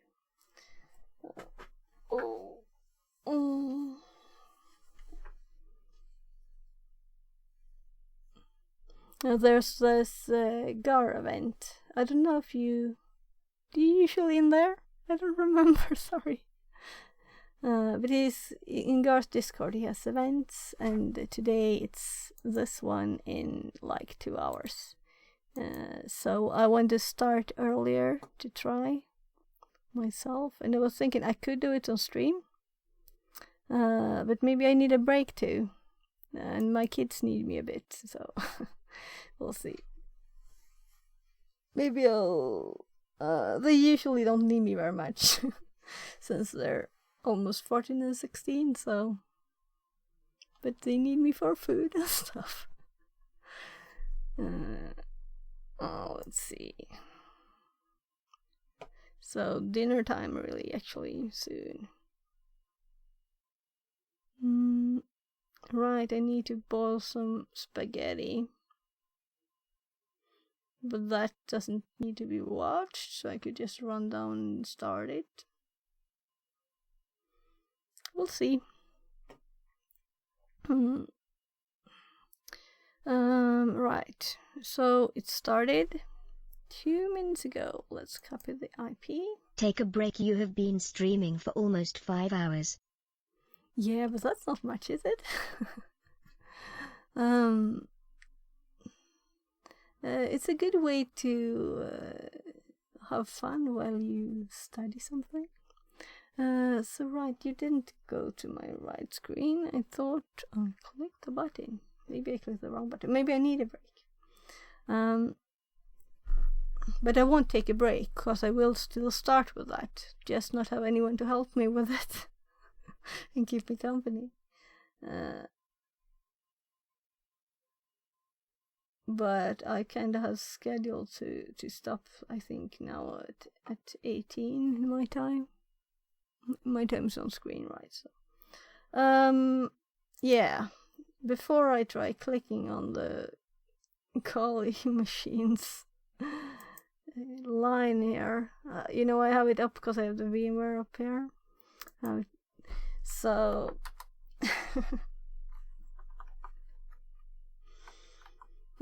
maybe break time. We'll see. So here it is. 199 and 107. Oh wait, I typed an extra 7 that I could have not typed. That's such a waste of time. Nah. So I'm going to Control F5. Let's rename the file too, though I suspect that doesn't matter and it will mess stuff up a bit for me. This says it's finished, but he found all the ones he found, so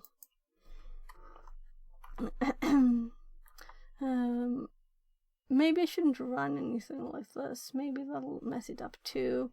I think that last time it worked with the first file I upload. So when I uploaded the right file as the first file, then it worked. So let's try that. And this is the one that's actually now not a JPEG but a GIF. And if we click upload now, we got success. So nothing here, because we have to still go there. But now we have probably it will work to go to this directory now, or rather, let's see. Though I did have it here.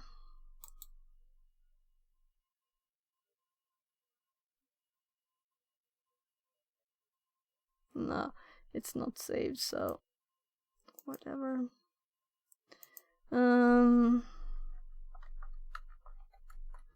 Graphics, and it's forbidden, but it exists.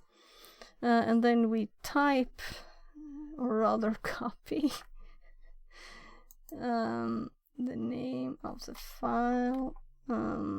Well, we don't have anything running now, so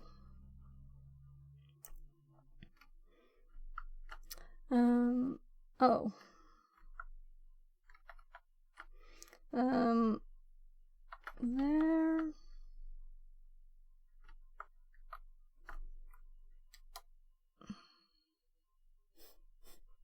How many times? How many times did I do it? Why doesn't it keep the HTTP there? Why? Why?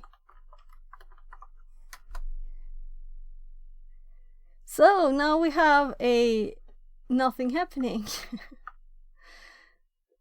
So there it is. So for every task here, I have to restart it. Okay, so Now you have shell.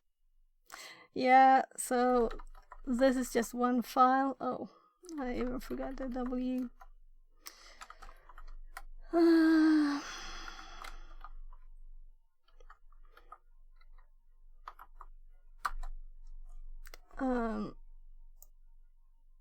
That was kind of annoying.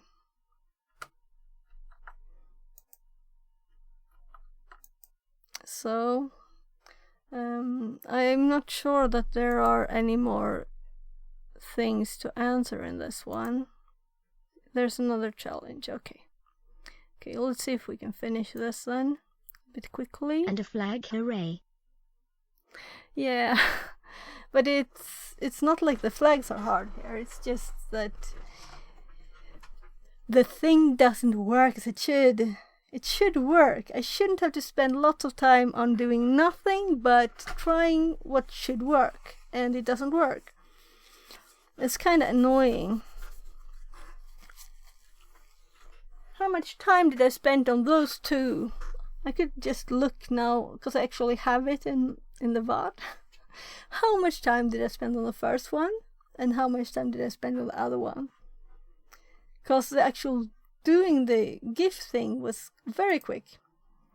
Let's read this so I'm done with this.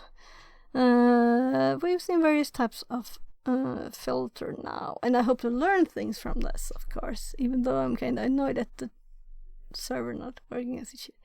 Both client and server side, as well as the general methodology for file upload attacks. The next task, you're going to be given a black box file upload challenge to complete.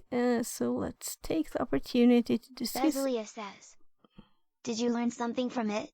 Doesn't matter if it worked. No, I didn't learn anything from it. But I hope to. This more tasks. And I learned from before stuff in this file upload thingy. I learned how to make burp get what do you call it? The responses. To pause the responses. For example, I learned from this. Or rather, it didn't work, so I asked Gar and he taught me how to do it. Because it was cached, so what they said in the instructions didn't work.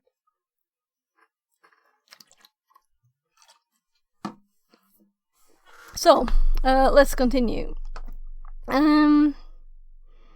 In the next task, you're going to be given a black box file upload challenge to complete. So let's take the opportunity to discuss an example methodology for approaching this kind of challenge in a little more depth.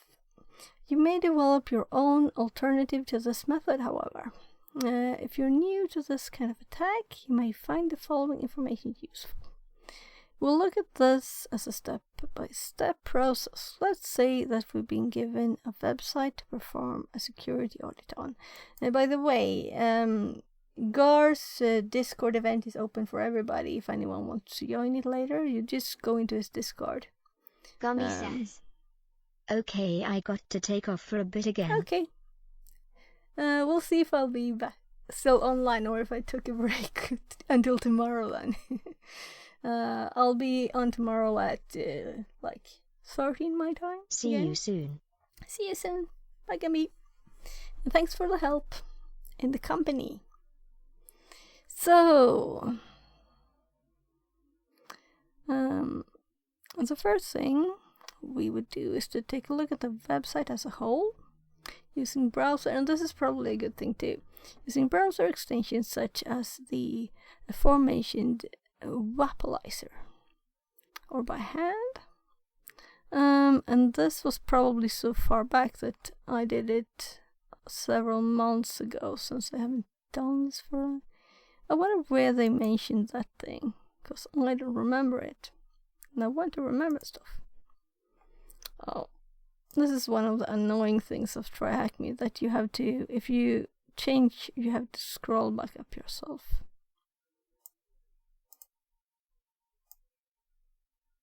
Here, it mentioned it. A browser extension, okay.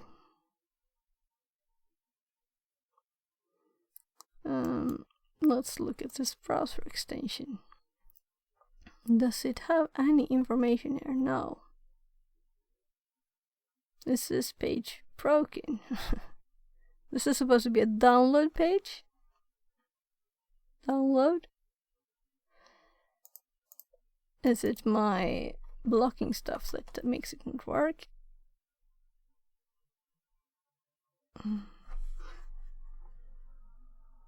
Or maybe the page updated? Or it was free, but it's not anymore.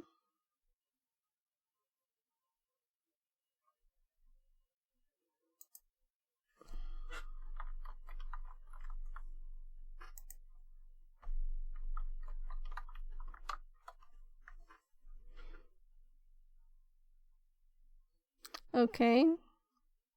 That seems like specific things, not to download anything. So let's skip that.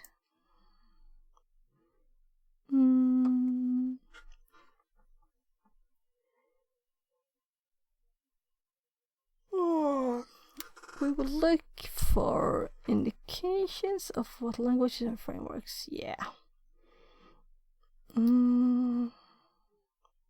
A good start to enumerating this manual would be making a request to website. Yeah, of course. X powered by can be used. Okay, just read the information is what I want to say. We would also be looking for vectors of attack. An upload page. Yeah. Have we found?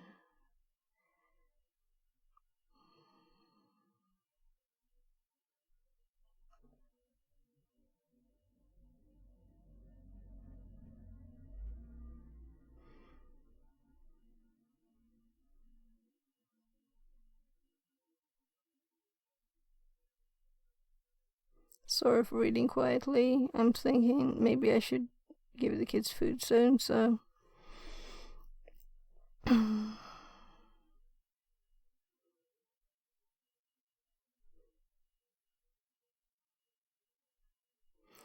I think I've seen this done so many times, so.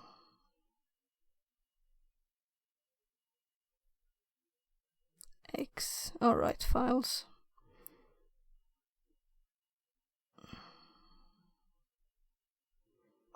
Yeah.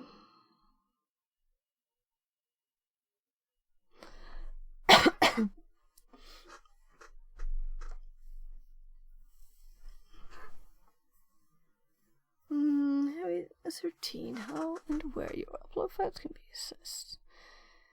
Release file upload. There are great tips in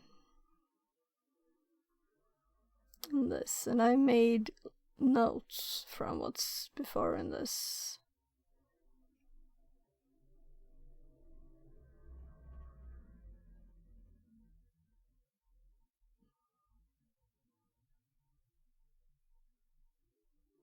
Assuming that a malicious file upload has been stopped at the server, here are some ways to ascertain what kind of server-side filter may be in place. If you can successfully upload a file with a totally invalid extension, like then the chances are this is using extension blacklist, or that it doesn't check the extension, is what I think.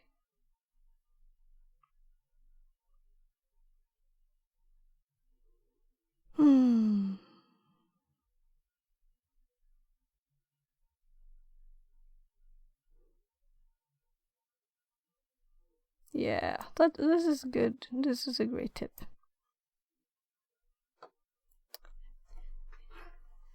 If we change the normal JPEGs magic number to something that shouldn't be, something that should be filtered.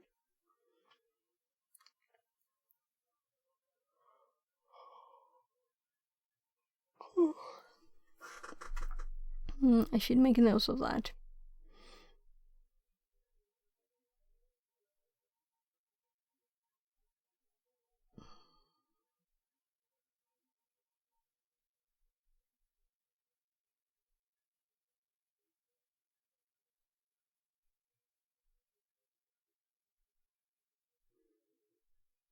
I have a list already in my notes. Let's see.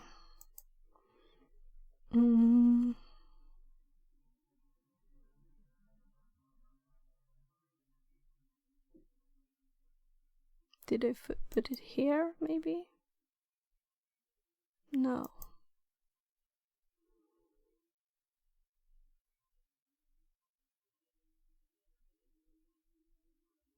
Could it be on web? Yeah. And then I also have this.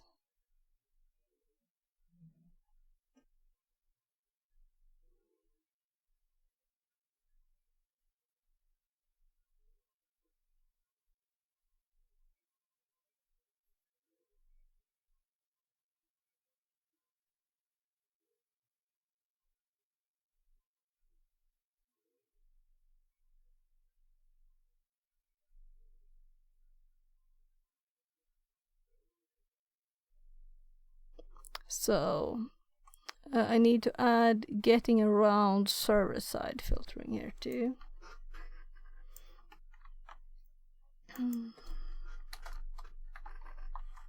How many did I use here? 3. So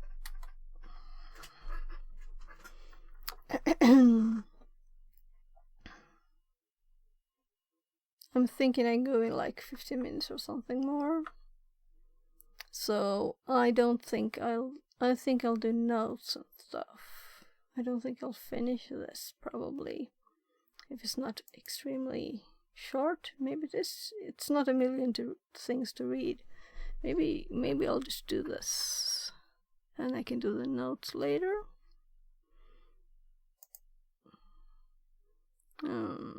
Was it anything more? Try the mime tab. We'll probably have to try lots of things, of course. Oh. VMware fell asleep again. Maybe we should stop it from doing that. And there was a bit of the Irish, right?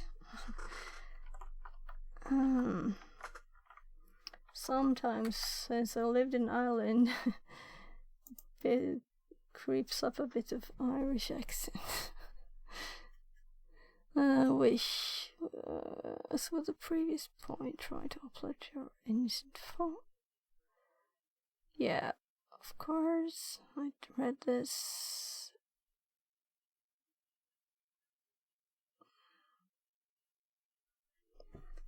Oh. Well, I'm thinking I'll terminate it, and let's see if we have anything we want to for our notes. I don't think so. I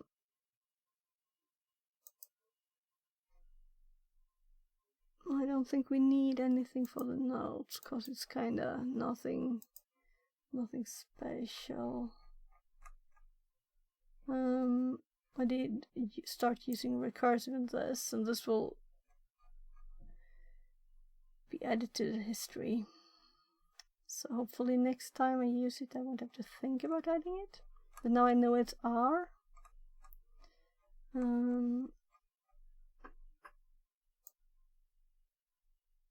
For redirect, I would like recursive though. But I kind of learned that it can't do recursive. Go Buster.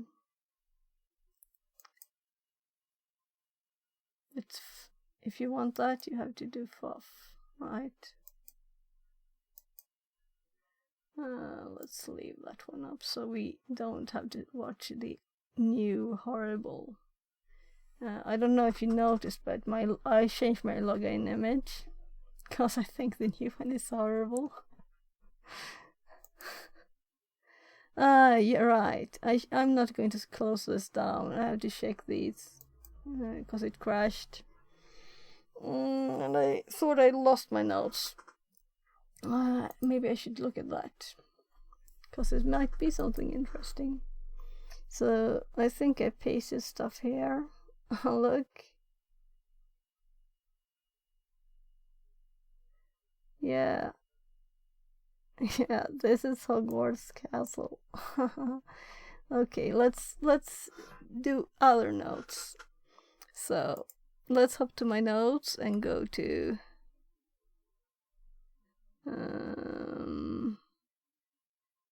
my god, I didn't even add one for it. What's it called? It was something obviously related to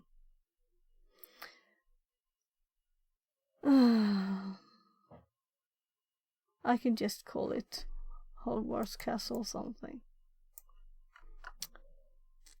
in the notes, and I think it was Try Hack Me. Whatever the name was.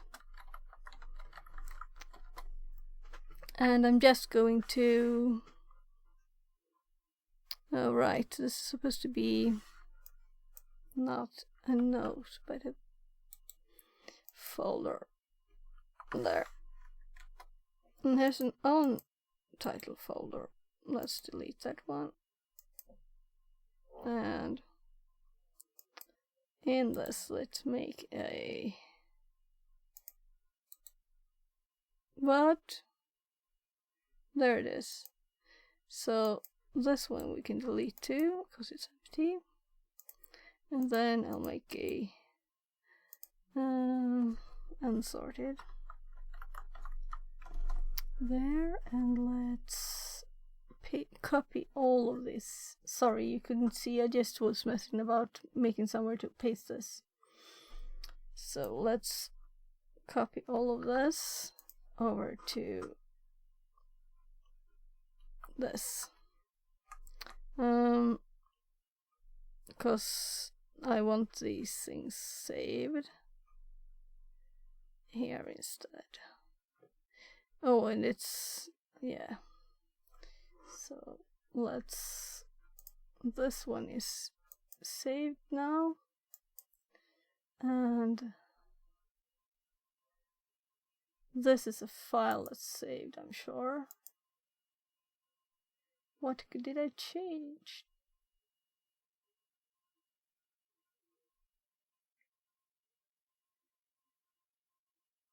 I don't think I will save that.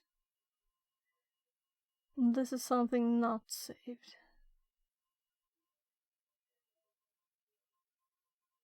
Well, let's just copy this too. So don't save. So we have a good close. I'm not sure if this is even from the same box, but I'm saving it at the same place because it was kind of same time. So that file is there unsorted. So let's go back to this and getting around client-side filtering.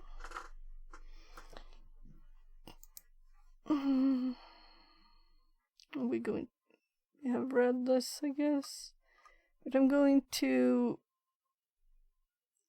recheck these three and add notes, and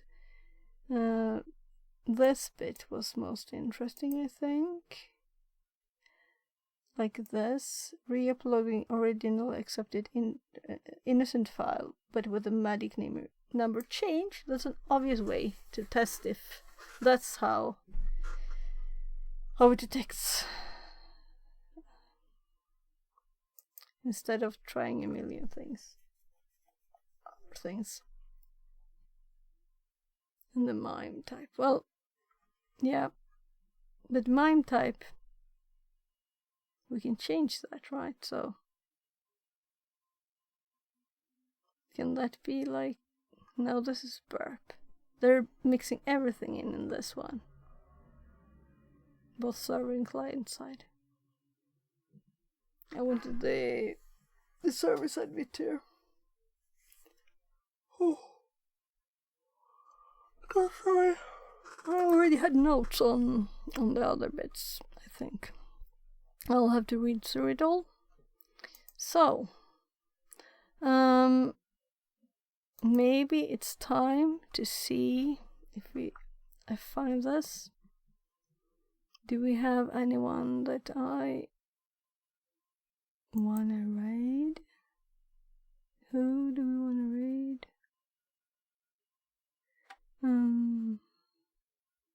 Any suggestions? I should really get a shortcut for the what's it called? Is it cyber security streamer or security streamer?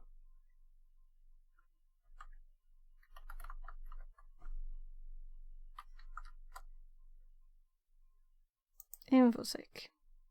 So this one I should have a shortcut to. That's kind of accessible.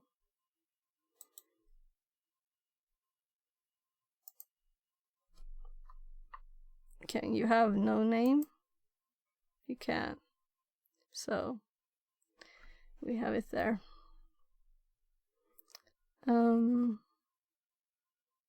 There's no one I have really. I have like watched her once, and she had very loud music, I think, so I couldn't even. This one too is. Yeah, let's do this one. It's less people to write. Team Who Am I? And that's someone I don't even follow. So I can't see what they're doing. Well, let's open both of these.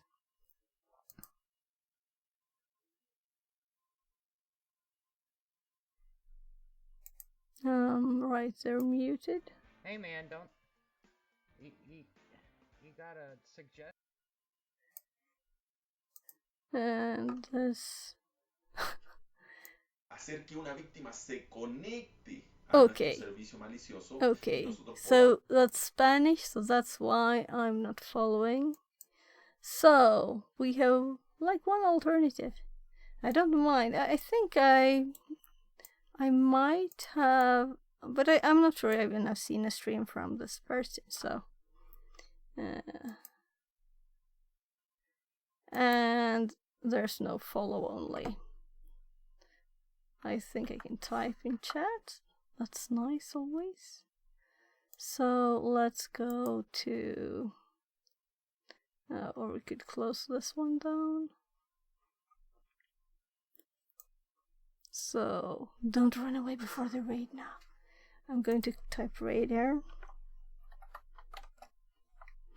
And thank you so very much for joining me, helping me, keep me company, just being here, and hopefully you got something out of this too. Learned something or had fun, or or felt useful. So now we have a shortcut here for this too. For next time. Yeah. So have a great day or evening or morning or whatever it happens to be. And I'll be streaming tomorrow again at about the same time as today. It's my time at about 13. I'm making my kids lunch just before there, so thanks again. Bye-bye.